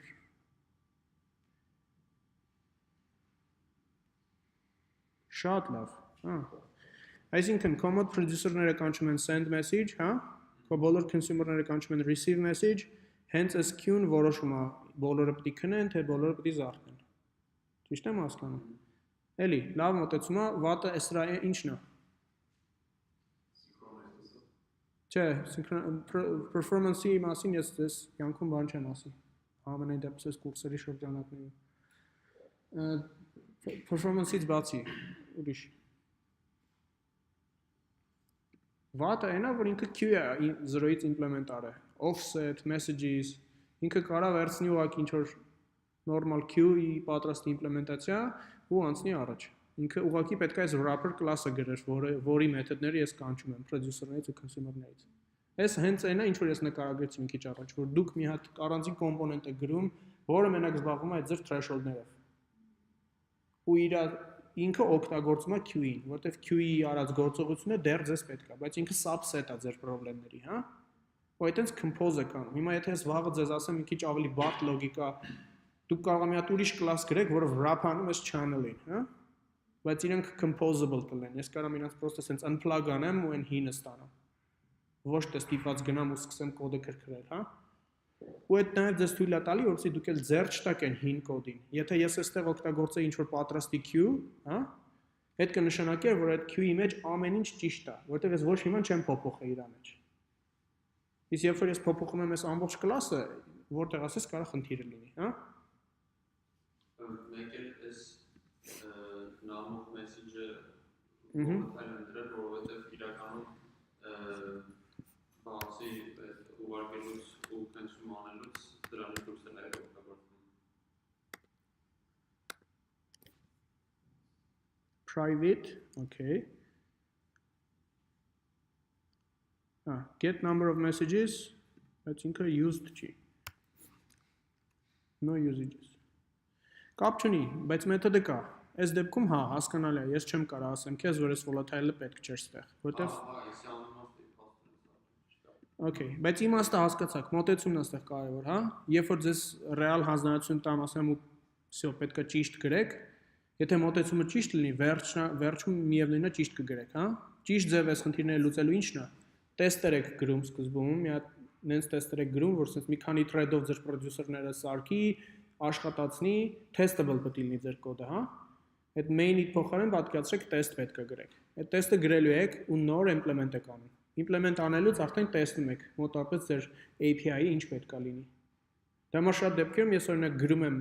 թե ոնց եմ ես ուզում այդ class-ները օգտագործեմ,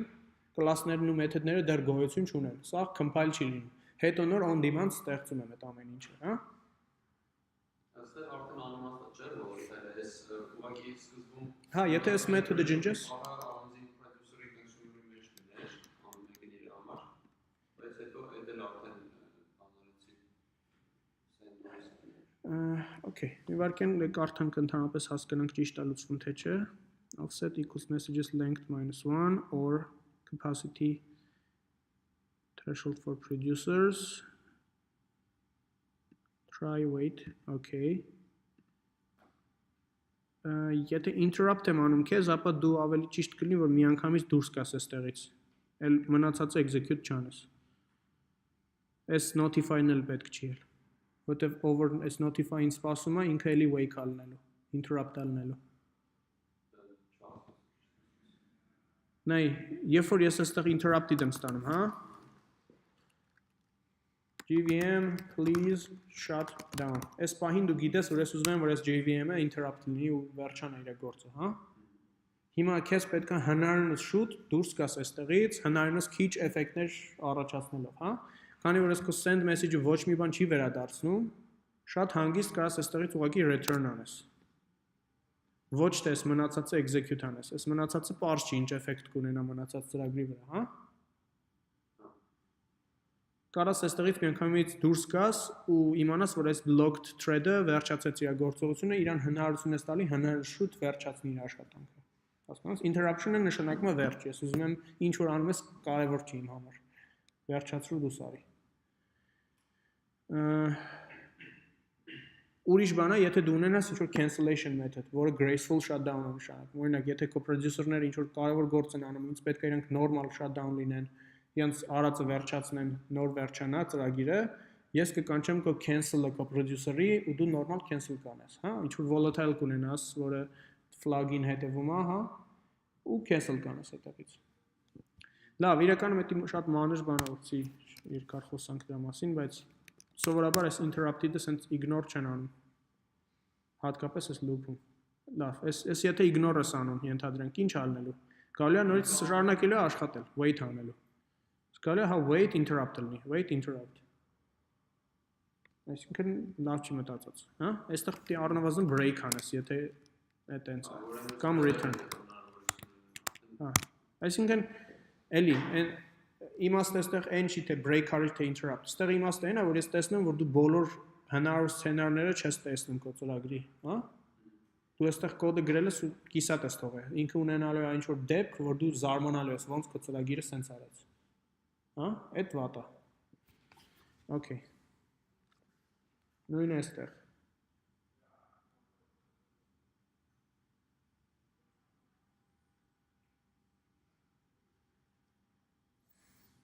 Okay, աշխատացնենք։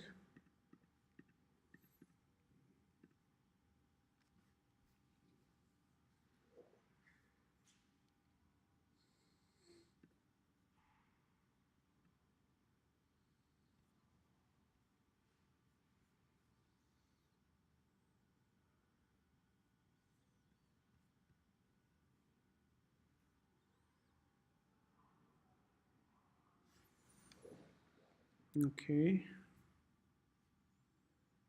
Yes, այսպես անեմ, հա։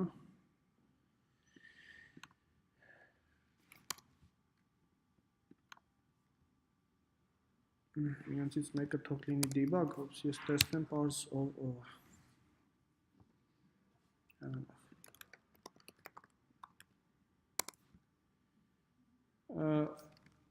կարծեմ մենակ ով էր, որ debug logger էր մենակ շարը։ Հա, մենակ ինքներօրինակ բանը հետևել այդ guideline-ին, որ ձեր կոմպոնենտները by default պետք է միայն info level-ով տպեն այն, ինչ որ կարևոր է, հա։ Ձեքան որ ձեր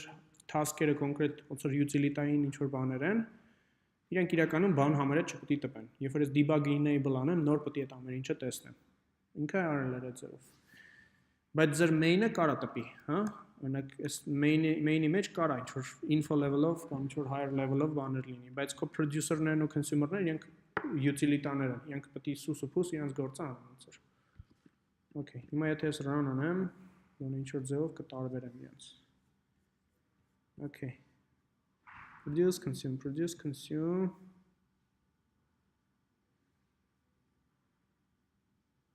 Այս դեպքում որտեղ պրոդյուսերների threshold-ը 99 էր, այսինքն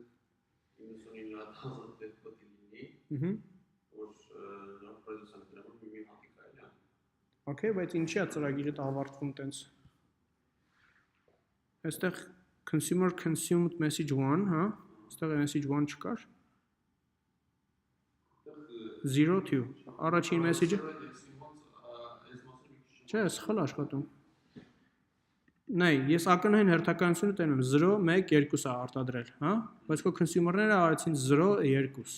Այդ երկուսը այդ բանը պետք է չլիներ, չեմ ասում ինչը։ Այդ լավ չի։ Իմաստը ինչն է, եթե ես queue-ի մեջ շարում եմ, ինչ հերթականությամբ շարում եմ, այդ հերթականությամբ էլ consume պետք է լինի։ Դա stack չի, հա, որ դու հակառակով բան։ Ով որ առաջինը մտել է queue, ինքն էլ առաջինը դուրս է գալի queue-ից։ Հիմա դրա համար քո մոտ 0-ը consume եղավ, մեկը consume չեղավ, չգիտեմ ինչի, 2, 3, 4 ճիշտ consume են լինում, բայց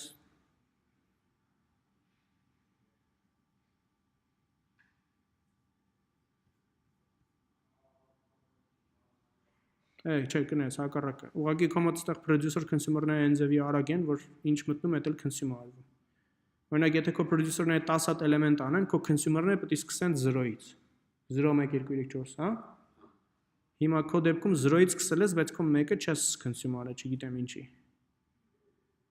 Այս բարձ չի, հա։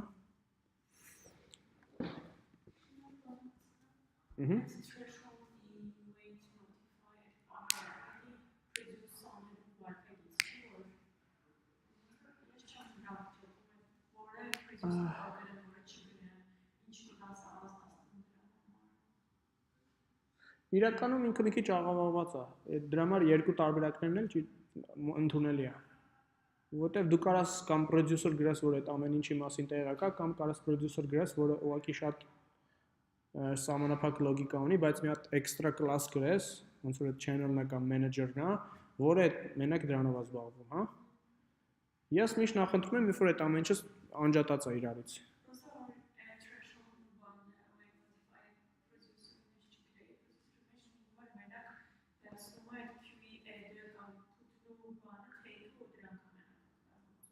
Հա։ Հիմա առաջի մոտեցումը էդի բանը կարող լինի, delegate կարող լինի։ Դու կարաս վերցնես այդ նույն queue-ն իր այն մեթոդները, որոնք որ դու գիտես, որ քո producer-ներն ու consumer-ները կանչում են, հա, commodder, չէ՞ որ get ու setter։ Միակ երկու հատ մեթոդ էր։ Մեթոդներից մեկը միշտ producer-ներ կանչում, մյուսն էլ consumer-ը, հա։ Producer-ը տեղյակ չի, որ որևէ բան փոխվել է։ Բայց այդ քո class-ը, որը որ wrap անում այդ queue-ն, այդ extra logic-ը անում է threshold-ների, հա։ Որտեվ դու միևնույնն է blocking queue ուներ։ Առաջ քո producer-ը էլի կար put աներ ու wait աներ, ճիշտ է։ Հիմա եթե դու նենց անես, որ այդ քո put-ի ժամանակ տրամաբանությունը մի քիչ ավելի խելոք լինի, ապա քո բոլոր producer-ները կարող է իրար հետ wait անեն ու իրար հետ զարթնեն, բայց իրանք գիտակցություն չունենան այդ threshold-ների մասին։ Ճիշտ է։ Բայց հա, այդ երկու տարբերակներն էլ ընդունելի է։ Փորձի քո նալերը դզես, մի փոխի քո առածի ստրուկտուրան, հա։ Նայ, երբ որ դու քո կոդը գրես, դու ինքդ կզգաս ինչն է լավ, ինչն է վատ, հեշտ է կարդալ, հեշտ չի կարդալ, հա։ Ու դու արդեն ինքնուրույն հաջորդ անգամ սկսել ես ավելի ճիշտ գրել։ Մի փորձի, ասենք, եթե ես այսօր ասեցի, որ ես ավելի լավ է, գնաս քո գրածը դնես մի կողմ ու իմ ասածով գրես։ Դու պետք է ինքդ գաս այդ նույն բանին, հա։ Ու ինչքան շատ կոդ գրես, այդքան շուտ դրան կհասնես։ Առանց իմ ասել, եթե ես նույնիսկ ինչ որ բան սխալ ասեմ, դուք կարող եք ձեր փորձից գաք այն եզրակացության, որ չէ, այս ավելի լավ ձև է, հա։ Օրինակ, builder-ները անկապ բաներ են, ես չեմ ուզում builder-ներով աշխատեմ։ Ու եթե ձեր experience-ը ձեզ real էջևի բան տա, knowledge տա, ուրեմն դու կարող ես հենց այդ ձևով շարժվես։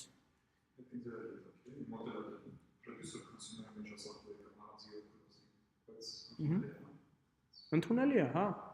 Ամենակարևոր կրիտերիան այն է, որ ձեր ծրագիրը ճիշտ աշխատի։ Իր ծրագիրը սխալ է աշխատում, վերջ։ Էլ չենք նայում ոնց է գրել։ Որտեվ եթե ինքը product գրի ու product-ը սխալ աշխատի, այդ ֆիրման փող է կորցնում կամ user-ը կորցնում կամ bad review-ներ է գալի այդ Android app-ին, հա։ Հա։ Կոդի գեղեցկությունն ու reusability-ն այդ հետաքրքրում է software engineer-ներին, product owner-ներին ու business-ին հետաքրքրում է product-ի delivery-ին, հա։ Ինչքան արագ եք դուք deliver անում։ Performance-ն էլ է մտնում, եթե այդ product-ը performance critical problem ունի, հա, մտնում է, բնականաբար։ Այսինքն, հա, business-ը տեղյակ է performance-ի ինչ բան է։ Business-ը տեղյակ է, որ օրինակ եթե website ունեն, այդ website-ը 3 րոպե չպետք է load լինի, հա։ Ու իրենք ունեն ինչ-որ acceptable threshold-ներ, որ դրանից են կողմ եթե դանդաղեց, պետք է ուշադրություն դարձվի դրան, հա։ Բայց business-ի տեսանկյունից մտածեք, product owner-ի տեսանկյունից, ինքը թքած ունի ոնց եք դուք կոդ գրում, ոնց եք այդ scope-ը դնում, հա։ Ոչ մեկին չի հետաքրքրում։ Մեծ մասը մարդկանց չի հետաքրքրում, նույնիսկ այլ software developer-ներին։ Բայց եթե դուք real ուզում եք լավ software developer լինեք, այն ամենայն լավ company-ներում այդ ամեն ինչին ուշադրություն են դարձնում, որովհետև ձեր գրած կոդը հետո հեշտ է լինելու maintain անել ու զարգացնել։ Իսկ եթե ձեր կոդը վատ կոդ է, ապա լիքը մարդ պետք է վարձեն, որպեսզի էլ ավելի վատ կոդ գրեն, ու հա, այդ վատ կոդը ստիպելու է, որ էլի վատ կոդ գրես, որպեսզի ինքը անընդհատ ինչ-որ feature-ներ ավելանա, որովհետև այդտենց հեշտ չի արխիտեկտուրա փոխել կամ ինչ-որ ստրուկտուրա փոխել, էլի։ Մի հատ վատ ինտերֆեյսը կարող է այնքան խնդիրներ առաջացնի հետագայում, որ ոչ մեկ չէր մտածում։ Ու սովորաբար մարդիկ բնավորություն չունեն հինը դզելու։ Իրենք միշտ ավելացնում են հինի վրայից, հա։ Հետևաբար շատ քիչ է լինում, երբ որ այտենց վերցնում են ու այն ֆունդամենտով սկսում են application-ը դզել։ Okay։ Գրեք ձեր տնայինները ոնց ուզում եք, ինչ ստրուկտուրայով ուզում եք, բայց պետք է ինքը ճիշտ աշխատի, հա։ Եթե ուզում եք, ես կարա մի հատ օրինակ գրեմ producer consumer-ների, այսինքն արագ producer-ների, դանդաղ consumer-ների, ու դուք output-ը մենակ նայեք ու հասկանաք ինքը ինչ է անում։ Պետք է ինքը տրամաբանական լինի ձեզ, հա։ Երբ որ producer-ը, ենթադրենք producer-ները շատ արագ են, իրենք արագ queue լցնում են ու բոլորը իրար հետ քնում են։ Հետո մի 2 րոպե սպասում ենք, մինչև դանդաղ այդ queue-ն սկսում է դատարկվել։ Մինչև ինքը չի դատարկվում, օրինակ 20 հատ ամնում մեջը, producer-ները չեն զարթնում։ Տրամաբանական է, չէ՞։ Լավ, հիմա producer-ներին մոռացեք, հիմա consumer-ներն են արագ։ Q-ն leak-ն է, consumer-ները 2 վայրկյանում սաղ Q-ն դատարկեցին։ Producer-ները հա տանջվում են, բայց իրենք շատ դանդաղ են։ Ինչ պետք է անեն։ Consumer-ները պետք է շարունակեն արագ արա, հա, շուտ արա, դուր։ Չէ, consumer-ները գնում են break են վերցնում։ Հա, տրամաբանական է։ Հետևաբար դուք կտեսնեք, որ Q-ն սկսում է լցվել, դա անդախ մի 2 րոպե լցվում է, դառնում է 80 հատ, նոր բոլոր consumer-ները գալիս են 2 վայրկյանում սաղ բրծեցնում։ Բայց ամենավատ դեպքը ոնց հասկացել որ նույն արագությամբ են աշխատում։ Չէ, այդ ամենալավ դեպքն է, դա այն իդեալական դեպքն է։ Հա? Index-ը լավ է, որովհետև նույն արագությամբ են աշխատում։ Ասեք consumer-ը մի հատ կարտած, producer-ը մի հատ դրեց, կարտած դրեց, մի բան վրա որ ոչ մի դիետ շուտ չի։ Չէ, չի կարա, լավ։ Նկարագրեմ մի քիչ մանրամասն։ Երկուսը նույն արագությամբ են աշխատում, հա, բայց հասել են threshold-ին ինչ որտեղ, հա։ Իմ բանը օրինակը դաշնակն է, նույն արագությունն է, ինչ որ մի index-ին հասնել է, որ index-ը ոչ, որտեղ նույն Հա, հա, դա իդեալական է, շատ լավ է։ Այդ Q-ն համապատասխան ձևով սպառվում է։ Հա, իդեալականը ավելի ճիշտ այն է, երբ որ ձեր Q-ն անընդհատ դատարկ է, այսինքն ձեր հա, որովհետև այդ նշանակում որ ձեր application-ը մի կերպ հազիվ հասցնում է հիմիկվա load-ի հետ, հա։ Ասենք պատկերացրու production system-ը ունես կամ ասենք web server-ը, ինքը request-ներն է handle-անում, այդ Q-ի մեջ request-ներն են։ Եթե այդ request-ները այն նույն արագությամբ գալիս են, ինչ արագությամբ դու handle ես անում, երբեք Q-ն չի դատարկում, նշանակում է վերջ, մի հատիկ request-ել ավել գա, սկսելու ես արդեն չհասցնել։ Հա։ Սովորաբար իրական սիստեմաներում դու պետք է մի քանի հատ ուրիշ web server-ներ դնես, բաժանես իրենց մեջ, մինչև այդ Q-երը միշտ դատարկել են, հա։ Պատկերացրիք, այդ producer consumer-ը ամեն տեղ է, այդ նենց pattern-ը, որ ամեն տեղ կա։ Իսկ ինչ որ վերական նախատեսված է, հենց դեպքի համար, օրինակ չի ասում,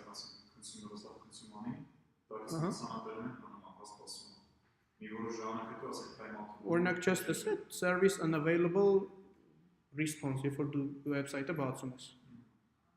Այդ նշանակում որ consumer-ները չեն հասցնում։ Ու քո բախտը չբերեց, քո request-ը drop են անում։ Հա։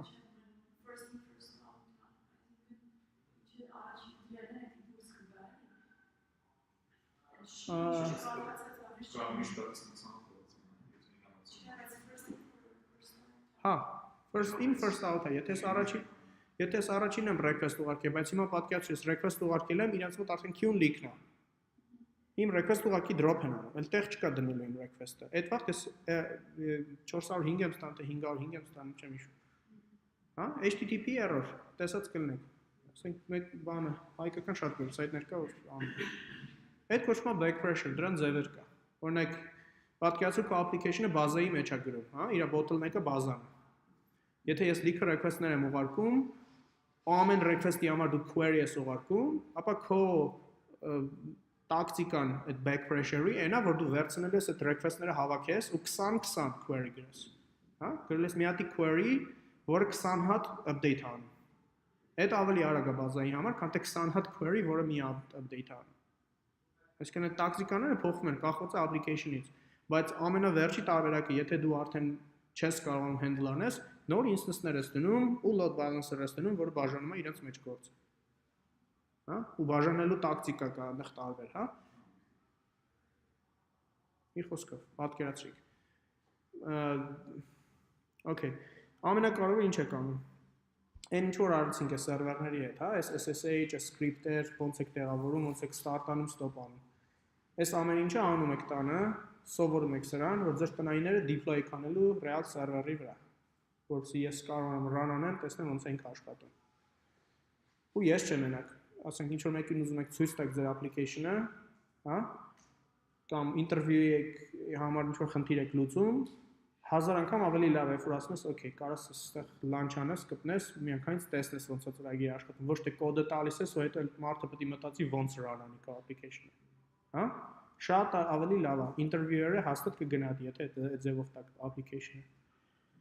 Հիմա նույն ձևով կարող ենք անենք, որ ձեր UI-ները, այս JavaFX-ները start-ել են server-ից, որ ես մի հատիկ HTTP call անեմ դեպի server, ինքը ինձ այդ jar file-ը ուղարկի դեպի իմ user ու այդտեղից իմ JavaFX-ը բացի, էդ էլ ենք անելու,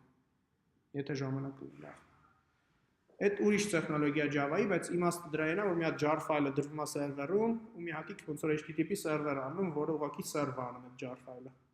Եթե ես ուզում եմ այդ client-ը բացեմ, ես website-ով մի հատ URL եմ կտցնում, օրինակ Oracle-ի tutorial-ին տեսած կլինեք։ Մի հատ URL եք բացում, ինքը Java-ն միանգամից այդ URL-ից բացում է։ Էդի տենց անում, այդ պահին գրում download անում այդ jar file-ը։ Եթե չփոփոխվի, cache-ից նորից load անելու։ Web service annotation չէ՞։ Չեմ հիշում, բայց հա, ինքը շատ կիրառական է։ Եթե Java ասա։ Բանը փորձում է reintrant fairlog գրել։ Ահա։ Մեր շեյքսը կարելի է փոխել։ Reentrant fairlog։ Okay։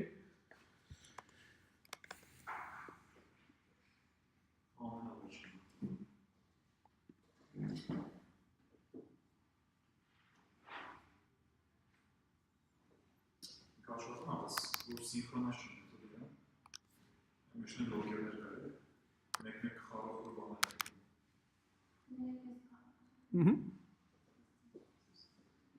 Okay։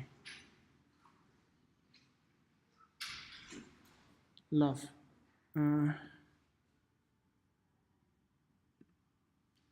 Լավ, արի ես հետո կնայեմ միանգամից Slack-ով բան կանենք, հա։